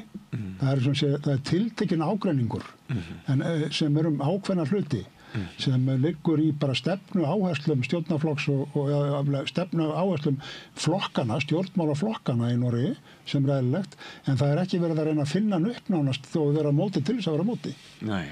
Og þetta er kerfi sem ég held að myndi gera okkur mjög gott hér. Já. Því að við erum alltaf í því miður, það reddast er íslenska máltækið og það er gott í sjálfu sér að við erum tilbúin að ganga í hlutina og leysa málin, það reddast sem sé, en að reka alþingi og stjórnarráð í þessu prinsippi, það er ekki gott. Nei, svo sem að nefni nokkra punkta sem komið fram hann á þinginu og ykkur hlustandum og áhörundum kunna þykja áhugaverðir, þá kannski ágætt að rifja það upp að það eru 33 nýjir þingmenn núna og það var svolítið talað þessa starfsmannaveltu að stofnana minni færi þverrandi og það gæti verið hluti af vanda sem við myndum sjá hérna á næstu misserum í tengslum við þessa umræðu. Sumir nefndu það verið ástæði fyrir venjum og svona ákveðin íhaldssemi og það var gagnrýnt að hér snerist svo mikið þennan ræðutíma og þennan sjónvarsglugga og það var nefnt að ná í svona soundbite undir fyrirspurnatíma störf þingsins eða eitthvað, fjölmiðlar myndu stökkva það og allt það.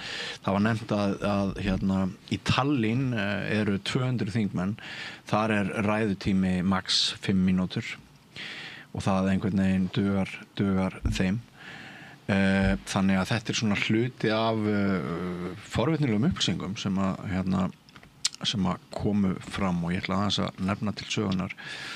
En hérna nú aðeins að ræða líka það sem að Halla Hrund kom inn á en áður við gerum það Indriði, þegar þú varst embættismaður hjá ríkinu, varstu oft að ræða við nefndir Alþingis og þingmenn? Já, sko, þann tíma ég var lengi í ráðanöldum, fjármálaráðunum. Svo varstu það náttúrulega. Þá var það svona daglegt brauð, sérstaklega sambandi við fjárlagagerðina og reyndar skattalagabreitingur og þess að þar. Það voru nokkrir fundir á hverju hausti sem var satt hjá einhverju þingnefndum, sko. Já, og var umræð á þeim tíma svona einhverja ósiði og óskilvirkni eins og var Nei, það var ekki. Það var umræður sem að snerist fyrst og fremst einhver konkrétt frumvarp sem var lofu fyrir eða einhver áleitamál sem á því þannig þetta voru svona faglegi fundir að því leyti, sko, en ekki svona vinnubröði, sko. Nei. En engu síður að þá var maður einmitt varfið það sem Márður sagði hér áðan, sko, hvað maður sé áhrif hagsmunaaðilana eru gífurlega mikil. Já. Ekki bara að, hvað maður segja, þingmenn séu ófeimnir við að ganga fram fyrir skjöldu og segja að ég er hérna líta mig sem þingmenn sjávarútvegsins eða eitthvað því sem hefur komið fyrir. Heldur líka það að í umfjöllunum þingmála þá er yfirleitt kallaðir fyrst og fremst til viðtals sko fulltrúar hagsmunaaðila og maður upplifði það oft að þá voru til umræðu einhver skattamál og þá sátu röð af lögfræðingum og endurskoðunum frá hinum og þessum fyrirtækjum og þeir voru allir að tala máli sko ákveðna hagsmunaaðila sko. Ekki út frá neinum svona fræðilegum prinsipum því líka bara að segja að þetta með tíða það að þessir tapa og þessir verða lúti þannig að þessi áhrif eru gífurlega mikið og ég held að væri þetta mikið að bóti að menn gerðu skurk í því að hvað maður segja að skilgreina svona lobbyisma og hann lægi bara væri upp á borðunum hverjir væru að tala hvað þessu tungu hagsmunaaðilan fyrst og fremst. Og þú myndi segja að þetta væri til marks bjagað lýðræði? Já, mér finnst það að þarna er valdahlutvöldin allavega í samfélaginu mjög skeggt því að það yfirleitt kemur aldrei fulltrúi almennings á fund þarna eða almanna heill og svo framvegis. Já, svo hefur Þór Saari sagt að þessi frumvörp verði öll meira og minna til inn í kringum einhverja sérhagsmuni inn í ráðuneytunum í stað þess að Alþingi sé hinn eiginlegi löggjöf, en það er kannski flóknara umræða. Inn í ráðuneytunum? Já, ég meina það er eðlilegt að stjórnarfrumvörp verði til inn í ráðuneytunum, en það er verra ef það verða til á skrifstofum hagsmunasamtaka. Sem að kemur fyrir líka. Það kemur líka fyrir. En kannski í samband við það sem Arður sagði áðan vinnubróði í Noregi, þá þekki svolítið til þeirra líka, að þar er það algengt að standi til að gera einhverja meiri hátta breytingar til dæmis á skattalögum eða þess að þá er sett niður fagnefnd sem undirbóta, þá var valdir fagaðilir, það er ekki valdir fulltrúar pólitískuflokkana.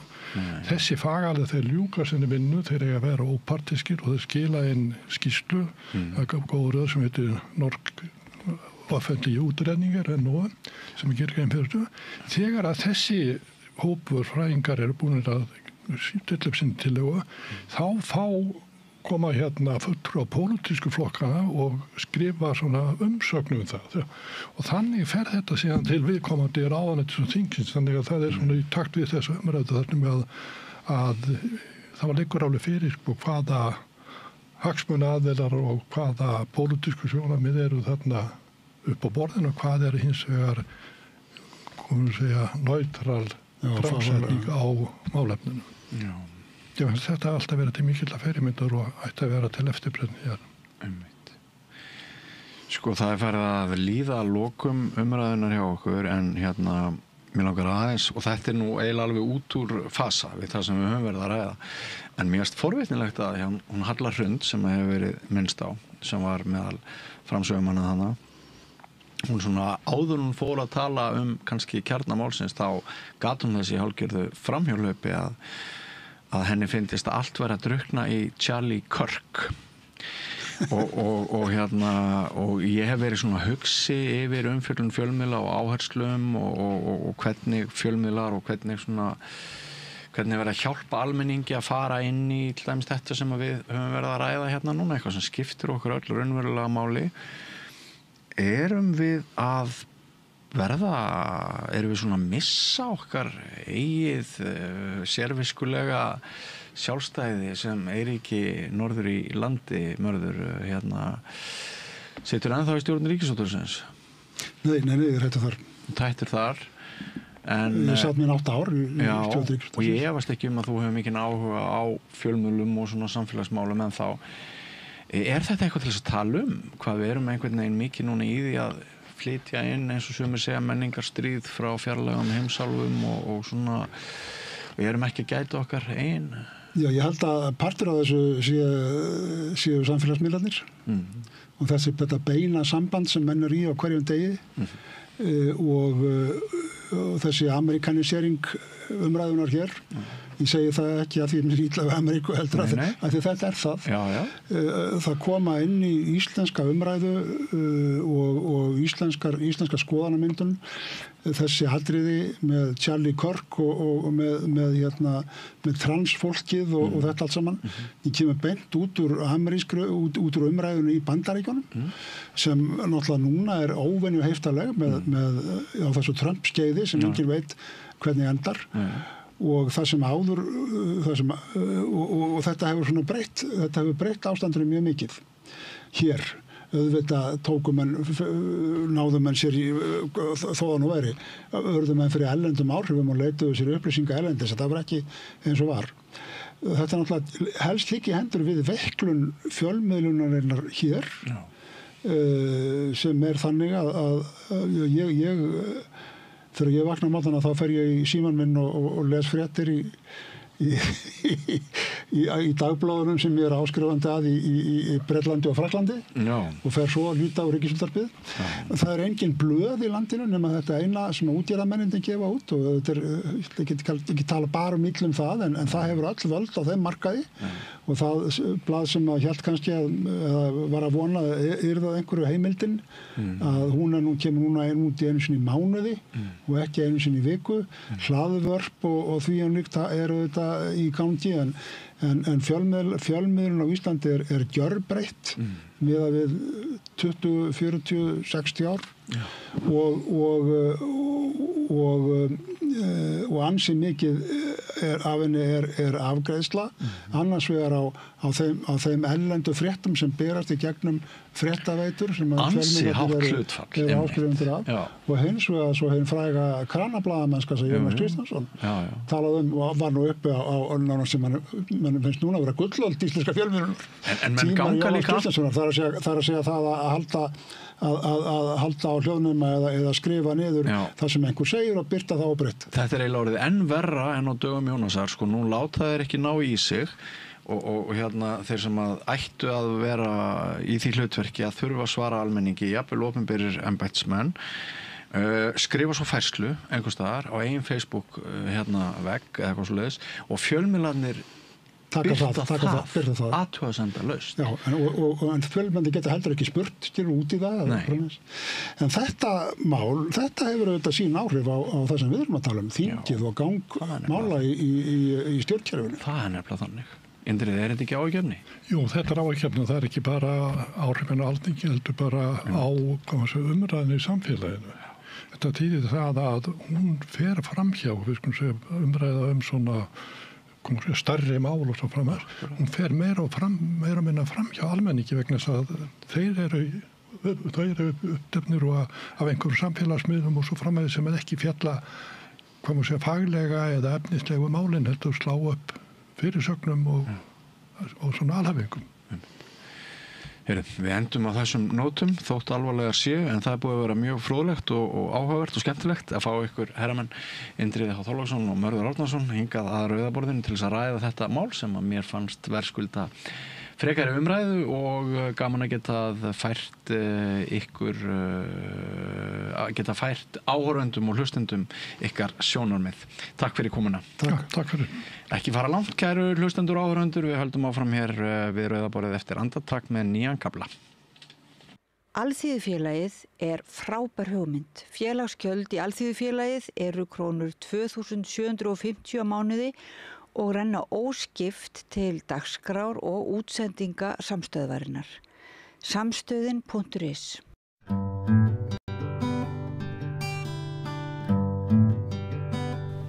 Já, komið sæl og velkomin eftir að rauðaborðinu. Ég heiti Mari Lilja og hingað til þess að ræða ónæmiskerfið. Þeir eru mættar þær Súsanna Andórsdóttir og Guðlaug María Bjarnadóttir. Komið sælar. Sælar. Er hægt að kaupa sér nýtt ónæmiskerfi? Þetta er svona spurning sem að þið hafið velt upp í tengslu við ráðstefnu sem haldin er núna í gær fyrir heilbrigðisstarfsfólk og svo fyrir almenning og allavega hugasama á morgun.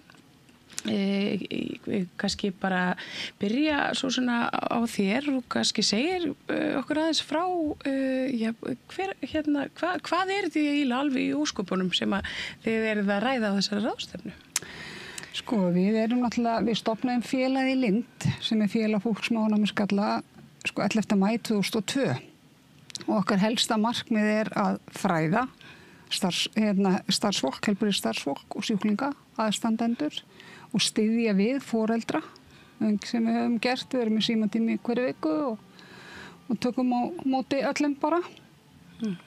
Þessar ráðstefnur eru náttúrulega fræðslu í tilgangi til að fræða fólk og í gær vorum við með heilbrigðisstarfsfólk, hjúkrunarfræðinga. Nú erum við að reyna að auka heimameðferð og það eru margir sem þurfa á hjúkrunar aðstoð við meðferðina heima. Þannig að við vorum fyrst og fremst að stíla inn á starfsfólk í heimahjúkrun í gær. Á morgun tökum við á móti foreldrum barna, nýgrindum og bara öllum sem áhuga hafa. Og við erum með okkar helstu sérfræðinga og bestu hjúkrunarfræðinga frá ónæmisfræðideild með okkur í þessu teymi og erum með fyrirlestra. Og þetta er svona einn af þessum leyndu sjúkdómum sem að kannski skerði lífsgæði fólks töluvert en sést ekki beint utan að þeim. Sem er Guðlaug, þú hefur verið að kljást við þetta hvað kallið þetta?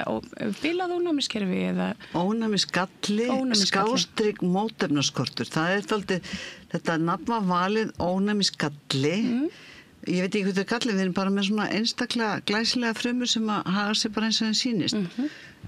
Og ekki kannski alveg í samræmi við bestu heilsu.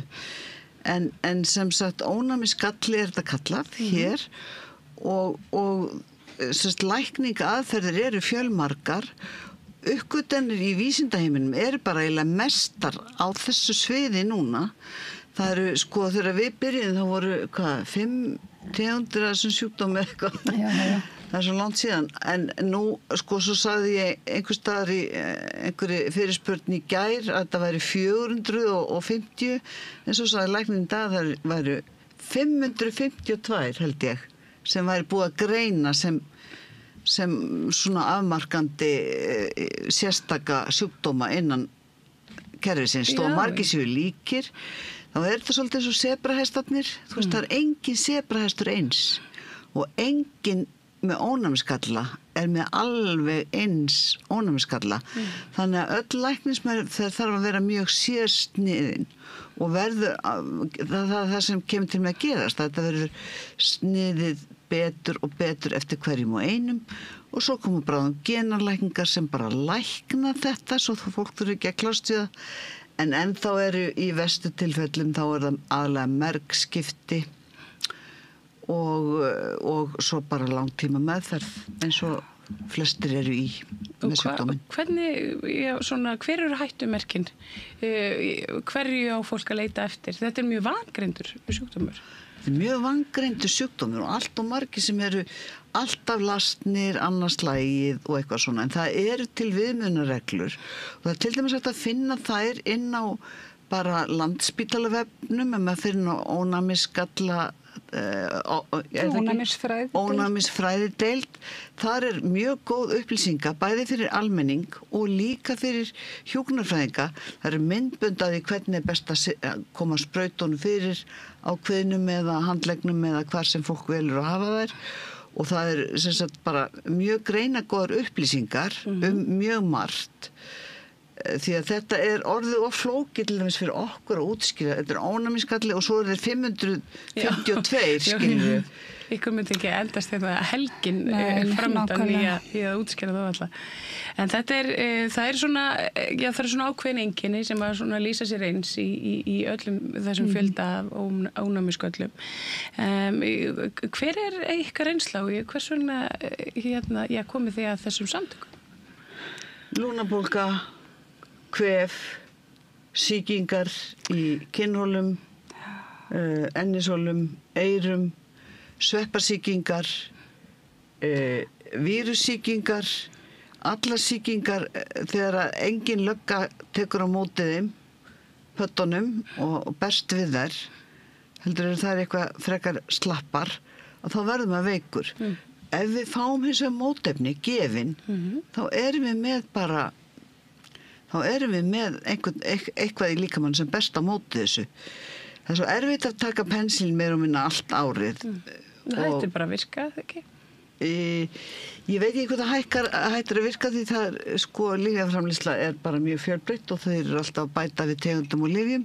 Þannig að þetta svona sleppur til en það er auðvitað bara mjög áríðandi að vera í reglulegri meðferð ef maður er með þetta common variable immunity deficiency en það er auðvitað margt annað. Og hvernig er þessi meðferð svo svona?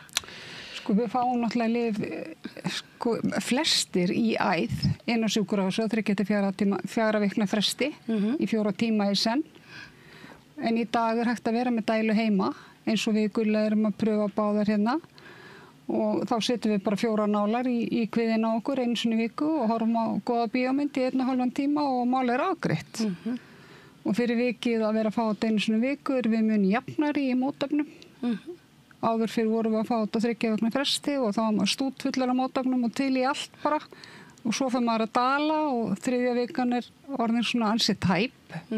Þá maður ekki alveg kannski þóra í mikið markmanni eða bónus til að ná sér ekki lúnabólgu. Þannig að það er svona kvíði sem fylgir þessu svona heilsukvíði líka. Maður er náttúrulega var sig. Já. unga fólki segir það alltaf mánudagur, ég þarf að gefa mér í kvöld, alltaf en sko það náttúrulega, vikan 7 dagar og þetta 2 tíma kannski á mánudagskvöldi eða hvaða kvöldi sem maður velur og þá maður bara nokkuð góður hina dagana, maður bara passar, við þurfum auðvitað að passa vel upp á allt, fæði og alla hluti, bara það sem maður segir, lifa heilbrigðu lífi, það er ekkert öðruvísi en það. Nei. En hvernig eins og fyrir börn sem í skóla og annað sem eru kannski, hafa ekki fengið greiningu og annað, þetta hljóta að vera þessi börn sem eru undantekningarlaust með hórinus og jafnvel eyrnabólgu. Nákvæmlega og fá jafnvel sýkingar sem þau bara geta ekki ráðið við sjálf, sko. Það nú helst vandamálið, sko. Já, eins og hvað það? Bara fá lúnabólgur og sýklalyfin ekkert að vinna á því. Þú þarft að fara með sjúkra og svo fá sýklalyf í æð og leið og það nefnilega svona merkimiði ef barn eða fullorðnir þurfa að fara einu sinni að ég vil ofta nú sjúkrahús að fá í æð pensilín, þá eru mjög mikla líkur á að sé kannski einhver mistöki eða einhver misframleiðsla í ónæmiskerfinu og þá þarf auðvitað að láta bara aðtúa það miklu betur. Og þessi ráðstefnu, þetta ekki fyrsta sinn sem að þið haldið ráðstefnu? Nei, langt frá því. Við höfum ekki töl á þeim ráðstefnu sem við höfum haldið. Bæði fyrir Íslendinga og alþjóða. Við höfum verið með Norðurlandaráðstefnu sem mætti á 80 manns frá öllum Norðurlöndum og 6 fyrirlesara frá 6 löndum. Við höfum haldið ungmennamót fyrir krakka 18 til 25 ára, 26 ára frá öllum Norðurlöndum. Svona tókum 3 daga helgi í það, mjög skemmtilegt. Þannig að við erum svona líka að reyna að ná fólkinu saman. Já. Og þarna kynntust krakkarnir okkar, krakkum ellendis frá á sama reki sem að díla við sömu hluti og þessi krakkar að halda sambandi og munu vantilega bara og vonandi taka við af okkur og halda þessu starfi áfram. Já, og þetta starfi hefur breytt miklu fyrir marga. Einhverjir hafa hreinlega bara lært að þekka einkennin og fengi greiningu út á ykkar starf, mætti segja. Já, og við náttúrulega förum ellendis á ráðstefnur einu svona ári og við erum að eltast við að ná nýjungum. Við höfum fengið nýja nálar og svona ýmislegt sem hefur auðvelda okkur lífið sem við höfum séð bara á þessum ráðstefnum og grenjað svo út hér. Já. Og sem betur fyrir höfum við verið í afskaplega góðu samstarfi, bæði við Landspítalann, hjúkrunarfræðingarnir þar, við alla læknarna okkar, þau koma að halda fyrir okkur fyrirlestra og við líka verið í góðu sambandi og fengið svona stuðning frá til dæmis fastus og svona fyrirtæki sem að, þú veist, flytja inn allt þetta dót sem við þurfum að nota. Og En þetta ekki dýrt að vera með svona sjúkdóm? Ekki fyrir okkur. Ekki fyrir ykkur? Nei, það er ábyggilega dýrt fyrir tryggingastoppis. Já, þetta er greitt, lyfið er greitt og hjálpartækin. Við höfum reynda þurft að greiða alltaf 15% af sprautum og nálum og hjálpartækjum. Þangað til fastus tók við þessu fyrir 3 árum eða svo. Og þá ákveðu þeir að gefa okkur þann hluta. Þannig að það er bara algjörlega frábært, sko. Það er bara viðmóti til dæmis inn upp á ónæmisfræði, þessi hjúkrunarfræðingar, það er bara eins og það vinni á umferðarmiðstöð. Það segir manni allt hvað er hægt að gera og hvert er hægt að leita og hvenær og hjálpa okkur jafnvel við að út okkur tíma í svona bráðatilfellum. Við viljum ekkert fara á slysarstofuna eða læknavaktina. Komum með 17 sjúkdóma tilbaka. Já, og þið hljótið að þekki það úr ykkar eigin lífi. Þetta hefur nú kannski ekki alltaf verið svona þægilegt. Nei, það er langt frá því. Við erum náttúrulega alveg hrikalega gamlar í hendunni í þessu. Það er svolítið breyting á því sem sagt, fræðslan var meira þannig persónuleg, fólk kom bara til okkar. Við fórum oft upp á barnadeild þegar fólk hélt að börnin þeirra væru bara mjög mikið veik. Þá komum við á íþróttagöllunum og vorum 60 eða 50 eða eitthvað og bara fólk sá að við gátum sagt að við værum í fullri vinnu og værum með fjölskyldu og jú, stundum þurftum við að snýta okkur dálítið og svona en Þetta gengi bara nokkuð vel. Auðvitað þetta auka álag að þurfa alltaf að passa svona vel upp á sig. Auðvitað hættu allir að gera það, ekki bara við.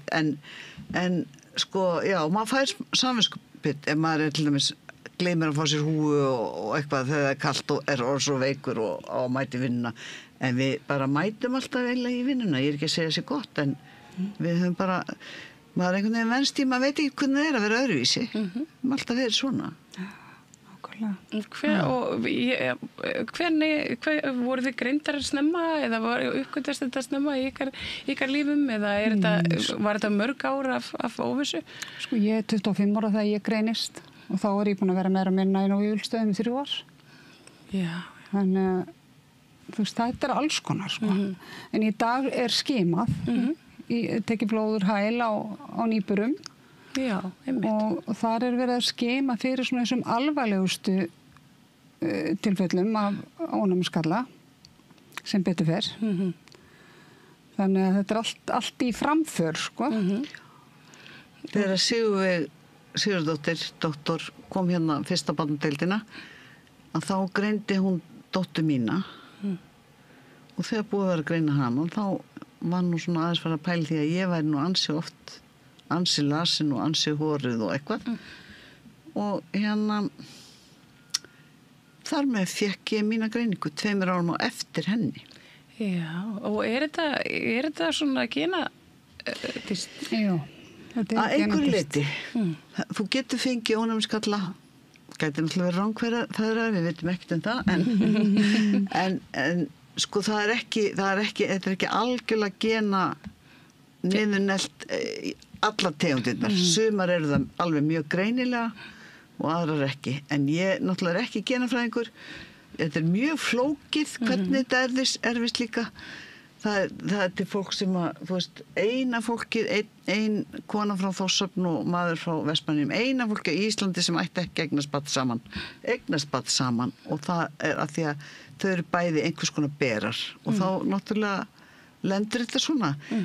En ég held í fram að með þessum stóru lækningum eins og merg skiptum, það bara fólk öðlast nýtt líf og sumt unga fólki okkar er læknast.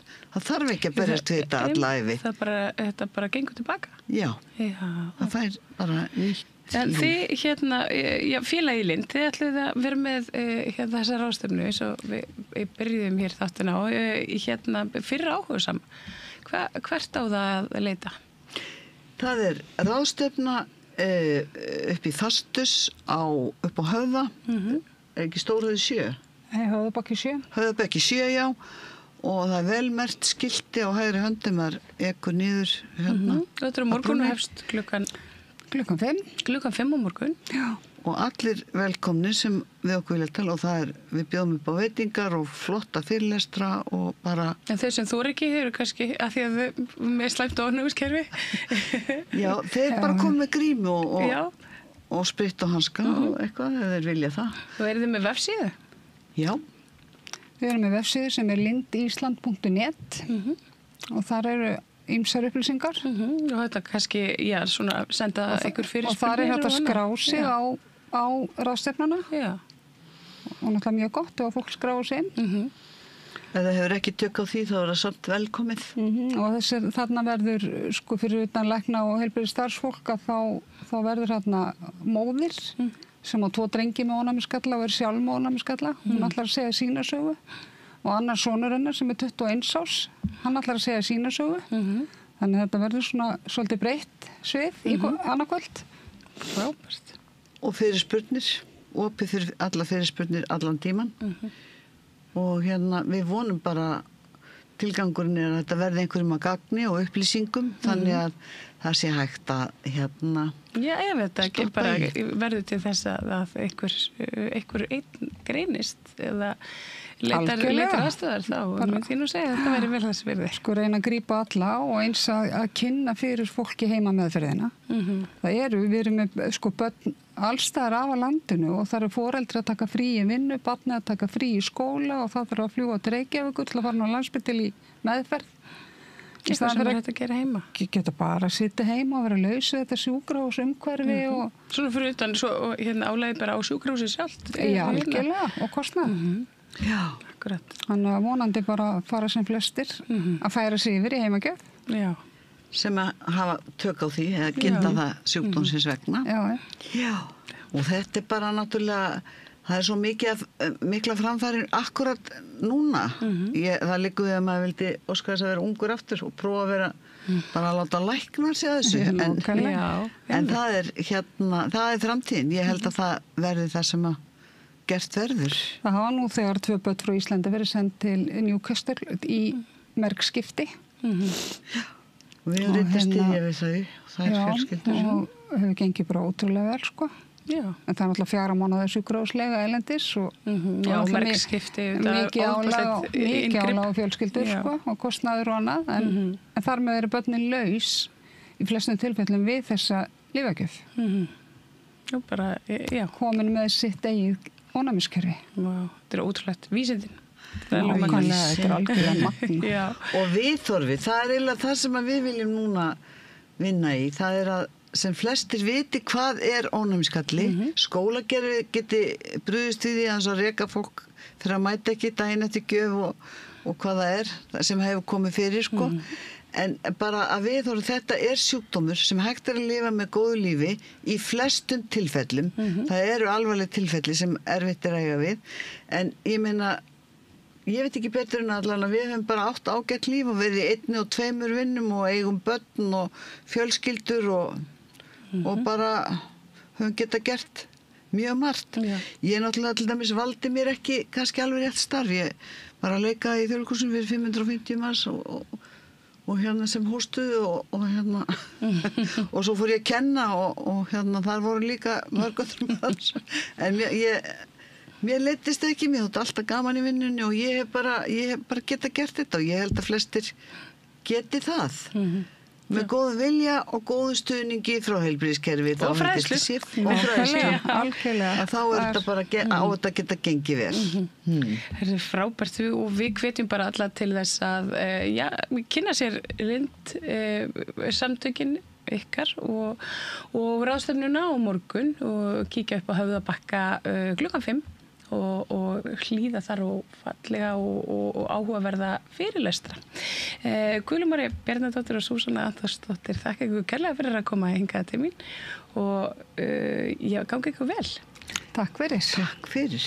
Þá gefum við það meira hér handa við auglýsingar. Hvar skrái ég mig í áskrift? Samstöðin.is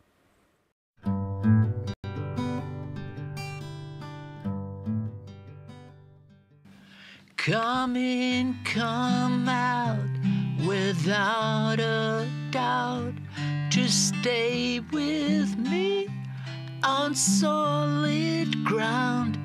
You say I am your only man. Oh, babe, I do believe in you. So make it well, don't make it bad. Go let it flow into your head. Don't leave me lying in despair. Oh, babe, I do believe in you. Sail on into the sun. The wind is fair, the rain has gone. Release me, please me with your love. Oh, babe, I do believe in you. Oh, babe, I do believe in you.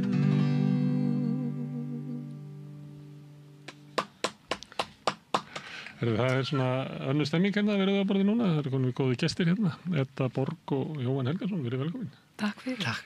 Ég var að hugsa þegar ég var að hlusta á þetta, er ekki svona ákveðin tónn í hérna lögunum hans Jóhanns? Þetta er allt svo milt og fallegt og ofsalega flott og Þetta er svo falleg mikið flaugi eða einhvern veginn. Þægilegt að hlusta á þau Já. og þægilegt að hafa þau í gangi og ef maður að gera eitthvað þá svona hjálpar það manni að ná einbyttingu. Já. Er það ekki, Jói? Jú, takk fyrir. Ég vona það. Já, ég er kannski ekki með svo góð eyru, en það er svolítið þannig að maður myndi þekkja lögin hans á færi svolítið. Þetta er Jóhann Helgason, eða ekki? Já, allavega, hann er alveg svakalega hittinn á melódíur og samsetningu á lögum, sko. Já. Og enda á hann líka rosalega mikið af lögum sem hafa verið með þjóðinni í öll þessi ár. Já. Og svo ertu að gefa út plötu núna? Já. Já, það er 10 laga plata og 11 lög reyndar. Björn Thoroddsen spilar lokalagi líka á klassískan gítar og það er svona strengja kvartett í því sem Þóri Baldursson útsetti og við tókum þetta upp, skal ég segja þér, í gamla hljóðrita hjá honum Kitta Hjálmi.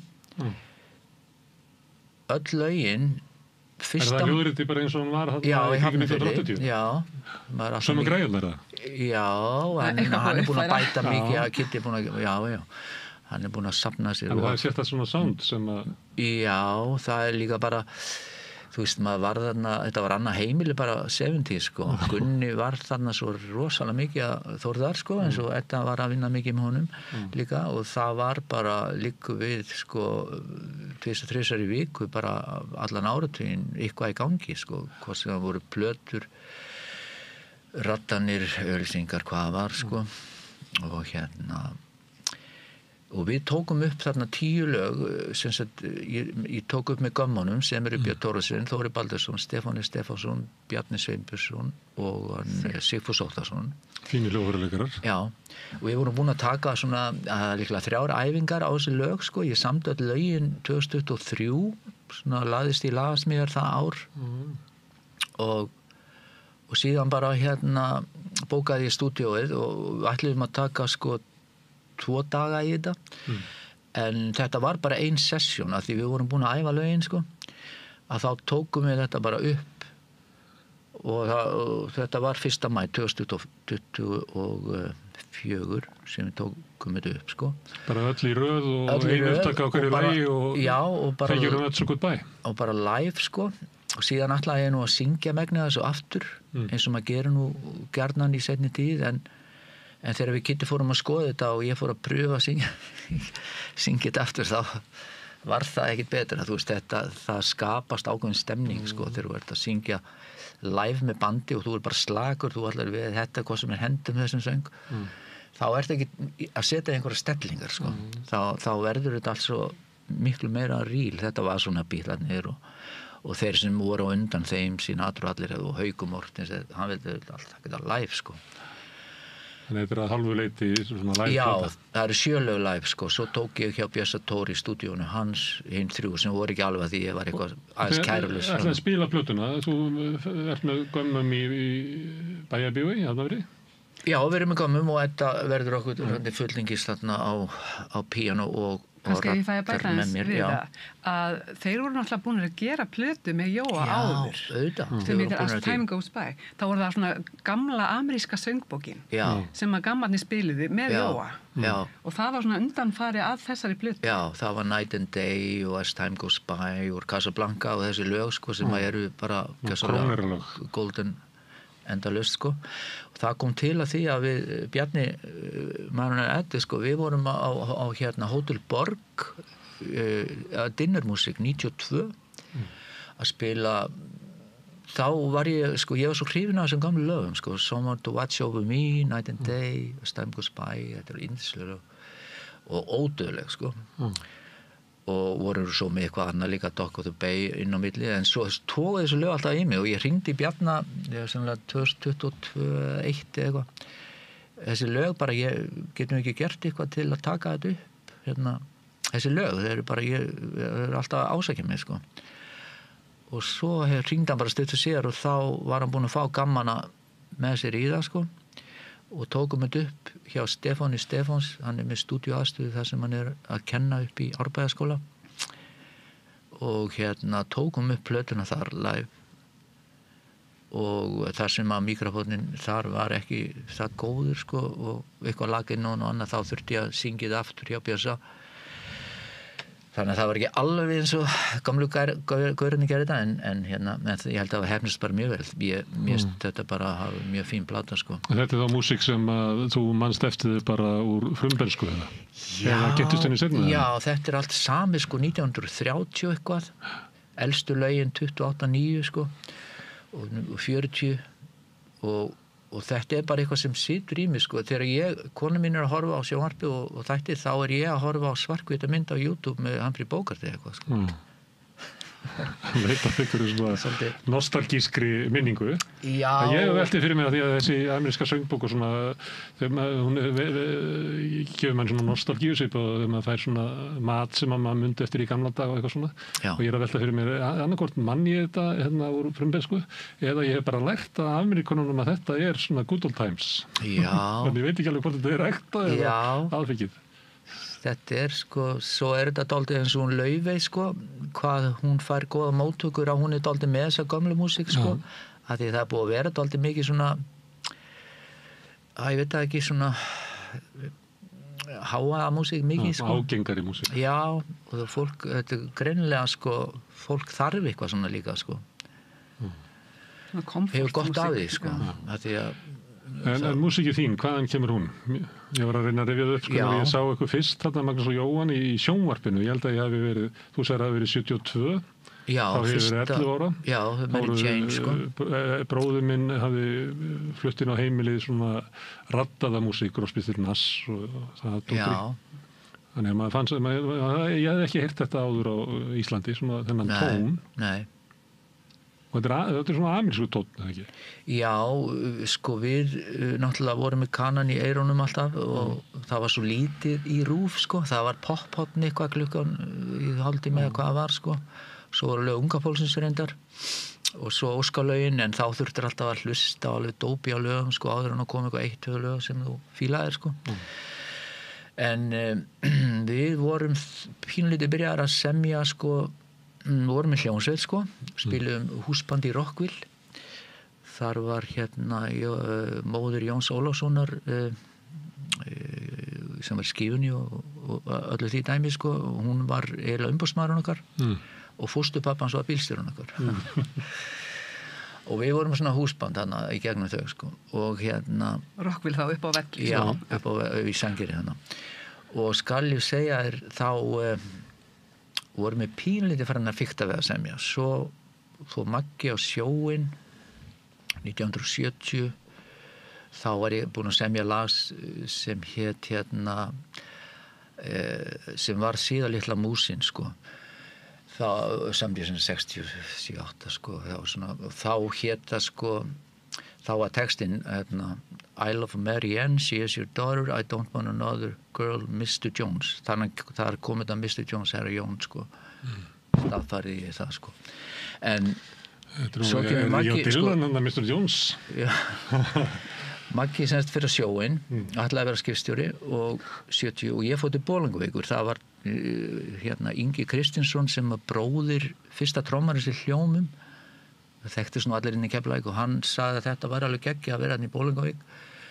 Hann sko var í hljómsveitarna og sá sem væri með félagsheimilið sko væri í hljómsveitinni, myndi verið í hljómsveitinni og hann myndi sko, við fengjum öll jobbin.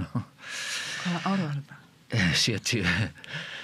En síðan sko, já, en svo var ekkert svo mikið að jobbum sko, þannig að ég lendi bara í Skelfisk og Löndun og Ég sko frá Bolungarvík og já. Þessi umrændi maður sem að sá félagsheimilið leiði í kjallanum hjá mamma og pappa á þessum tíma. Þetta er skemmtileg tenging. Já, vorum í þessu að kalla Steinhúsið. Já. Og ég man þetta fyrsta máltíðin sko, ég sagði Ingi, hvað varstu búin að hugsa, hvað hefum við borðað hérna? Sko, þá var hann hérna með kjötfas á fransbrauð eitthvað og gáði eitthvað steikta pönnu. Og svo var einhver diskar hann að við borðum einhverju plötuspilaralóki hann. Svakalegt. Þetta er kallar rónastek. Þetta var ævintýralegt sko.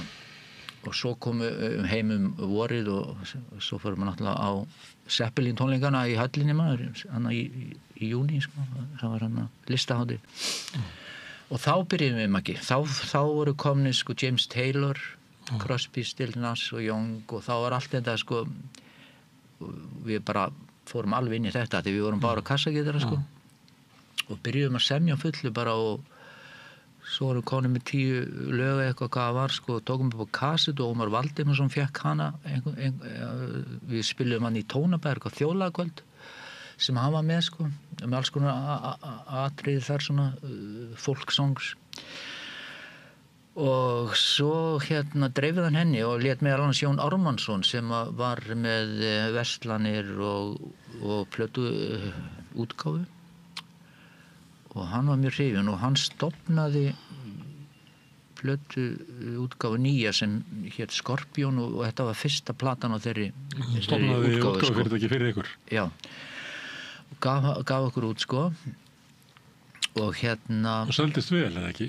Við slóðum í gegn bara Mary Jane var alveg svona radio hit sko og og síðan bara vorum við bara endalaust þú veist, við hættum í vinnunum okkar og það var nú dálítið brosað því að því komum nú aftur með skotta á milli lappana ég var að vinna inn í bakari á Elli sko eitthvað já, sko Maggi var já, hann sagði bara við skipstjórann ég ætla að vera tónlistarmaður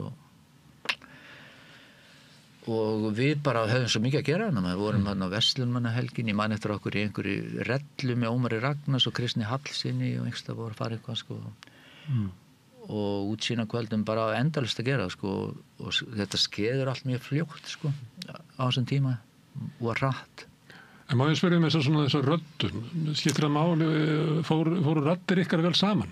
Er það þannig? Eða getur við bara svona sungið með hverju sem eða er það þannig að raddir fari misvel saman? Já, þær fóru einstaklega vel saman út af því að ég var með svona soft rödd sko en Maggi var eiginlega með svona hann var eiginlega svona Neil Young rödd sko hún var bara natural svona há það var ekki falsett það var bara röddin Þetta með Neil Youngin sem að þið vantar núna Já Við byrjum náttúrulega að starfa saman Gunni Þórðar leitt okkur saman Já og hann náttúrulega var að leita á hvernig sándi fyrir það sem hann var að gera og ég og við smullum vel saman í röddinni og höfum sungið alveg ógrynja lögum alls konar plötu bara við tvöröddum heila plötu hana með honum í loftinu mann ég og svo auðvitað miklu fleiri lög eins og Sóley svo leið þá voru við tvöröddum og svo sungum við saman einhverju fleiri voru nú með okkur í fyrstu Rása 2 stefjónum hana Já, við sérst vorum kölluðist út í hljóðrita umtalaðan og þá var hann að gera stef fyrir útvarpsstöð sem átti að fara að opna það er sérst svona frjálsari útvarpsstöð heldur en við þekktum sem Rás 1 var og við sungum þarna vorum alveg heilan dag að syngja alls konar útgáfur Getið þið gefið mér dæmi hvernig stefið var í upphafi? Við höfum átt að æfa þetta Hvernig er það?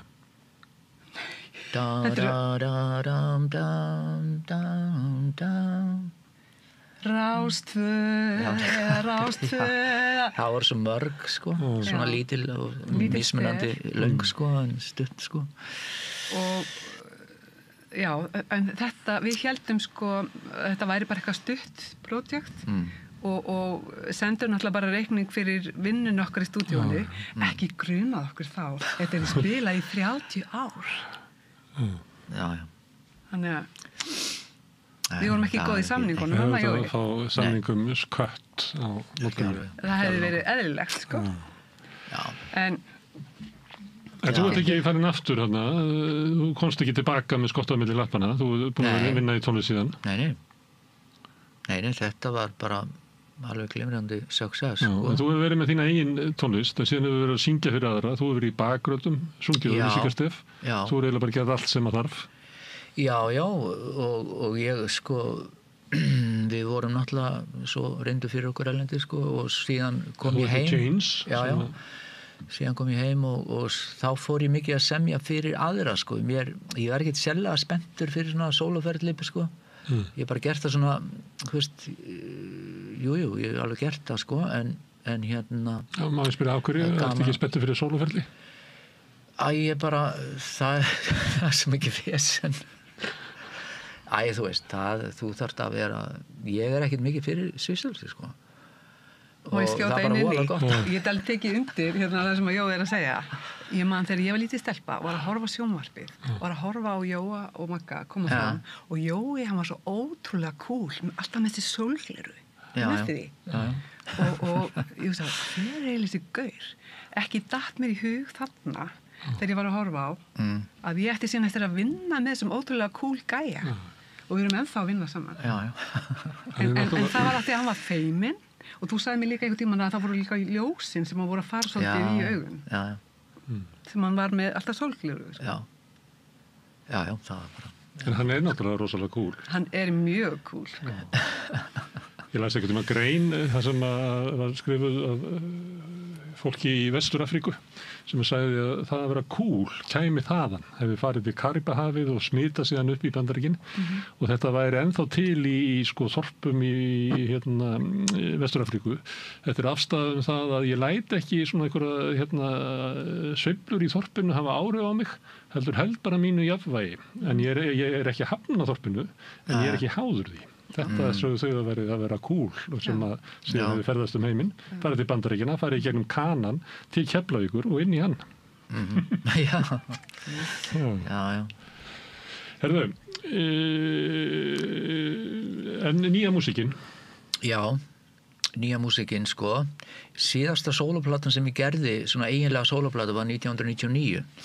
Ég gerði hana plötur sko, mér varst orðið aldrei svona, maður var áðinkomið svolítið á galeinu sem við kallum það Maggi sko, hana, að því það, þú veist, allt unga fólki var hana 90s sko. Þá var maður bara að láta sér að góða linda að vera að spila á einhverjum alls konar pöppum og eitthvað svona fyrir það komið pöpparnir sko á fullt. Og manni fannst þetta að maður var aðeins komið svona einhvern veginn svolítið niður sko, hvar er það? Að því við vorum á samningi á Chappell sem höfundar. Chappell & Co. í London og Chappell það er elsta sko publishingfyrirtæki Beethoven hérna skráði lögin sín hjá Chappell. Og að fá samning þar sko, við sáum bara þú veist, þeir fengu sko, ég veit ekki, sko 20 eða 100 á dag sem var öllu bara hendi rusli sko. Meðan við vorum þarna höfundar í 4 ár sko á samning. Og svo var ég komið nóg að þessu galið vesinni, þannig að þá fyrir ég að hugsa ánskotin hérna, hvernig væri að semja, gera plötu bara og á ekki geta fengið samning, eða sem sagt publishing samning núna eins og þá sko. Þannig að þá 96, 7, 8 og 9 þá gerði ég soloplötu hverju ári sko. Gerði fyrst Kef hana, 96 og svo aðra Eskimo og svo LP og svo solo sko. Það voru 4 plötur og svo gaf ég út plötur sem heitir Kundalini sem var safnað þeim sko og hún var reyndar, henni var dreift við það sko. Ég söng rættir inn á eitthvað á þessum plötum. Já, þú söngst einmitt, þú söngst rættir á Eskimo og Kef líka sko. Já, og hérna og það kom svolítið út úr þessu, það var eitthvað annað publishingan í Ástralíu, það var eitthvað í Suður-Kóreu reyndar sko.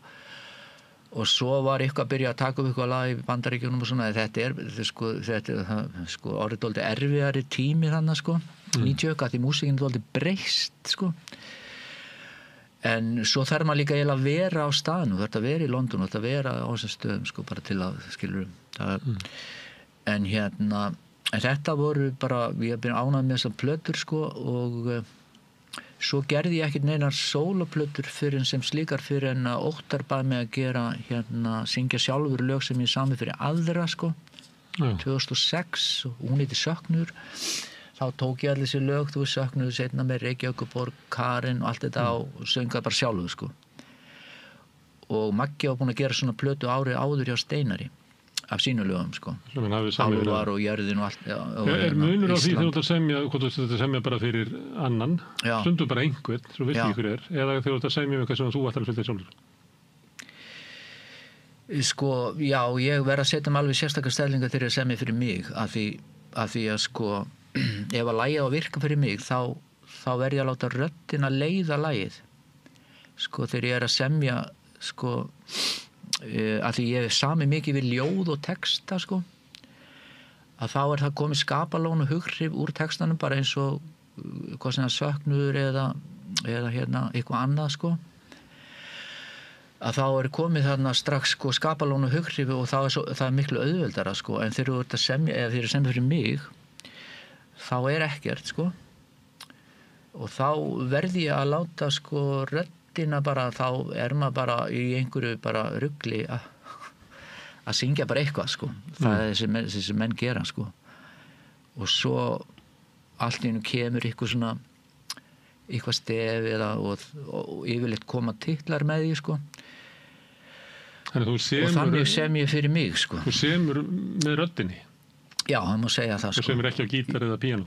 Jú, það kemur enda fyrir líka. En það röddir sem eiginlega að draga það? Já, það eru lögarna sem að ég var með rafmagnsgítar sem að var ekki tengdur af því að það var kvöld, þú veist, þá heyrði svo lágt sko. Þá komu svona frasar sem að ég bjó síðan lög í kringum sko. Bjössi Tór spilar hérna svona leiðandi frasa og mér fannst þessi frasa báði góðir sko.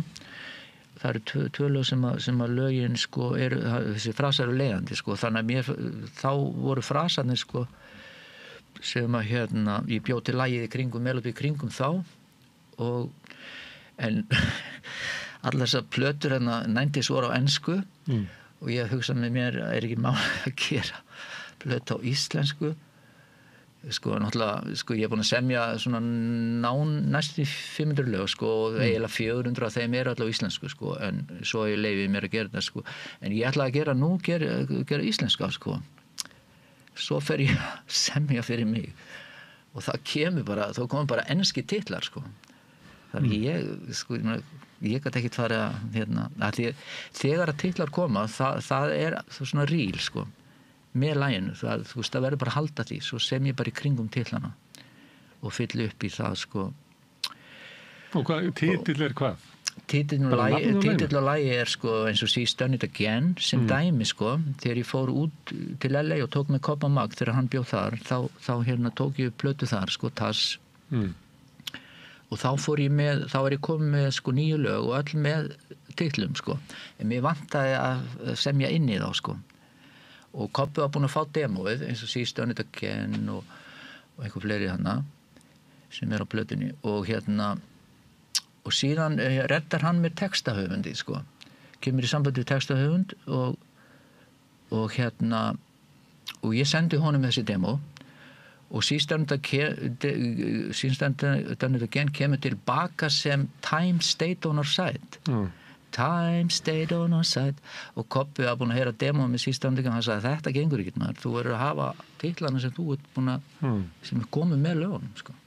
Þannig að við fengum aðra stelpu til að gera þann texta upp í kringu þennan kórus og það sami Karen sko, þar samdi ég bara Karen og svo sko það var svo erfitt að gera texta sko sérstaklega íslenska stundum en ég komst reyndar ótrúlega sko upp á lagi með það að þegar ég gerði rockóperun Fjallaeyvindan 2022 þá ég búinn að tala við nokkra sko, að því ég ætla nú alls ekki að vera að gera 22 texta það nógu mikið að gera 1 sko en þá sko við getum komið sjálfum okkur óvart sko, því við getum miklu meira en við höldum og ég fekk engan sko og ég sagði bara sérnar að ég bara hendi þessu að ég salti þetta ennþá í 10 ári menn þetta efni síðan 70s og ég pröfa að byrja bara og að því ég var búinn að lesa bókina Saga Fjallaeyvindarinnar, þú veist, þá fer ég bara eftir, þú veist, þetta er bara story sko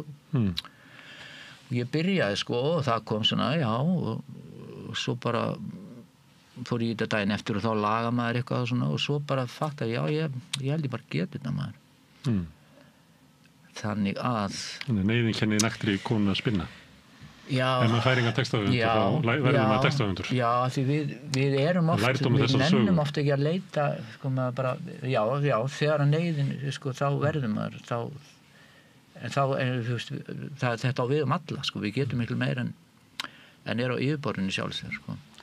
En ég myndi segja Jóhann Helgason lagahöfundur söngvari já, bara tónlistarmaður talandi hann er mjög afgerandi söngvari eða ekki? og með frábæra falsett það er ekki allir sem geta sungið þarna sem hann er alltaf að syngja til að syngja já, við byrjum snemma ég ætla að fá að segja með She's Done It Again æðislegt lag, alveg frábært lag ég held alltaf að það væri Billy Joel já. Og það voru mjög margir sem heldur það sko. Það samtaði erlendis, en það var hún líka að taka upp í LA, sko. Já, og píjónuleikarinn gerði þetta aldrei svona þannig píjónu, sko. Já.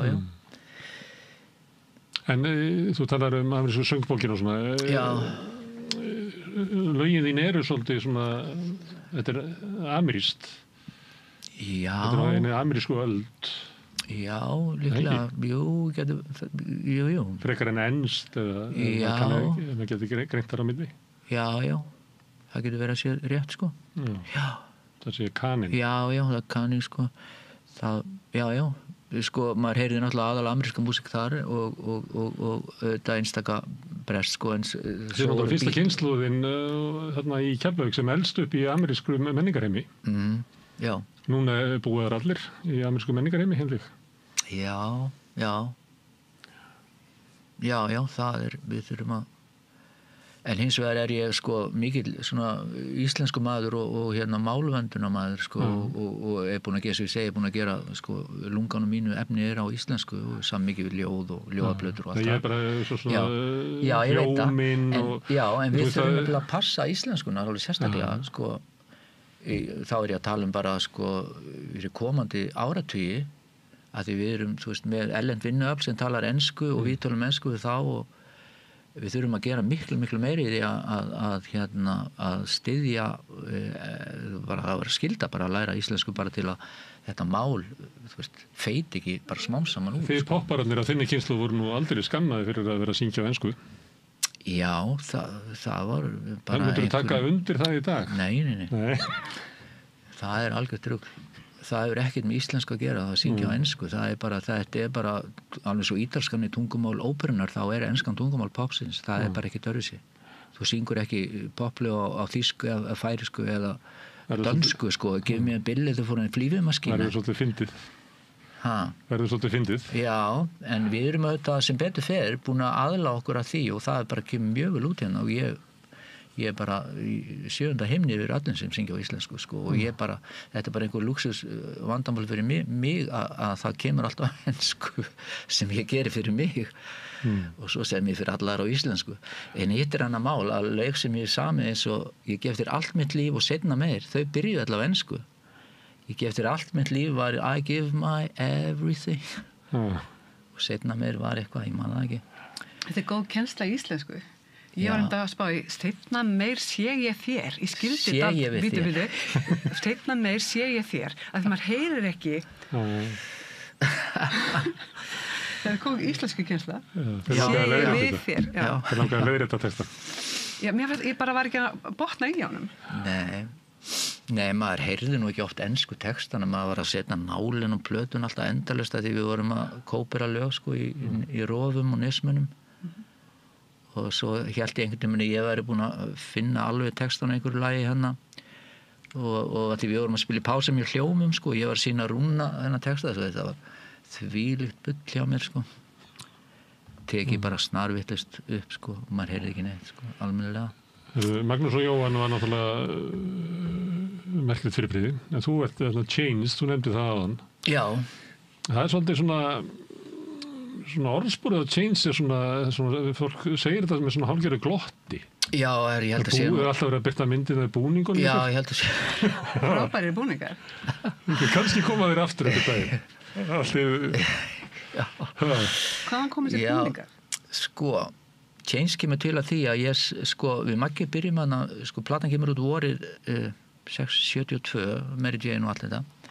Og síðan verði áskrifanda blaði sem er tímaritnum Melody Maker og þá eru David Bowie og Mark Bolan og T-Rex að slá í gegn. Þeir eru á hverja einustu blaði sem við leikum við sko þvílíkir ánskotast töffarar og ég heyri lög eins og Starman og Get It On og ég sé maður, shit maður, þetta er málið.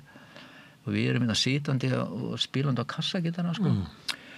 Og þá, samtíði ég ekkert og hringdi í Magga því við hringdum alltaf á milli og leiðum að heyra ný lög það til hann var í Njárvík sko, það var einhver bílar hana. Hringduðu, söngstu lagið í símanum? Já, söngum í símanum og sagði, ég var að semja hérna og við fáum samning, ég held að fáum samning fyrir þetta ellendi sko. Og Maggi fékk hérna frænda sinn, Magnús Magnússon, sem var þá, hann var þarna þá með Ólís þarna og var síðan stór útgerðarmaður og eignamaður sko, og með hafskip sko, og var bólað þaðan út í Pellibröðum. Og hann, Maggi, við förum til hans í Bjólís, pínulítil bensinstöð og Maggi spyr hann hvort þessi til að fjármagna þetta sko, að við förum út að því ég haldi að við fáum samning út af þetta svona, þetta sé fínt lag og hann, já, ok, og við förum út til London sko, og við fæ Gunna með okkur til að, ég var með strengjalín í huga hann í lokinn á laginu og Gunni kemur heim hana til mín í Keflavík. Gunni Þórðar? Já. Og hann útsetur þessa strengjalínu og útsetur svo strengi í B-hliðalagið, rosa flott lag sem Maggi gerði á B-hliðina. Og við förum þarna út, fáum einn dag eða halvan dag eða hvað var, eða einhverja klukkutíma í stúdíóinu hjá Náttúru sem að vera að klára fyrir Ámundason plötuna Magic Key, Kalli Sigvarts og Shady og Bjöggi Gísla og allir mjög sögufræg plata. Já, æðisleg plata. Og þau voru hérna búin að klára og við ætlum að fá þau til að spila undir sko, í Egg. Og hérna síðan tökum við lagið upp. Gunni og Bjöggi eru hérna með frasana á gítarinn, down, saman sko. Ég spilaði bassan, Kalli Sigvarts og orgelið og við rödduðum við Maggi og Kalli og Shady hérna undir sko. Og svo voru strengjarleikar hérna einhverjir enskir sko, og sem spiluðu líka í B-hliðalaginu. Og svo þegar ég, við erum búin að taka það upp sko, og við erum hlustað tilbaka, þá kemur eigandi Cliff Cooper sem var framleiðandi á Óransmagnurum sem Stevie Wonder og Fleetwood Mac og þeir voru nota, og hann var nýbúinn að stofna plötuútgáfu. Og hann heyrir lagið og hann staldrar við, og síðan þegar lagið er búið þá segir hann, hey guys, I want to get a deal with you. Það var að gera samning við okkur sko, og það voru allir uppveðraðir, ég held að vera að gera samning við hljómsveitina eitthvað. En þá var hann bara að tala með eina lag sko. Og við gerum samninginn og hann var svona á svipuðu nótum og allir samningar á þessum tíma í Beatlunum öllum, það var einhver Pence eða hvað það var sko.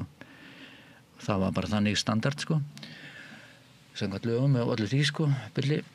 En við sömdum það að fá að eiga alla plötusölu heima. Og já, það var að setja inn í samninginn. Og síðan kemur platan, þetta var sko í október 72. Svo fáum við eintökin send heim, var ekki hvað var, eitthvað magna eintökum sko. 2-3 hvað það var sko. Og þá er þetta bara Óransmiðin sko, og ég sem að geta smeg, og þá stendur Chains. Þá var hann bara búinn að finna þetta nafn á okkur. Og út frá því stofnum við hljómsveitin og Chains með Bigg og Sigga sem voru hætt í Svanfríði með Pétri. Og við förum út til Órans til að klára LP-plötu sem að taka upp LP-plötu réttara sagt sko. Fórum frá henni hálfkaraðri sko, og 73 og svo 74 ætlum við að fara aftur út og klára hana sko, en þá var Cliff Cooper búinn að missa áhuga á þessu efni, að það var ekkert hitt hana. Eins og ég sko. Og þá var það Koppi sem var að núti að hann kom okkur í samband við Steve Rowland sem var frá Kaliforníu og hafði verið úr leikarafjölskyldu, hafði leikið í Roe Hyde og hann var hann umboðsmaður fyrir Dave D. Dozy, Picky Mick og Tick sem voru búin að gera marga smelli. Og Koppi lefa hann að heyra lag sem heitir Sunshine sem ég söng, lag eftir Magga, sem var eitt af þessu lögum sem við tókum upp í Órans sko, sem að Cliff Cooper fíla ekki. Og og hann Koppi leifir Steve Rowland að heyra þetta og hringir svo í okkur og segir, ég er umgreindur gullplötun og manni Steve Rowland sem hann var að heyra á Sunshine. Hann spurði reyndar, is it a boy or a girl? sem var að syngja lagi. Það var alltaf spérsöngur í þessu sko. En þannig að við förum út og hann ætlar að gera plötuna með okkur og hann hitti mig í Chapel Studios. Þegar ég kom þangað þá hafði hann sendt vin sinn sem var æskufélag hans í LA sko. Steve Rowland bjó í Beverly Hills, en þessi vinur hans H.B. Barnum, hann var svona ekki í slömmur en hann var bara svona, bjóð hann bara einhvers staðar, en þeir eru góði vinur sko í gegnum tónlistan, þeir eru báðir svona. og þá tekur H.B. Barnum á móti okkur sko. Og við vissum ekki þá að hann var margfalt frægar en Steve Rowland sko. Hann var búin að útsetja fyrir ég veit ekki, Frank Sinatra, Barbra Streisand alla hann úti sko. Aretha Franklin, ég veit ekki hvað og hann, og við setjumst þarna við flílinn og hann segi, leyfið mér að heyra eitthvað sko. Og við sungum hann fyrir hann, spilum hann Blueberry Bush, það var eitt af lögunum og sennilega eitthvað annað sko.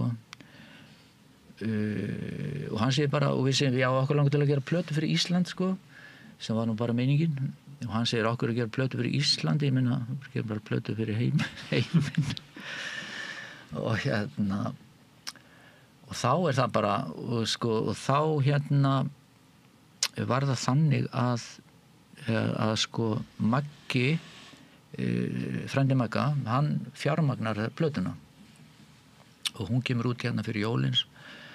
Það var þannig að við tókum upp sko, æfðum, leigðum hús, bara fórum út þegar að leigja 2 hús og æfðum í bílskúrnum, alltaf kvarta kona við hliðina út af trommunum sko, þó við vorum búin að eggja baka og alls konar dót. En það var ekkert annað en að æfa þetta, við bara æfðum lögin, 10 lög sem vorum með og svo förum við í Chapel Studios og H.B. Barnum tekur þetta upp og svo segir hann, svo ég að fara hann var að vinna með T-Rex einmitt og Osmonds, þess vegna var hann í London ég gerði einhver sjónvarpsþátt fyrir Osmonds og útsetja strengi fyrir T-Rex og þá segir hann, ég tek þetta með mér til LA sko, ég með stúdíó þar og fyrsta flokks hljóðfæraleikar og ég ætla að setja út fyrir þetta strengi og blástusljóðfæri og alls konar. Svo fáum við þetta og við búum úti náttúrulega við erum í húsunum bara og erum bara að bíða og svo fáum við þetta tilbaka og þá finnst okkur eiginlega sko allt og mikið af strengjum og öllu dótinu og Siggi bara horfinn með trommur og við fáum Steve Rowland til að endurhljóðblanda þannig að hann kemur og endurhljóðblandar og setur bandið aðeins meir inn og þetta voru náttúrulega geggjaðar útsendingar sko. Og svo kom hann umboðsmaðurinn í spili, hann leist vel á sig lög sko, hann heitir Paul Robinson, hann var umboðsmaður fyrir einhvern mjög frægan gaur hann úti í Ameríku, gamlan sem Björki dýrkaði, ég man ekki alveg dóttiðunum mér. Og hann vil vera umboðsmaður og hann fær svona hönnu til að gera cover sko, sem var svona frosinn plötuspilari og okkur fannst þetta alveg geggjað því við vorum bara búin að fá umslóð kassagerðinni fram að því heima sem voru ekki með neinu kýli og eitthvað, engin glans á þeim. Þannig að þetta var alveg svakalega flott.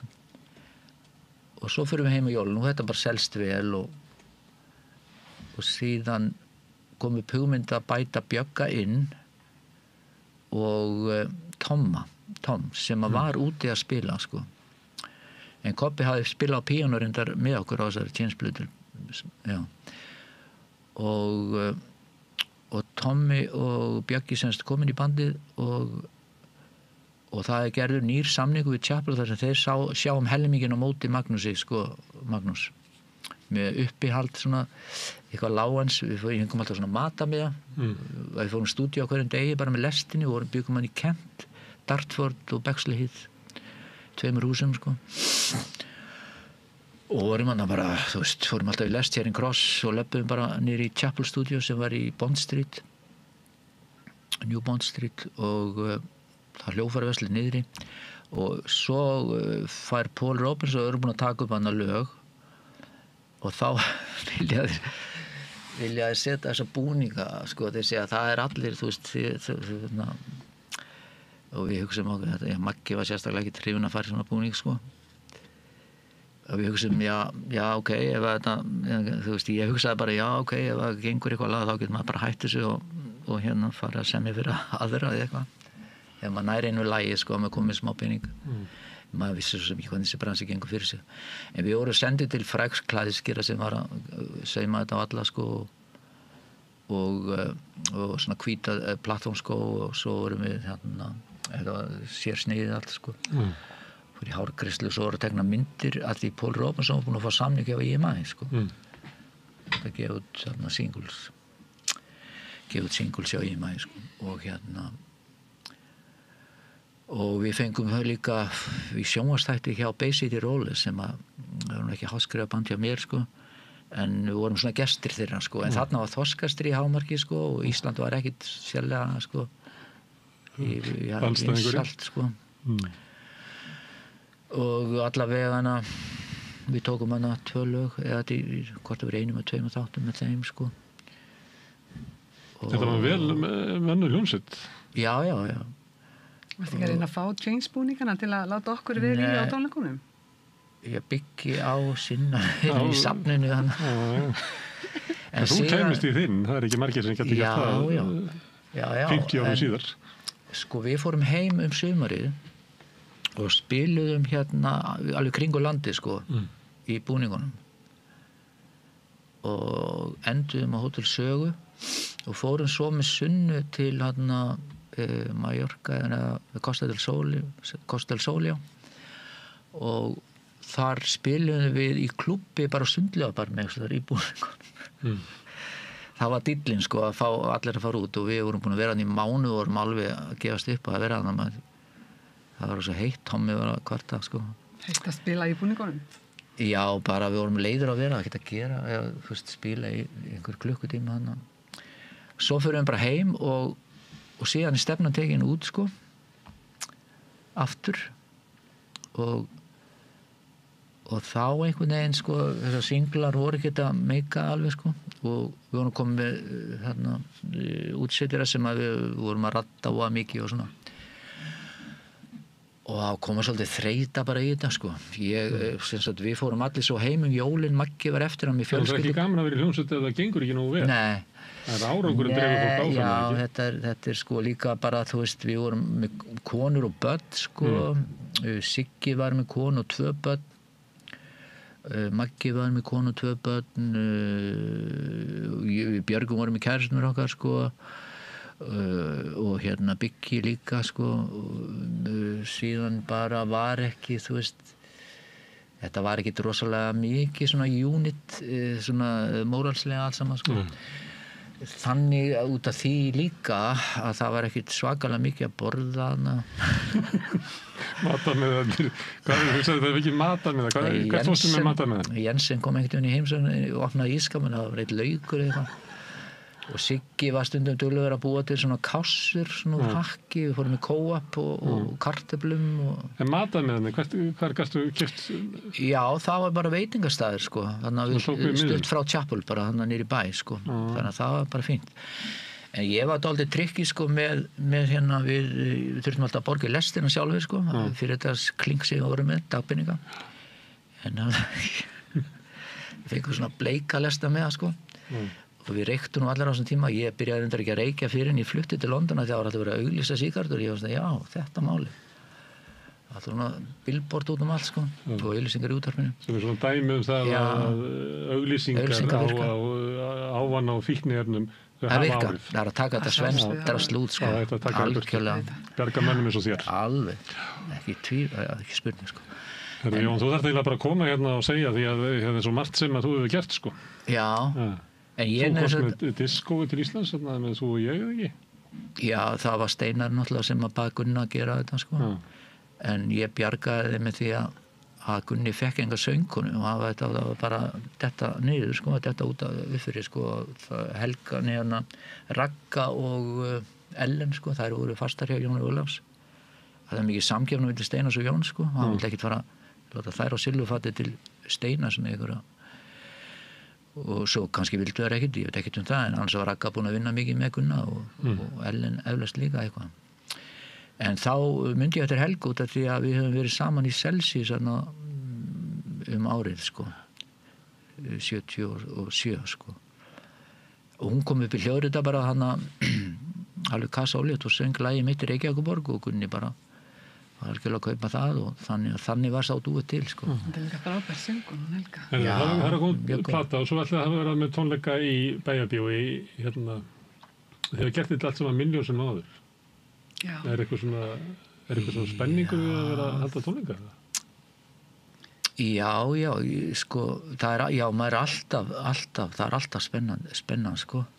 Já. Og svo hérna hefur maður svona náða að höndla þetta hans betur með árunum sko, þetta var ekkert alltaf, þú veist, maður var oft með alveg sko ekkert allt góður í þessu sko en sem betur fer alltaf ákveðin spennu bara þessi framkomum og svona maður var alveg svona eitthvað vandræðalegur held ég já og feimin, viltu fela það bak við hátalarna ég svo hætti Rúnar ekki að hann hafi helst fela sig fyrst bak við hátalarna já, þetta nú algengt og kannski bara eðlilegasti hlutur í heimi menn vilja aðeins svona og líka bara þú veist fá stundum nóg af þessu sko og bara gott að geta aðeins svona verið svona, já en það skiptir líka máli að vera dreigi gardinir aðeins svona spila tónleika með fólki sem að maður þekkir vel og eru vinir manns þá höfum við bara gaman af þessu og gaman af því að flytja frábæra tónlist það er alveg og svo þetta svo mikið atriði sko að já líka bara fyrir fólki maður meira að gera þetta fyrir fólki þú veist maður sjálfur þú veist maður getur verið að pæla í því maður sjálfur eitthvað maður var alltaf þjónustustarfi já rauninni þannig sko að þjóna fólkinu og laginu og textanum koma þessum besti skila sko það finnst þér alltaf gaman að vera með svona bílskúrsbandi gamalla kalla að spila það alltaf að geta gaman þetta alltaf að gaman og það sem mér finnst svolítið skrítið nú sko ég verið 60 á næsta ári og mér finnst þetta alltaf skemmtilegt ég hélt þegar ég var yngri að þennan aldur það var ég hætt þessu en þetta bara rétt að byrja já, við erum komin á sama stað á jazzarni sko, við erum ekkert sjáðu bara Stones og alla, þú ert ekkert þó að þeir auðvitað vanti smellina sko, smellinni koma mest þegar þú ert á milli 20 og 30 en þeir minnst, sko, Stones svolítið að reyna að bara leika sjálfa sig eins og þeir voru ungir já en jazzararnir og fleiri þeir þroskast og þróast og svo náttúrulega talandi svona amerísku söngbókina og þú veist, menni svo Dylan sem fara bara gegnum ólík æviskeið og eru ólíkir eftir því tímanum finnst þið þú breytast? Sko, ég er alveg sko mjög kritiskur á það sem ég sem og sérst ekki síst fyrir sjálfa mig sko þannig ég verð algjörlega guttir eitthvað einasta lag sko og mér finnst þessi lög sko ekkert síðri en það sem ég var að gera sko sem ungu maður enga veginn en öðruvísi? Já, ég er miklu agaðri í flutningi finnst mér sko á seinni árum heldur en ég var til dæmis í Change sko, þá er ég ekkert búin að finna alveg sko, þá var maður ennþá pínlítið að stæla einhverja svona aðeins svona en nú er maður bara, þú veist, að bara syngja þetta bara algjörlega natúral eins og ég segi, ég læt röddina ráða þegar ég sem fyrir mig sko. Svo er pröfað að vera 60 og getur sagt vettu að hún þurfi ekkert óttast það er bara 50 eins og maður segir alltaf sko þetta fer alltaf, miðað við þegar við vorum ung sko, þá var stórinn gamall bara 30 sko, eitthvað Ég hugsa stundum líka íþróttamennina, þessar frábæru íþróttamenn sem eru að leggja skóna á hilluna 30-35 ára gamlir eitthvað þá eru alvöru hljóðfæraleikar í rauninni að taka við sér og verða betri og verða ennþá betri já. Þannig að þeir eru eins og strákarnir í gömmum þetta er alveg eðal hljóðfæraleikar finnur ekki betri hljóðfæraleikar hver öðrum betri sko. Allir með rosalega reynslu sína alveg snildar taktaðana á plötunni sko. Svo er rættir sem að þroskast ólíkt þess bassarnir að þeir verða ekki almennilegi fyrir eftir 50 í óperuheiminum svo er þetta bassarnir er alltaf miklu eldri rödding getur verið mjög viðkvæmt hljóðfæri fyrir marga sko. Það er mjög misjátt sko. Herðu, þið byrjuðu á því að gefa okkur svona tóndæmi má ég byrja ykkur að enda á gefa okkur smá og meðan þeir eru ákveðu hvað það er þá ætla ég bara að kveðja hlustundur og þakka öllu gestunum sem hafa hingað komið í kvöld og ykkur fyrir sem hafið verið að hlusta og horfa minni á að samstöðinni kerði áfram af þeim hluta áhorfenda og áheyrenda sem hafa gerst áskrifundur. Svo getur slegið því þannig út með að fara inn á samstöðum.is þar hnappir sem stendur á áskrift. Það getur skráðið fyrir áskriftinni sem er 2750 krónur og mátt borga meira vilt. Og þeir sem að kjósi getur látið áskriftina renna sem félagsgjöldin í Alþýðufélagi. Það er einmitt Alþýðufélagi sem á og rekur samstöðina. En við skulum enda rauðaborðið núna á óvanallega hátt á ljúfum tónum. Já, taka hérna eitt gamalt og gott þetta því tvírutin er svo mikilvæg í því. She left me standing all alone in the night when the stars had begun to weave the passion delight. Oh, pretty mama, don't you take me along for a ride. I stood there wishing with my heart in my hand that all of the promises were just for this man. And for a moment I believed in the things that she said. She's done it again, I didn't want her to. She's done it again, there's just no getting through. She's done it again, laid my heart on the line. She's done it again, gone and left me blue. She's done it again, there's just no getting through. She's done it again, laid my heart on the line.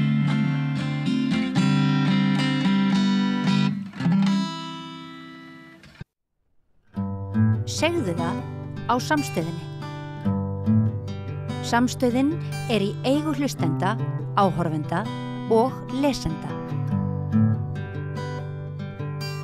Sláist í hópinn og gerist áskrifendur.